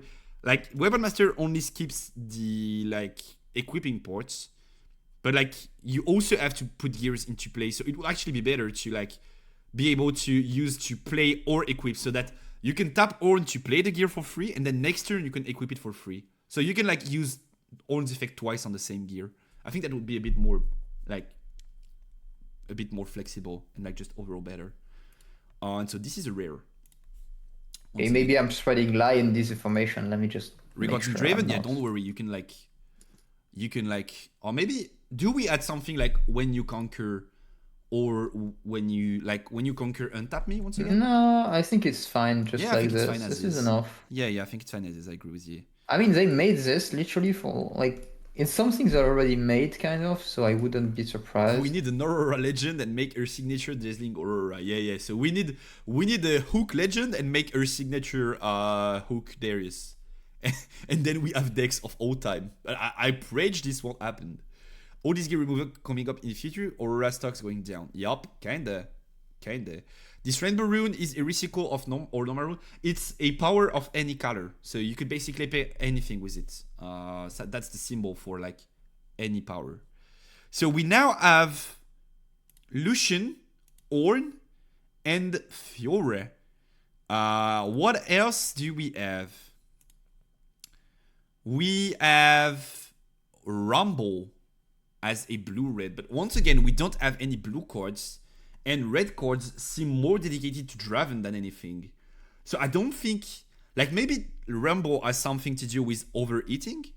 Like maybe if you play X runes in a turn, you can't play cards anymore. Or like if you play X cards... Actually, I would love that. So maybe we should create a Rumble card. Actually, I would love this idea. Of like Fury Calm. Fury Mind, sorry. Rumble... Secret Lover, because like Tristana, and then we make it so that Legion, or not Legion, because it would be too OP, but like something like if you played like 2 cards this turn, your 3rd card is somewhat buffed, and then you can't play cards anymore because you're overeating. Could that be something that we could see? What do you think, Randy? No. Like, I think Rumble has to do with overeating, right? This has to be with like spells. I think Rumble like spells. I don't know. Okay, he's so he's an AP guy. If we don't have, You can probably pay to deal extra damage with spells, some shit like this. That could be something too, yeah. Or like if you've like Legion, I have if zero you've already data. played a spell this turn, your next spell does extra damage, something like that could be. Maybe could be. I could see that. Do we do a Rumble cards? Let's do a Rumble cards. I love Rumble. Sorry guys for resetting for no reason. So Rumble. I'm getting better at it, so it's faster. The Secret Lover. And then we have Legion. If you've already played a spell this turn, activate only if you've already played a spell this turn. Your next spell deals 1 or 2 extra damage too, no? Or like 1 if it applies to like every ping. So like 1 extra damage. Extra damage applies to every instance of the spell. Something like that could be great. What do we think, chat? What do we think? Let me just pull up the chat. Secret Lover, aka Time Warp. Oh, hell no! Did you see that a non-Time Warp list made it to 2nd place at the luxury gaming tournament? Like, don't want to seem like someone who is flexing, but who predicted this, Oh, that Rainbow Rune symbol is like everything. You can use it to hide and everything. If you make a rainbow power. You have a free repeat on Legion, but you are locked until next turn. Potentially that could be it, yeah. Copium is huge I don't on know. your I don't end, think so- they're gonna put repeat. I think this is a bit too complicated for like this legend. I think it's gonna be simpler, but I have no other idea. Like Rumble I don't think that's is correct. starter deck, by the way. What do you think then? I don't know. I have no idea, but I don't think that's correct. I think maybe it could be actually. It seems good, but like I don't think. Let's just like put it that way as something that could happen, and we're just going to rage bait Twitter on like, these are our takes. What do you think? I'm not standing behind this Rumble guy. You don't like my Rumble Not guy? my take. You don't Not like my Secret take. Lover guy? Nah, that Secret Lover guy is crazy. The name is actually insane. Like the secret lover. It just feels so great, right? Then what do we have? We have Lucian already. We solved this. Yone. Do we have an idea about Yone? We do have some mind and chaos cards. Oh, sorry, calm and chaos cards. But like, does that give us any insight on Yone? I don't think so. No, Yone we don't know. I mean, Yone we don't even know where he is in terms of color. It's crazy to guess. It just like skips us. And then the last one would be the unknown champion. So we don't know the colors and we don't know the champion. So I guess we just can't guess that one right now. We know that we don't have another one to guess. Ezreal, we did not do. Fiora, we did do. Irelia, Ornn, Draven, Rumble, Lucian, Yone, Azir, we did all. and Unknown. Okay, that's pretty good. So we have Secret Lover, Rumble, which is Legion. Activate only if you've already played a spell this turn. Your next spell deals 1 extra damage, applies to every instance of the spell. And then we probably have something like a signature spell that does several ticks of damage, because Rumble's ult. Then we have Mountain Sage Ornn, which is tap me to generate a power that you can only use to play or equip gears. And we have Fleuron Baguette Fiora, which is when you equip to a unit, you can buff it. And then we have this I believe in. This one. This could be it. Maybe with extra steps, but this could be it. Yeah. And then we have Desperado Gun Lucian, which could also be it. When you equip your units, exhaust me and pay a power to Radiance. Okay. And then can't you make this guy? Okay, can't you make this guy have like the black border, like it's not showcase rarity? Black border? Not sure. Like the border, disgusting border thing. I could try, but where to? If you can't, it's whatever. Like, is it? I don't think I can, right? No, you can't. You can't. It's giving you like full art anyway. That's yeah. I don't think I have a choice. Yeah, okay, that's. But fine. I think I'm fine with these 4 legends being. Yeah, I am fine happen. with it too. Something that like not is happening, but could happen. Do you guys have any extra questions? Things you won't want to ask? It's the time right now. Isn't Rumble's effect meant to be mech related? So Rumble has an effect, as a passive, in League that says whenever he like uses a lot of spells, he overhits, then he inflicts extra damage. So probably it could be something like your next spell does something and then you can't play cards for the rest of the turn. Could be something like that. Could be something completely different, of course. But that's the way we decided to go for this one. Rumble with keyword burn would be cool to the 1 damage per turn of might. Then add a brand. What do you mean 1 damage per turn of might? Because like damage resets at the end of the turn. So what? I don't see a way we could make like damage over time properly working when damage resets at the end of every turn. Or like it's like you deal 1, then next turn you deal 2, then next turn you deal 3, then next turn you deal 4. Maybe something like that could happen, but like it would be tough to put as a keyword. I guess it's more than like an effect that scales. Yeah, it's a structure deck. It's probably gonna be quite simple. That's why I think the main thing I think our like Rumble is missing is like it's kind of too convoluted for like a starter deck. Potentially, yeah, but like it's not that hard. You play a spell, then you play another one, it deals an extra damage. Like it's not. No, I could see it being the case. I just think it's kind of convoluted. I don't think it's like overly complicated neither, but I could see what you mean there. They basically reveal all of the keywords. I think so, yeah. Maybe not, but I think so. People were fuming at Time Warp. I get that. Once again, it's the perks of being a prophet. You know things people don't know yet, but at some point, they will. Thank you guys for. What do you think of my meme for like you played Yu-Gi-Oh? So what do you think of my meme on Which meme? Let me send it to you.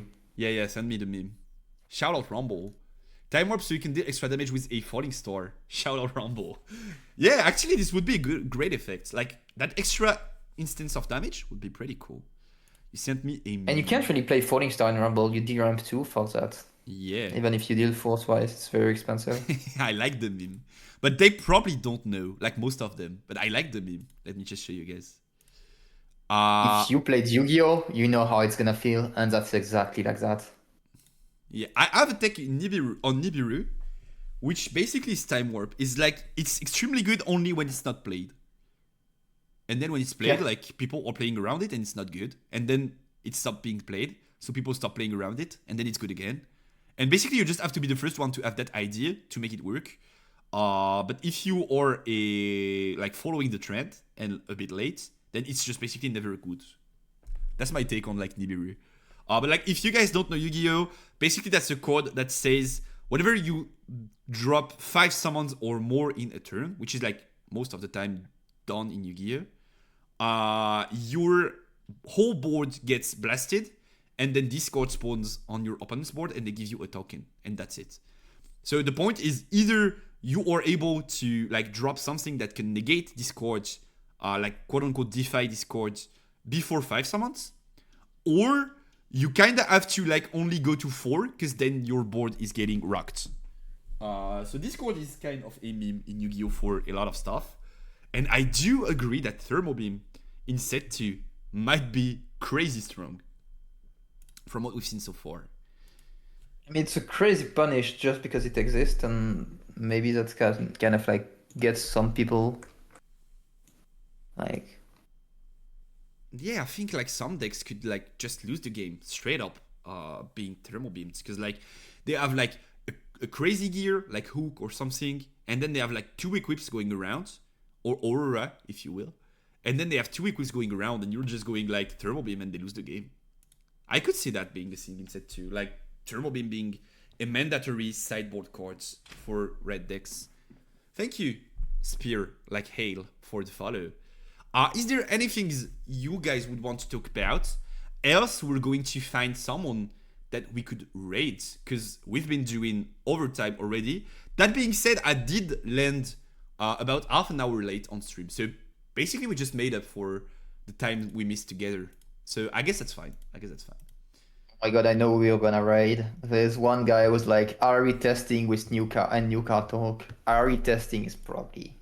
Like, I'm not so biased that I'm only rating an Ari guy. Who do we see here? Riftbound new cards, Ari testing new cards talk. This guy has 12 viewers though. I kinda like to read smaller creators.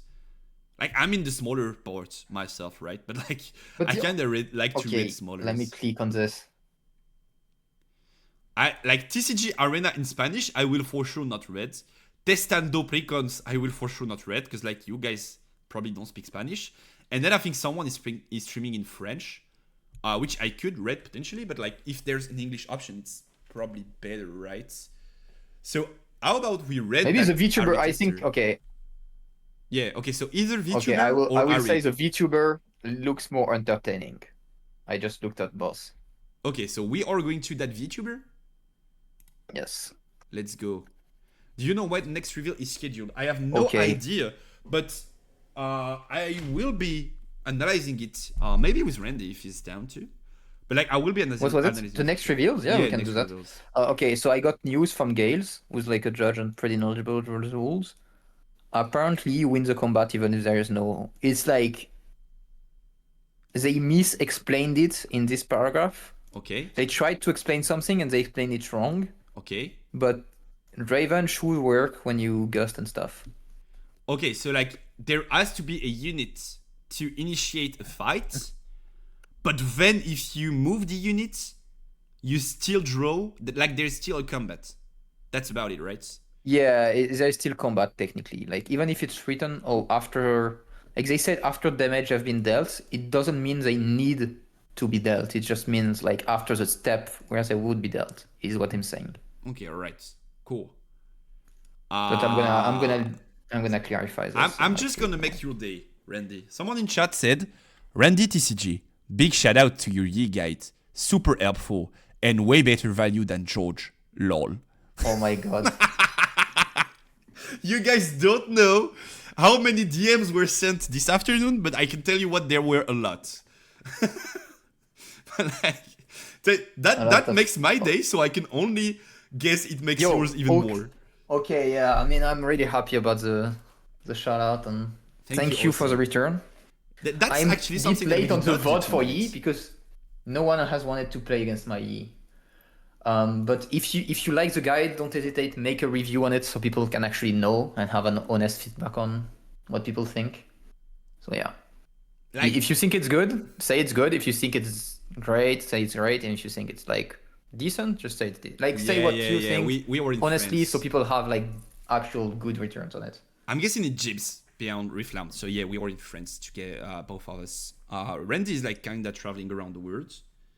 He's going to Houston, most likely going to China if he gets the spot. But we are Fuck, both I need living to go in to France. China so I can be the number. I need to win Houston, then win China so I can be the number one China and American player. I'll fly down and play to France one day, only playing versus Robales in Paris when I came there. I'll be on Robales' channel on Saturday, but if you do what you promised to do, so right now it's like more of a like contract than anything, and do make a tournament in France, I will be there for sure. I'll make sure I'll get there. Don't worry, I'll be there. Now I want to play Darwin. Darwin seems like decent. Something that we did not do tonight. Can you share your metafy in the chat, please, Randy? Yeah, sure, I can do that. Randy, we did not advertise for your contents. Aside from it's being okay. a toxic guy and a fun person, Randy also has some skills in writing that he put to use to write two beautiful guides, two beautiful babies, on both Masteries and Kaisa. Kaisa being the more expensive one, but also the best Kaisa guide in the entirety of creation. Okay. And Yi being a bit less expensive, but also pretty good. I mean, Of course, Yi I'm biased. is less expensive. Yes, Wait, I precise. Yi is gonna get more expensive once I finish the VODs. Alright. I'm basically saying all written $20. Once I put like 2-3 hours of like VOD reviews, like serious good VOD reviews, I'm bumping it 30 as well. So you guys might not know me already, but even talking friends and like connections and stuff, I will never be promoting something that I don't think is a good product. Yo, okay, I'll send you a code. You know what? I'll send you a code because I like your videos. Yeah. You know what? We talked earlier. I'll send you a code. Yeah, drop the code. So you can use code CatchUs20 for 20% off the guides. But like, this is by far the best Kaisa guide I've let me correct this. This is by far the best guide I've ever read, the Kaisa one. I think it's like extremely good, extremely complete, and like you have anything you would need to know from starting at Kaisa to like being an expert. And the Yi one I did not read, but I can only guess the quality is about the same. So if you are looking for guides, get started with Randy's Metafy, because that's exactly what you're looking for. And is also bantering people on Twitter and flaming George. Yeah, I mean, okay, there's free stuff. Even if you don't want to spend money, true. and you don't have the money, or maybe just like want to learn and you're not sure, just like you can go and there's like free guides. Like basically the guides have like matchups, siding, VODs, very detailed game plan, and that's like the paid part. But you have card explanation, deck list, introduction to the decks that are like fully free and will always be free. And I'll keep doing this for like the next legends I do. Yeah. Just because I think it's like important to also give like quality stuff and stuff for people to actually get started if they're not sure. So Thanks for the even if you follow, don't want to Bosch. spend, you can just go and get the free stuff, and you don't have to buy anything. I don't mind. Like Also something you mentioned it, but like I think is what made the difference for me is I did not know it was possible to add votes to a TCG guy. Mostly because I was not familiar with Metafy. But like I feel like you have all this like theory packed text of like in this matchup you could do this, and then this is the point, and then these are the key cards, and then you can just jump to the vote, and then the vote is like applying these tips that Randy gave you earlier. I think like this is what makes the difference from like you read something that you don't quite know how to apply in like real-time games to like this very complete guide at taking you from beginner to expert. So I really do like the guide. And once again, you guys can doubt my like objectiveness on the matter, but friend or like connection or whatever, I would never promote something that I don't think is good. Like let's say someone is my friend and is selling a $30 guides that is empty. I would probably not diss it on stream, like say this guy is bad, don't buy it. But I would for sure not promote it. I'm not targeting someone in particular, just like random example out there. So like, if I'm saying you can buy this, it's because I think it's worth the money. And also the free port is Yeah. a good introduction for sure. I just think if you want to start, a lot of people are trying to pick up Riftbound yeah. and they don't know where to start. They don't know like Exactly. TCGs. They don't know that stuff. I think just you don't have to spend money, but if you want to, like, if you have the money and you kind of like want to go faster, save time mostly, I think that's a decent buy. Yeah. What's funny is that we are about to cut and we've never been so much on the stream today. Oh, that's crazy, yeah. Which leaves a bitter taste, but like that's life, I guess. If you guys just landed and you want to know what we were talking about, you can go watch the vote. It's free. You don't need to sub. You don't need to whatever. You can just go watch the vote. It's free. It's in like you click on the Twitch channel and then you go to videos and you have everything there that was said today. That being said, what about we read that Riftbound guy, like VTuber that we saw earlier? Yeah. Let's organize that because I still need to sleep. I work tomorrow. Tempo Mao. Let's go. So that guy is reviewing new cards, opening packs, and playing games as a VTuber. If you guys are fond of VTubers, it should be something you got. I mean, he looked entertaining. I listened to it for like a couple of seconds and just like it seems Okay, great. It seems chill. Great, then perfect. Okay, have a good night, guys. Thank you for staying with us, and Yeah. we'll do that again. I had a nice time. It was cool. I'll definitely have you here again for the next waves of reveals, just so you can cope on Blade and Aesir. Thank you guys for being here. It was great. I'll see you on Saturday on Robotas' stream, so a French stream at that, but we are going to be talking Riftbound. You can also sub to the YouTube channel. You can type !YouTube in the chat, and then like you have all my links pop up and you can like go check the YouTube channel for edited versions of the video. I hope you had a great time. I hope I'll see you again next week. Remember, we stream every Wednesday, at 8 p.m. Paris time. Votes are free. YouTube is free.